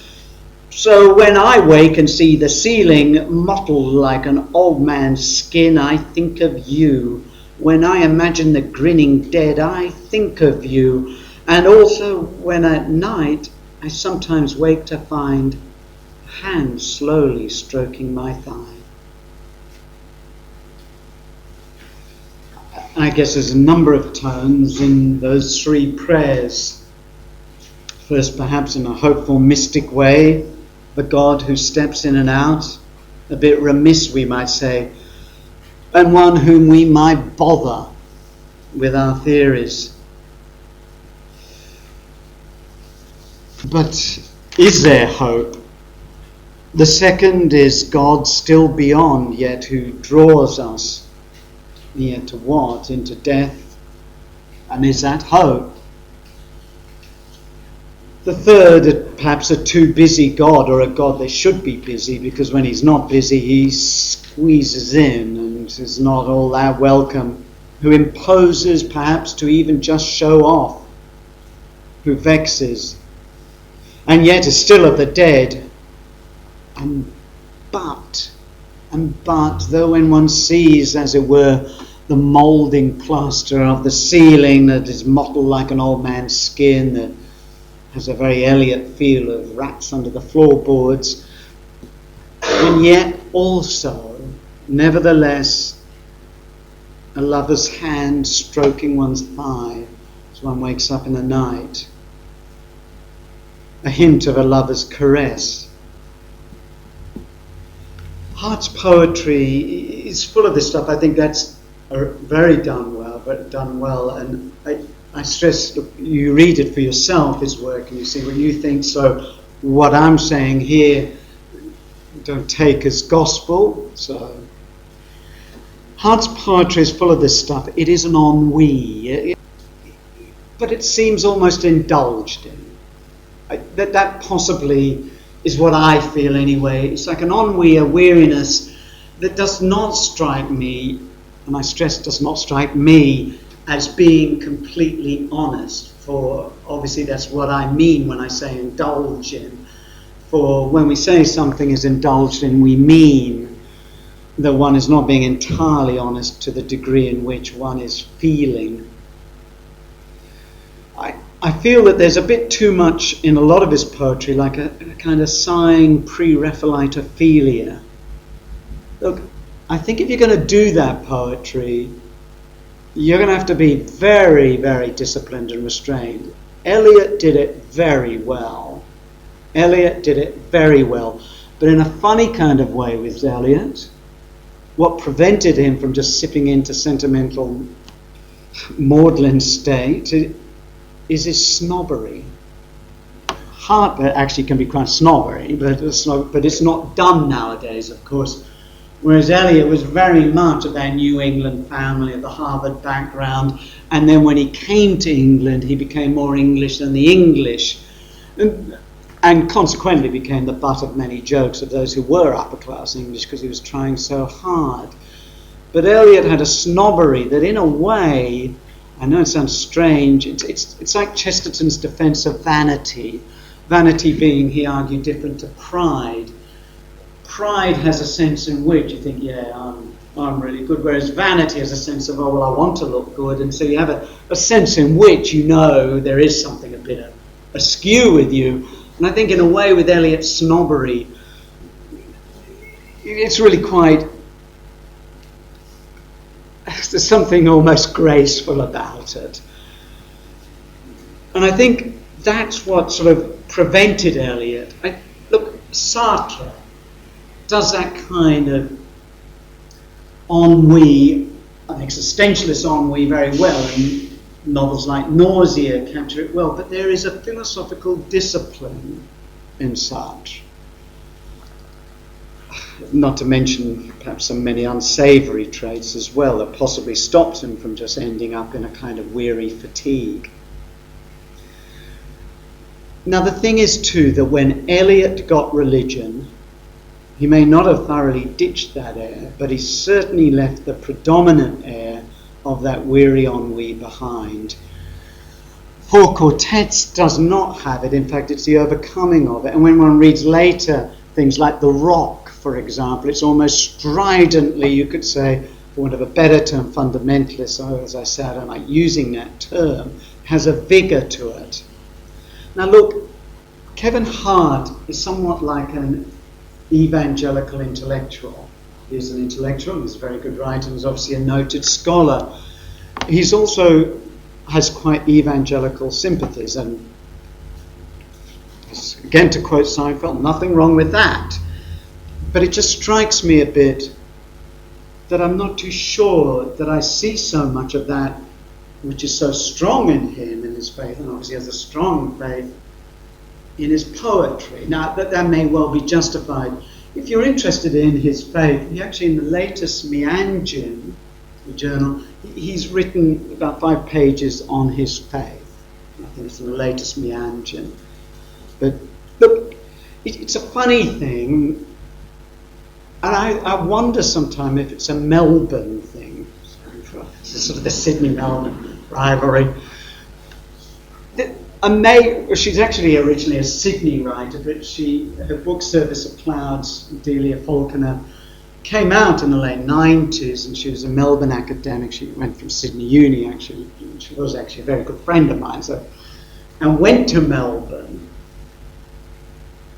She can write really well, and she wrote, I think last year, the year before, The Lost Thoughts of Soldiers, a very thin novella. But her work too has a kind of emptiness, a kind of Gothic cabinet of curios feel, a kind of insubstantiality, intangibles of shadows, darkness, clouds, and emptiness. I often say, and look, probably my prophecy's never coming about, I often think, with other friends who know her, that I sort of tend to think that she'll get religion sometime soon, but either Tridentine Mass or Orthodox Church. I'm probably very much wrong, and if she becomes a Hillsong Happy Clappy, I'll really have egg on my face. So, look, there's something about it. Maybe it's just not my taste, but there's a kind of intangibility and insubstantiality about it that, as I say, I find a little bit too indulgent. And again, maybe that's my taste, and others could put me right to that. And maybe I am being too uncharitable, but having said that, I do think that Hart has written at least one great poem, and I think this one I'm going to read is a great poem, and it's The Last Day. The Last Day. And that's on page 15.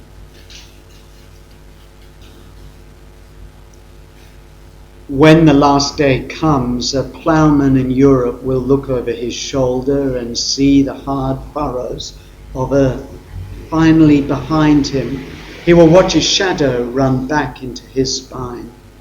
It will be morning for the first time, and the long night will be seen for what it is, a black flag trembling in the sunlight on the last day.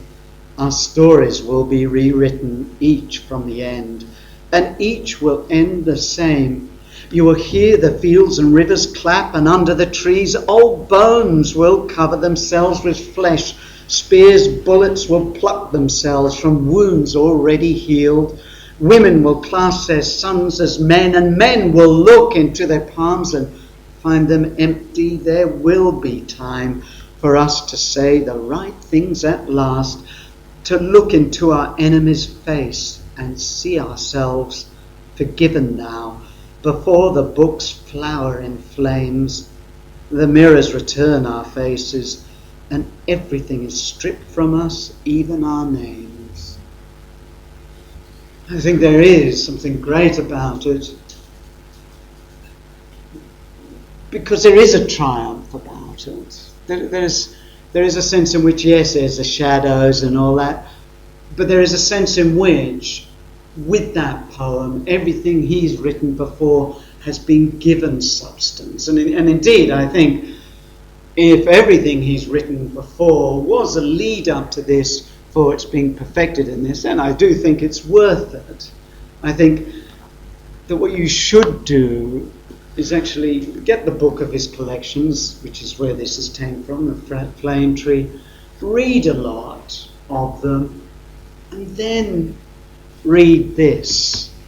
Because I think you do see, therefore, that sense of a trajectory up, that sense of the shadows finally becoming substance, and that line, a black flag trembling in the sunlight. That is, the long night will be seen for what it is, a black flag trembling in the sunlight. In other words, that picture of suddenly something really quite small that seemed once so big, and yet now it's just flapping in the sunlight as the sun rises. There's a great sense of an intimation of the consummation here. And what it reminds me of is that English artist Stanley Spencer. If you've seen any of his work, Stanley Spencer did a lot. He's quite an eccentric English artist, and they have a beautiful painting of his in the State Gallery here called Christ of Cookham Cross. Stanley Spencer did a lot of work of the moments in the Bible, very much in his location, Cookham in England. He had a rather eccentric and out there view of Christianity, so if you do read about his life, be warned. But he has an amazing works. He's dead now. And some of his major works, he did a lot of altarpieces, chapels, and so forth. And some of the most amazing ones he did were of resurrection scenes. So you would have the resurrection at Cookham Cemetery, and the graves breaking open and so forth, or for a war chapel, the resurrection with all the soldiers coming out of the trenches, out of their graves. Incredibly beautiful, and it's a beautiful autumnal colours that Stanley Spencer used, and a very English autumnal light. And in a way, I think, for the last day, there's something of that there. I feel that's what came to mind, anyway, for me. Again, there is a lot of Eliot in that poem. There's a lot of four quartets. But I think what actually makes this intimation of the consummation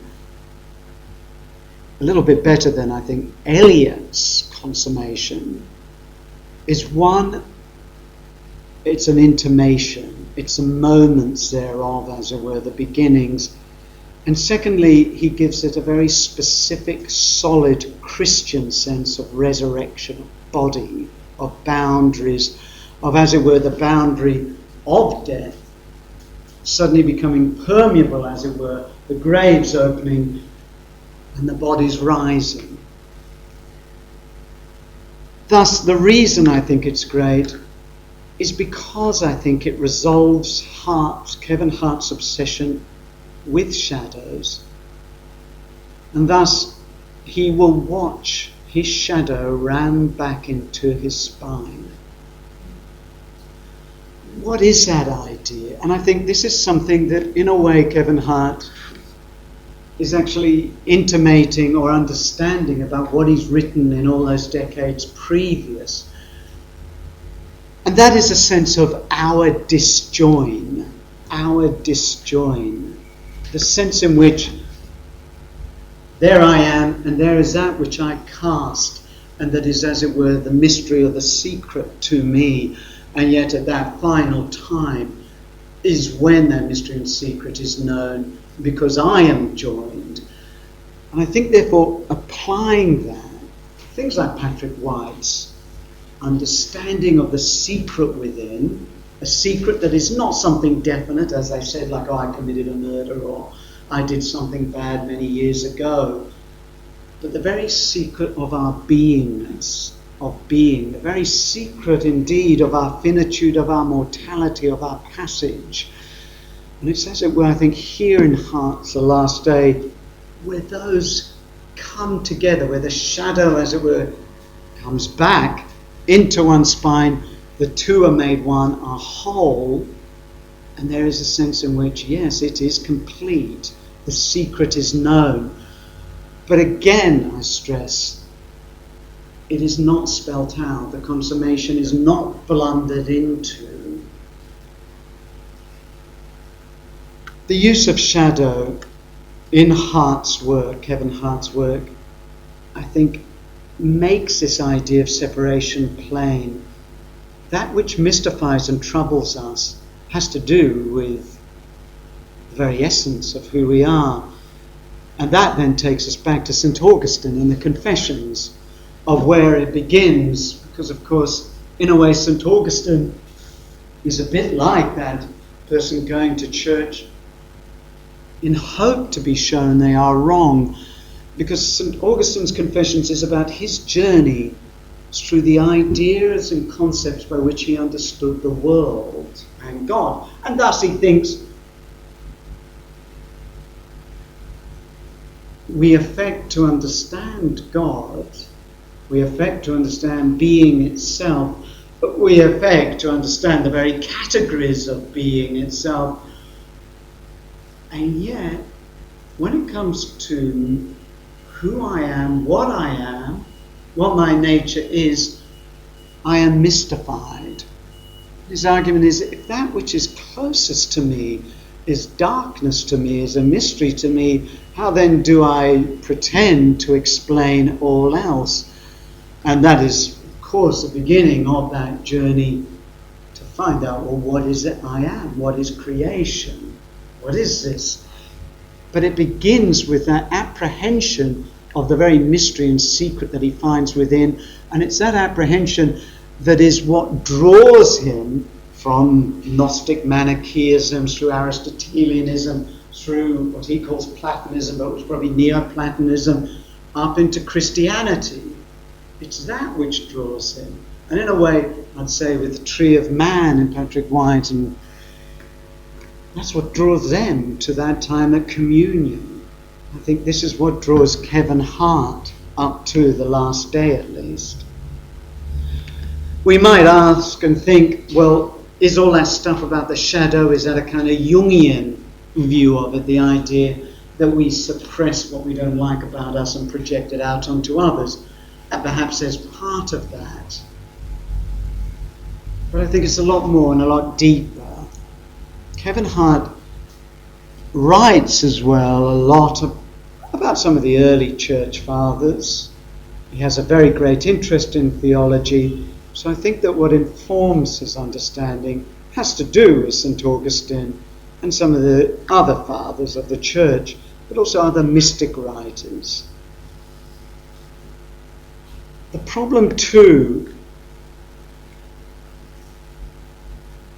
is that, to use the term shadow of Carl Jung, is cast over a lot of modern literature. Some of it for good reason, some of it for bad.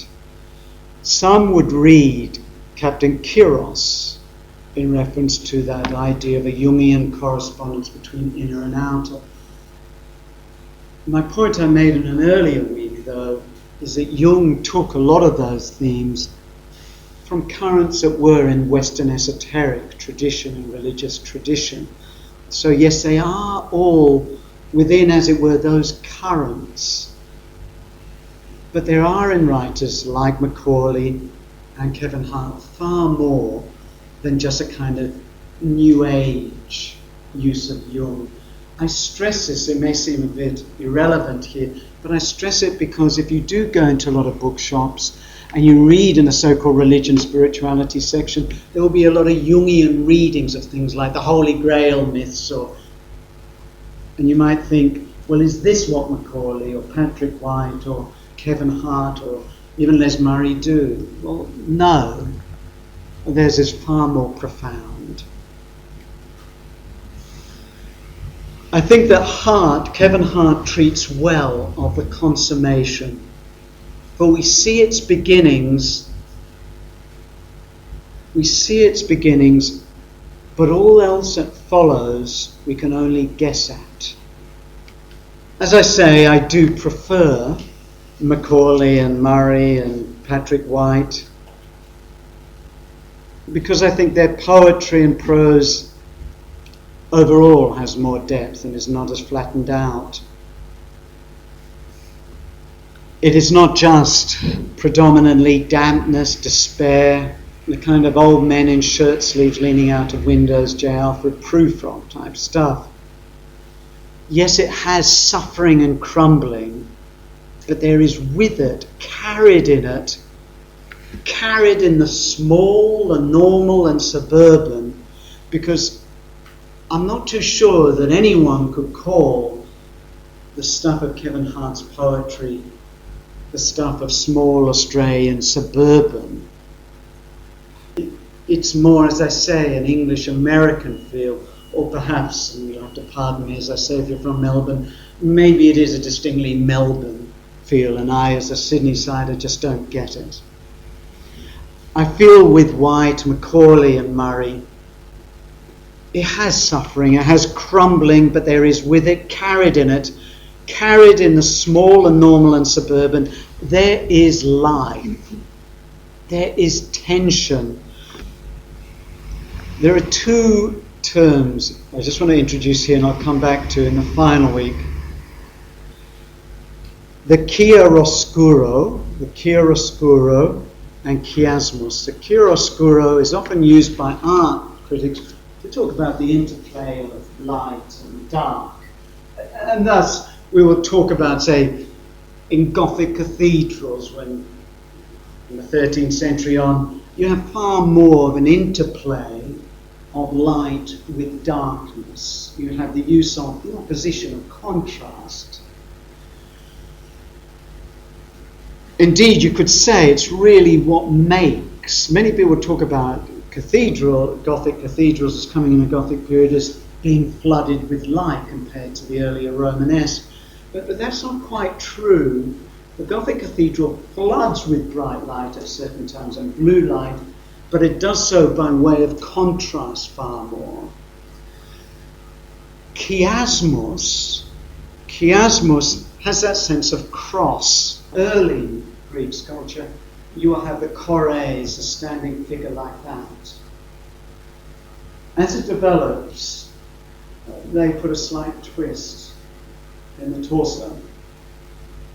The stone comes alive once you do that.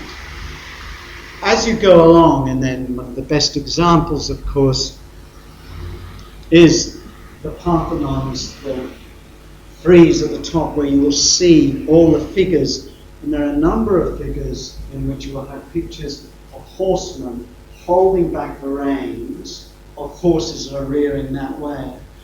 That is a use of chiasmus. you're looking at stone, at static stone. But when you do the torsion, the tension, the stone comes alive. And I think that's what you need in a lot of literature. You need that chiaroscuro, you need the play of white and black, as it were. You need chiasmos.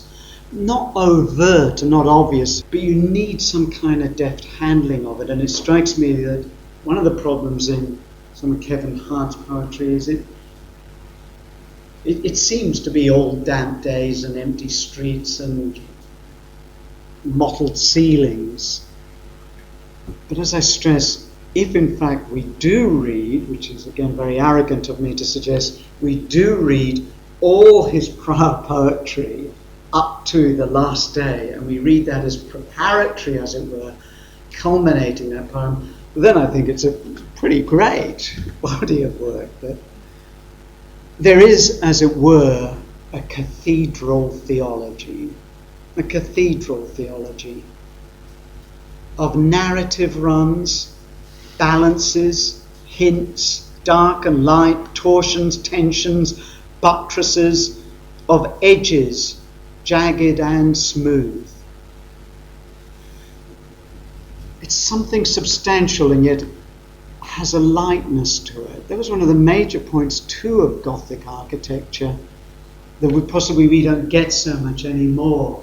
But the very use of the exterior was to try and give you the feeling, this incredible bulky load, and by the use of sometimes not putting pediments and so forth in the frontal architecture, that it would actually give you a feeling that it was uplifting, and thus the sense was both of heavy gravity, which of course was Romanesque, it was very heavy, solid, but in a Gothic it was something to try and make it look like those heavy stones were about to take off, to fly.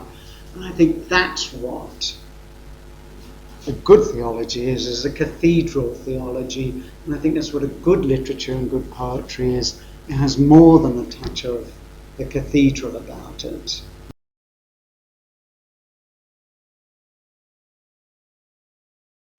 Look, I'm not going to start proper just yet. I'll wait a few more minutes for others. But what I thought in the meantime was, in terms of people asking about the course in 2 terms' time on William Robinson and Louise Heermann, 2 Australian artists.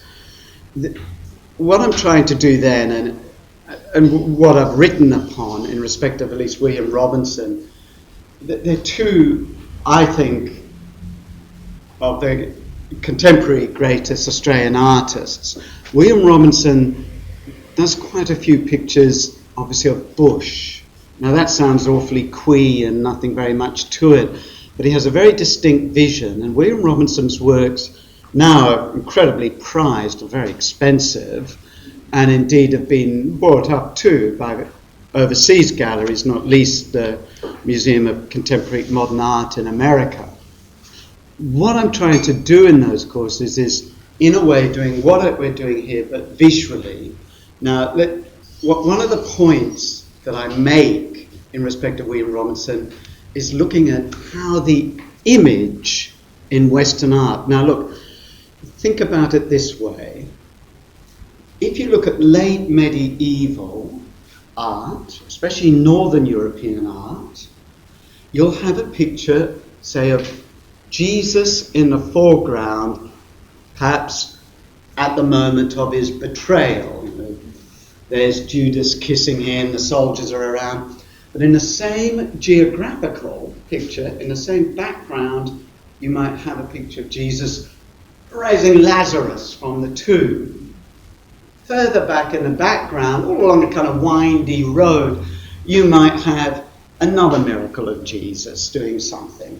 Now, the point is that in one shot, as it were, one visual image, you have a use of history as narrative, bang, portrayed there. And you might think, well, so what? When you look at the history of art there, let's say we go back to early Greek and to Roman art, especially clearly mosaic art, but also the art on pots and so forth, they are what we'd call the frozen moment. Like if you took a photograph like say, he took a photograph here of you, it would be a frozen moment in time. But what those medieval artists, latter medieval artists, were doing were, in fact, we're taking a photograph here, but then possibly in the middle background there'd be pictures of some of you on your way here, and then right back there, perish the thought, there'd be pictures of you getting out of bed. Now, that may not sound very much, but that means a way of viewing time is very interesting. Look, think about the common motifs of Our Lady. There she is, perhaps crowned in heaven, holding the Christ child. Well, if you stop and think and reflect about that, that is something quite odd if you think of it in normal ways of time and space. Because, of course, Jesus is all grown up and ascended. And yet there you have a picture of, as it were, a historical event back at Jesus' birth, and yet somehow it is there in a kind of heavenly, timeless realm. Now, look, again, this may not sound all very much, but it's actually really, really odd when you think about it. Now, when we see that Northern European art, that it has this narrative geography, suddenly the Renaissance happens, as it were. Now, the Renaissance is, as it were, a return of really Greek concepts. And lo and behold, what do you get back? The frozen moment. And the frozen moment dominates in Western art up until really the 20th century, when you start to get the fragmenting of the image. But what is interesting, I think, about Australian art, and William Robinson in particular, is there's a kind of return to narrative. In the one picture, there's narrative. And that's what's great about his paintings, that he so skillfully uses light and shade, that when you really look at his paintings, you get drawn into multiple perspectives. Now, so that's what it's trying to look at, that in context of the notion of God, and how do you portray the divine. Louise Kierman's a Melbourne artist who actually uses a lot of dark and light. She's been often compared to the use of colour in Rembrandt in a very disturbing, unsettling way. There's really very little way to describe her work except to show it.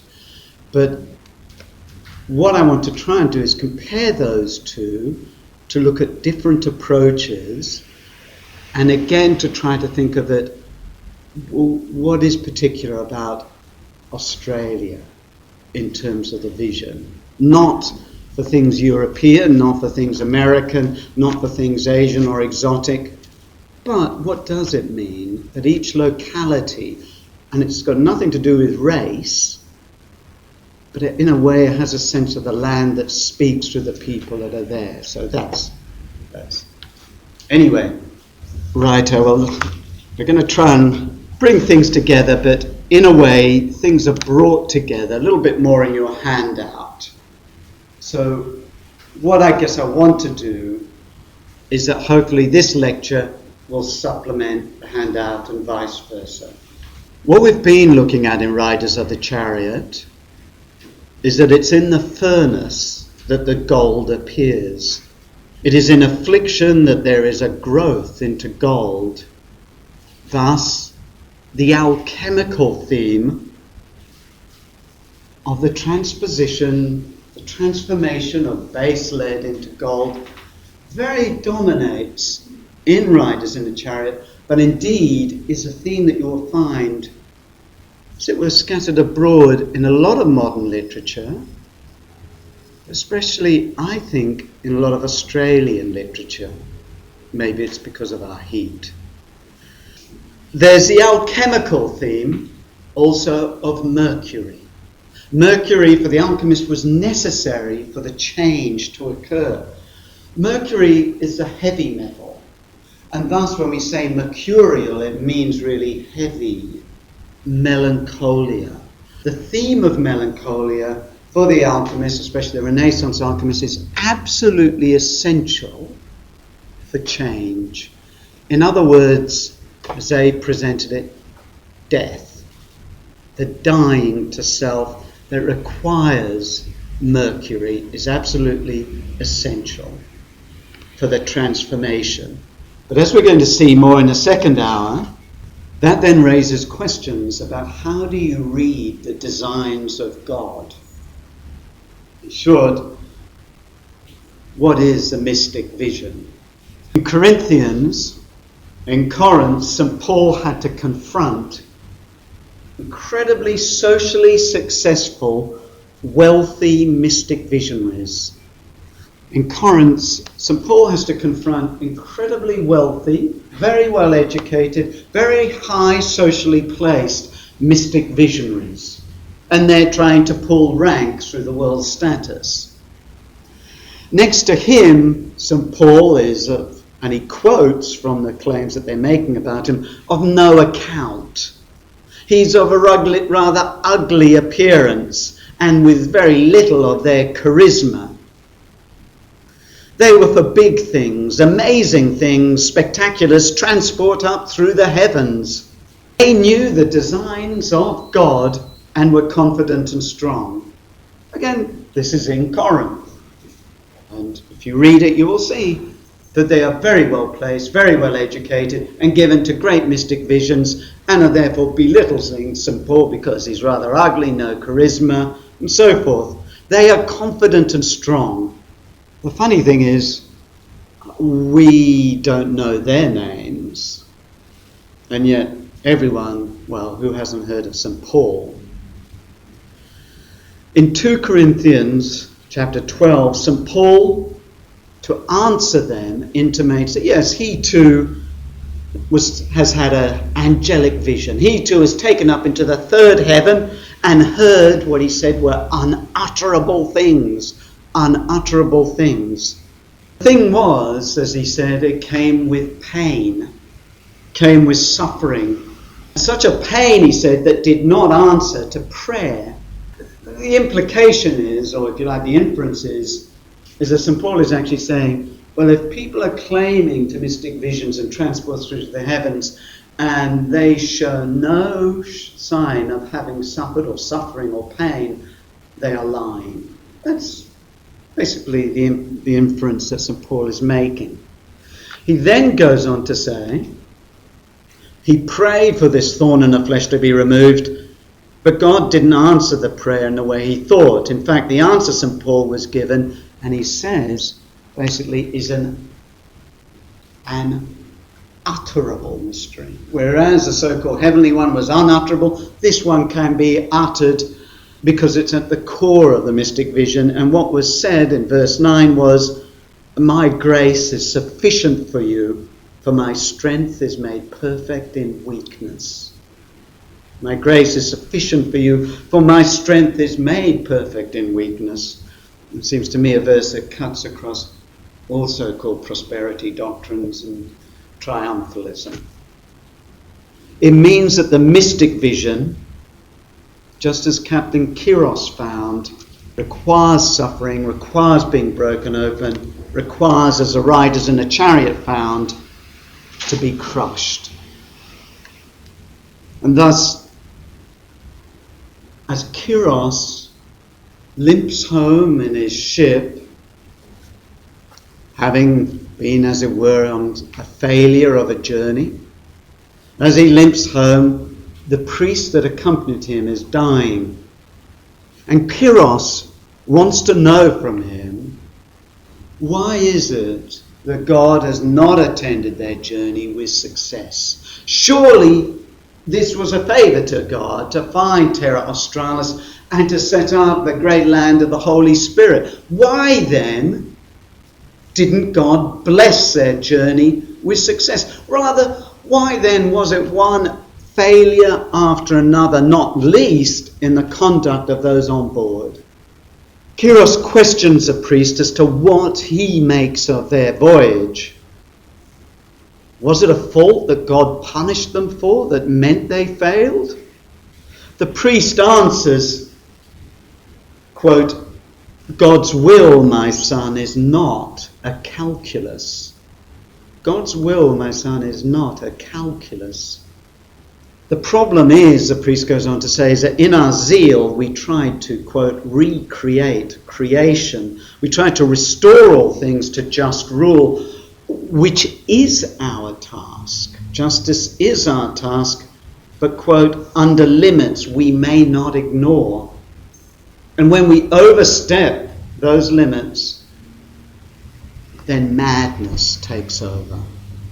Delirium takes over. Ideas of utopia, New Jerusalem, of ideas of victory and triumph. And again, I guess, in history that is repeated.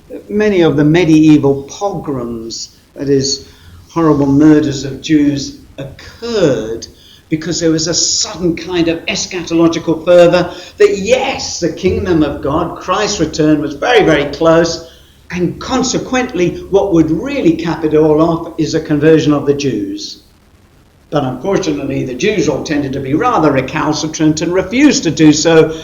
And thus, those who were so full of zeal of the New Jerusalem coming decided to force things a bit, mainly by the spilling of blood. And that's, I guess, a pattern repeated. Many people don't realise there's many major mystics in many religious traditions can also be rather ruthless. There is the temptation of an almost political and mystical exaltation. In other words, we get carried away by a kind of mystical calculus, by the idea of successful designs. But it is more through our failures, as St. Paul says, that God works. And it strikes me that there is a theme very much, probably in a lot of Western literature, but certainly in a lot of Australian literature, there seems to be a theme that really captures that and does so at a tangent. And Riders in a Chariot, Captain Kiros are, I think, expressions of that. I think there's something about Australian literature, about Australian letters, that somehow does justice to that theme. But because it's not writ large and obvious, because it is at a tangent, I think we tend to miss that. Anyway, Captain Kiros is pained by the priest's words, and we read, in Kiros' soul a trouble echo sounded, then even perfection is a snare I see, yet by the gospel word I am confounded. Be ye perfect. Was it a fault in me that with intense desire I sought to escape this blind world's evil so far as to shape our labours to a secular liturgy? Then even perfection is a snare I see, yet by the gospel word I am confounded. Be ye perfect. Was it then a fault in me that with intense desire I sought to escape this blind world's evil so far as to shape our labours to a secular liturgy? The priest tries to comfort Kiros, but then soon dies. The remainder of the poem is that he limps back and gets back to Spain, and yet it seems to be that the priest's words haven't really quite sunk in. And Kiros thus still is set on finding Terra Australis and wants to be able to raise the money and the goods and the ship for another voyage. And of course he meets with frustration because even though he is praised, he finds that this praise is empty, so he really has to try and do a bit of politicking. Finally, he seems to raise money for the project, again and again meets frustration after frustration, and when it actually seems that he's on his way, well, he contracts a fever and dies. In other words, he never quite took to heart that perfection is a snare, in that we confuse gospel perfection with the world's understanding of perfect design. For the former, that is God's perfection, demands failure. while the world always demands success. In short, the gospel demands the wheels of the chariot. But the world wants a neat calculus by which it can avoid such suffering. In a way, it's like the world is a word typified by that kind of Anthony Robbins or Deepak Chopra approach. That sense of God wants you to be successful. Or that Neil Walsh, Conversations with God, the New Age's tomes. That God, well, you are God and you want to be successful, so all you have to really do is really be greedy enough and desire enough and you will get it and you will be successful.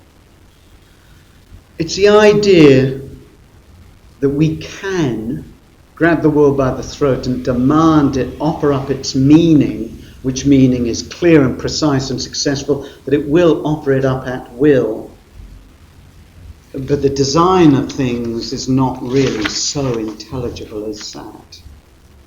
As for Macaulay himself, I think it's very interesting to see how his poetry changes. When one reads his earlier work, like Captain Kiros and others, there is quite clearly a very epic sense. In other poetry, there's a polemical sense. There is a sense of big things, of big movements. And indeed, he was very much part of the 1950s movement that was associated with Santa Maria, that created a split as well in the Labour Party. So he's very big on the sense of movement, but in his latter poetry, now in his prose and his editorship, he was one of the first editors of Quadrant, of course, he could still be polemical, but his poetry started to breathe a very different air. His poems from then on are shorter, more distilled, more given to entering into particulars and colours.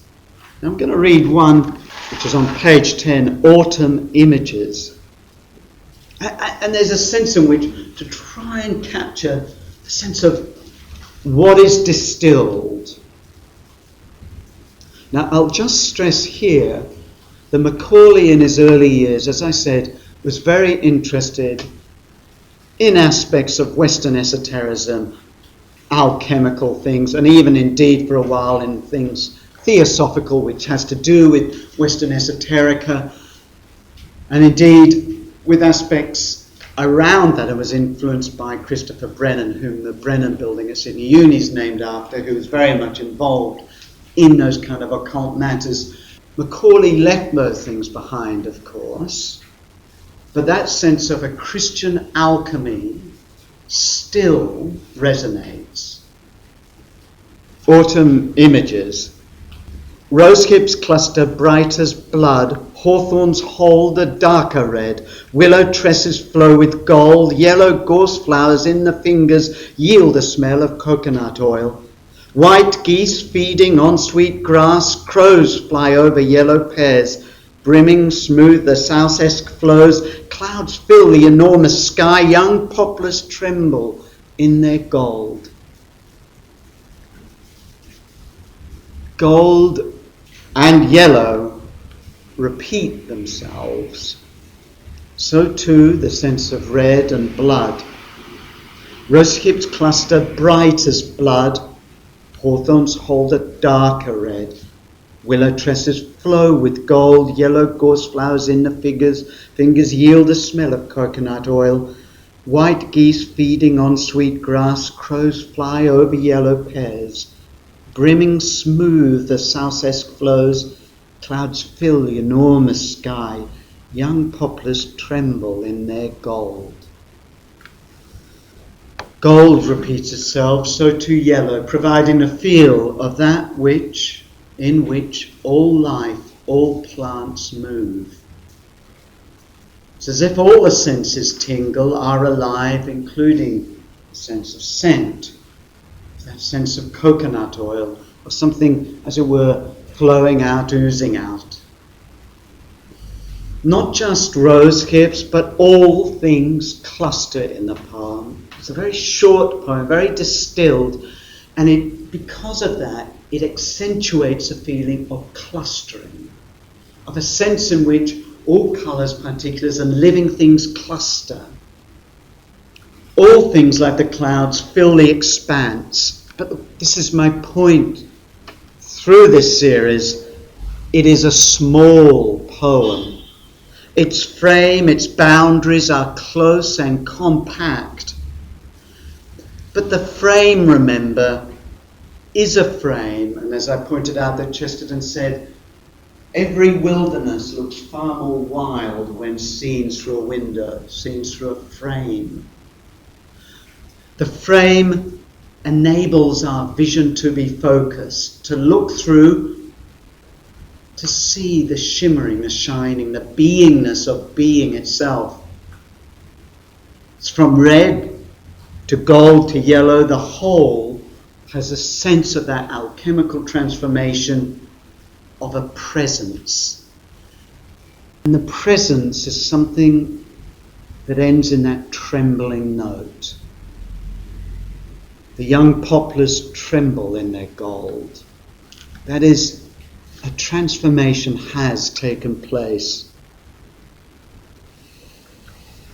In the poem Madonna, which is on the next page, gold again recurs, this time redolent of an image, of icon, even of gold lake.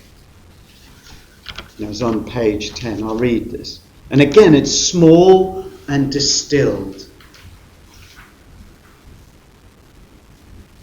Your head bent in a gesture of caring, you hold the gold child aureoled against the blue sky of your breast.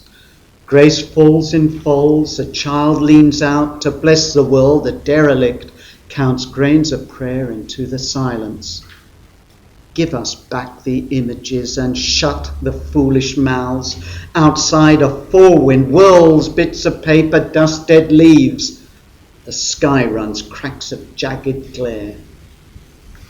Your head bent in the gesture of caring, you hold a gold child aureoled against the blue sky of your breast. Grace falls in folds, a child leans out to bless the world. A derelict counts grains of prayer into the silence. Give us back the images and shut the foolish mouths. Outside a forewind whirl bits of paper, dust and dead leaves. The sky runs cracks of jagged glare. And it's small, distilled, but again, see the picture. Mary and Charles set against a bright blue in an interior that's quiet, that's silent.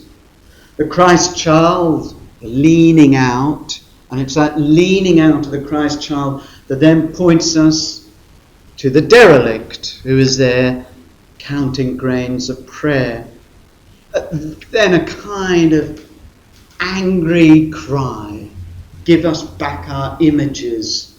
And thus suddenly the scene shifts, while outside, from inside to outside, and outside is just, in a few very short words, depicted as being an empty mass of just blown paper and dead leaves. And then finally the sky out there is jagged. In other words, Mary and Child against a bright blue sky, interior, but outside an emptiness of a jagged sky. The beautiful image is set against the ugly and violent. One might say that it is its frame. And indeed we might say that all being, all our lives, all the history of the world, this side of the consummation, the frame is that. There's, as it were, the knowledge of good and evil. That is our frame. And anything, including any mystic vision, that tries, as it were, to overcome that frame, is in a way lying, is in a way comparable to those visionaries at Corinth that St. Paul had to do with. For his point was, remember, that which attends a true mystic vision of the heavens, that which attends it is suffering, is pain. And that's what Patrick White is saying in Riders of the Chariot, and what Captain Kiros is saying. In other words, we have to do in history with the drama of what I said was chiaroscuro. That is the play and painting of light and dark. The chiaroscuro. We might say with the wrestling in the dark with God, with things seen only at tangents, and painful tangents at that. Because they're painful, because they do not offer up what Captain Kiros wanted, which is a neat calculus. He wants a neat, clear, intelligent design that is calculable, that you can put down on paper and say, well, I have done this and that, therefore I should get this. Well, the frame that we have to do with, this side of the consummation, is not like that. We don't always hear things clearly or hear things that we wish to hear. More importantly, it's often in the small things, the things that are less spectacular, such as St. Paul compared to these, in the Greek, the hyperapostolos, which literally means super apostles. That's what they were calling themselves in Corinth, the super, the hyper apostles. They're the spectacular ones. They're the ones that would obviously sway the world, because it speaks the language of the world's calculus. But St. Paul is of no account. It is in the small things, the less spectacular, the despised things, that often we catch a glimpse of the very expanse of being itself. As I quoted from Francis Webb's poem at the beginning, the tiny, not the immense, will teach our groping eyes. The tiny, not the immense, will teach our groping eyes. So how do we apprehend God? Catch sight of him, gain that mystic vision? Is it in the more mystic secret currents, in grand failure, in the fibro everyday ordinary world that Les Murray paints so well, or in the shadows and decay that Kevin Hart has? I suppose in all of this we can afford to be ecumenical and say all have their way, but all, as St. Paul would say in Corinth, all has to be informed somehow by the word of the cross. And all has to be located in the everyday. What designs does God draw? How is the everyday, the banal, his chalice? Now here's the new problem that we confront, being on the cusp, as it were, of the turn from the modern to, if you like, the postmodern. But the term postmodern really means very little. It simply says, what is it that is to come? What is happening? And what is happening in our world? How do we read our world? How then does God talk now? Because what is the everyday now? What is the banal now? Especially when we think we live in a hyper-consumerist world, cluttered with market expanse of imagery. Everywhere imagery, everywhere. We forget how amazing imagery is because we live in the world of mass production. We have grown banal. We're, as it were, so inured to imagery that it does very little to us anymore.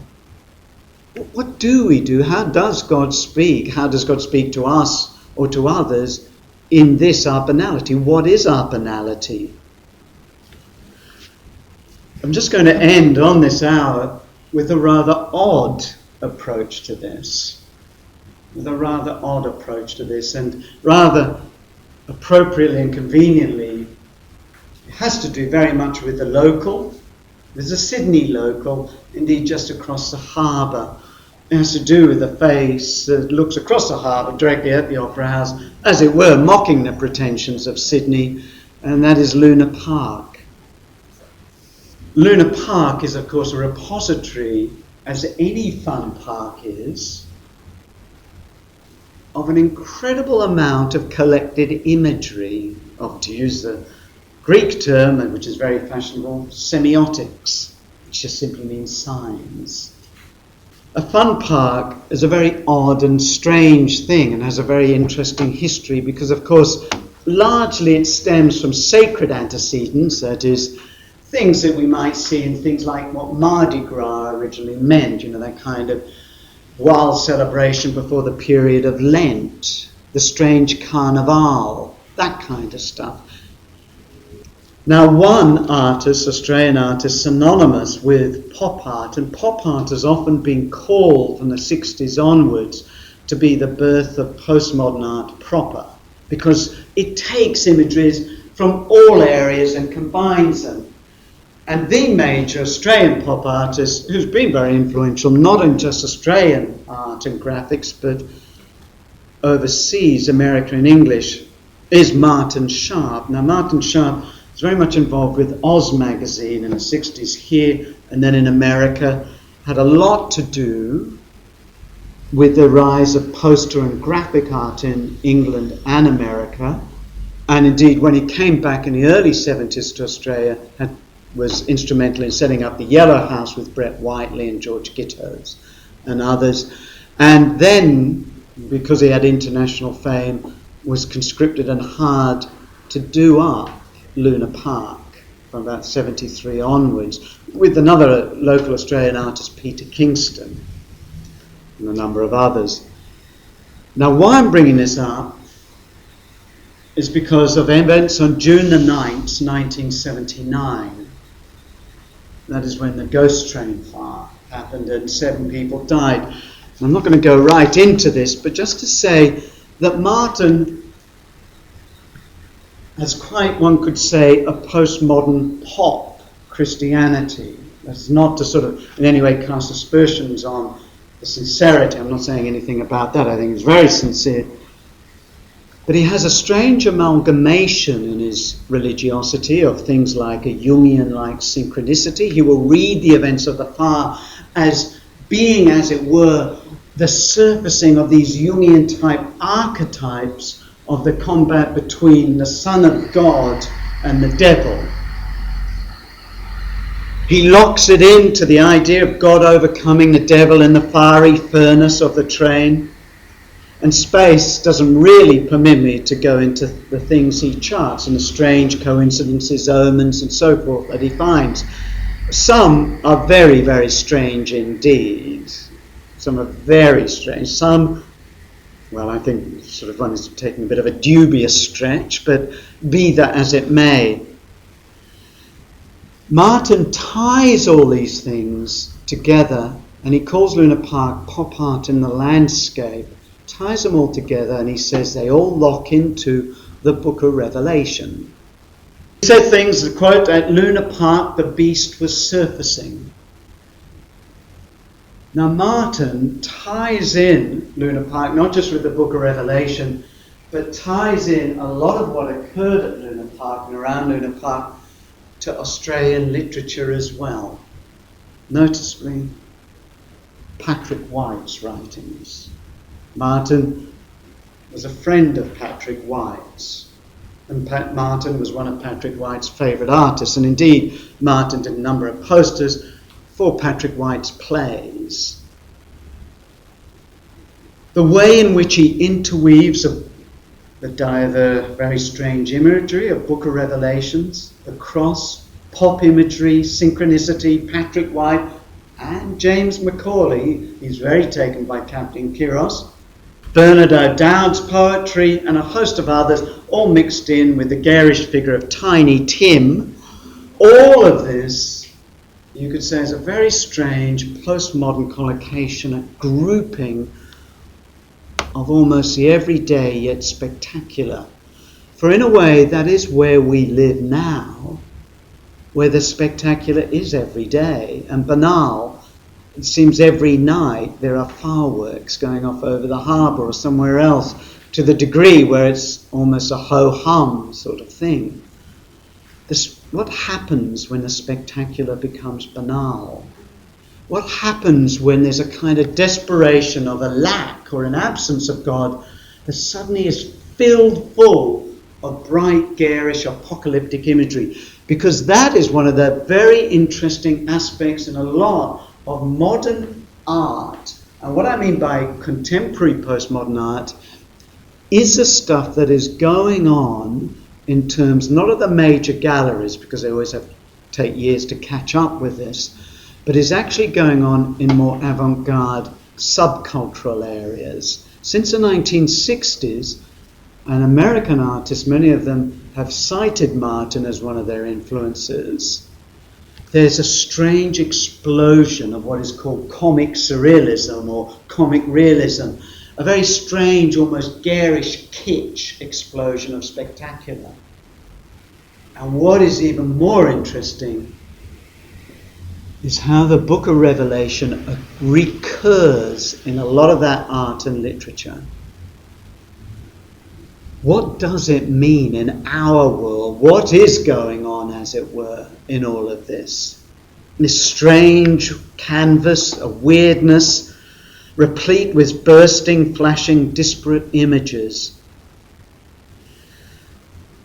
I'm not too sure what is going on with it, or what it portends, or how, therefore, God speaks through and in it. But I will say this, that Martin's ideas about Luna Park may sort of greet him often with a certain humorous indulgence in the mainstream papers, but believe me when I say that there are many, as it were, younger, hipper journals and book and magazines that are, as it were, out there, not quite in the mainstream.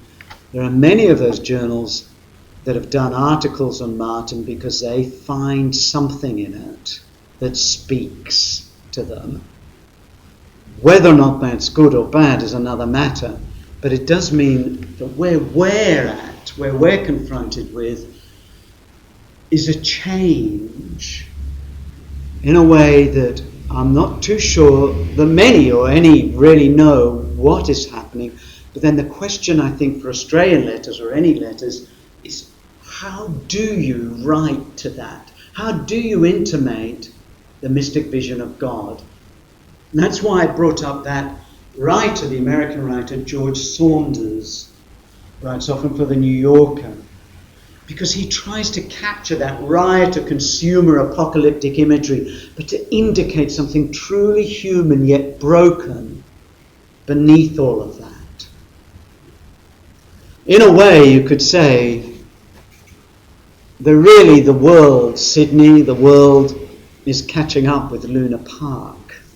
Maybe this is our everyday, or what's coming to be the everyday. As I said, the very interesting thing is Martin, as I noted, is very influenced by Patrick White, and Martin was one of Patrick White's favourite painters, and influenced by James Macaulay. And he is so because he is very taken by their distinctive Australian vision, by the local. So we might conclude this hour by saying then that Captain Kyros, as it were, does land, I guess, at Terra Australis, but that he lands at Sarsaparilla, and that he moves on through a kind of redneck suburbia of Les Murray's, and finally now lights at all places at Luna Park. Or perhaps we won't. And we'll rest contented, as it were, with just being puzzled, being bemused, and perhaps looking at it at a distance. It's actually counterproductive. Because what will happen is you'll get there, you'll have the spectacular, and people will think, been there, done that. And so I think, look, those things are good, but I just think there's this incredible faith in the modern and postmodern world in the big spectacular. And I actually tend to think that what has an effect in the long run is that still small voice. Or something particular and small. Even the mad, loud rantings of someone in the street that you would think they're of no consequence. And yet, the funny thing about history is that such figures as someone who's rather a ranting lunatic individual who sort of goes through the streets with people mocking him, well, history is such that I suppose probably very few of us can remember politicians from the late 19th century, but probably all of us know the name of Van Gogh.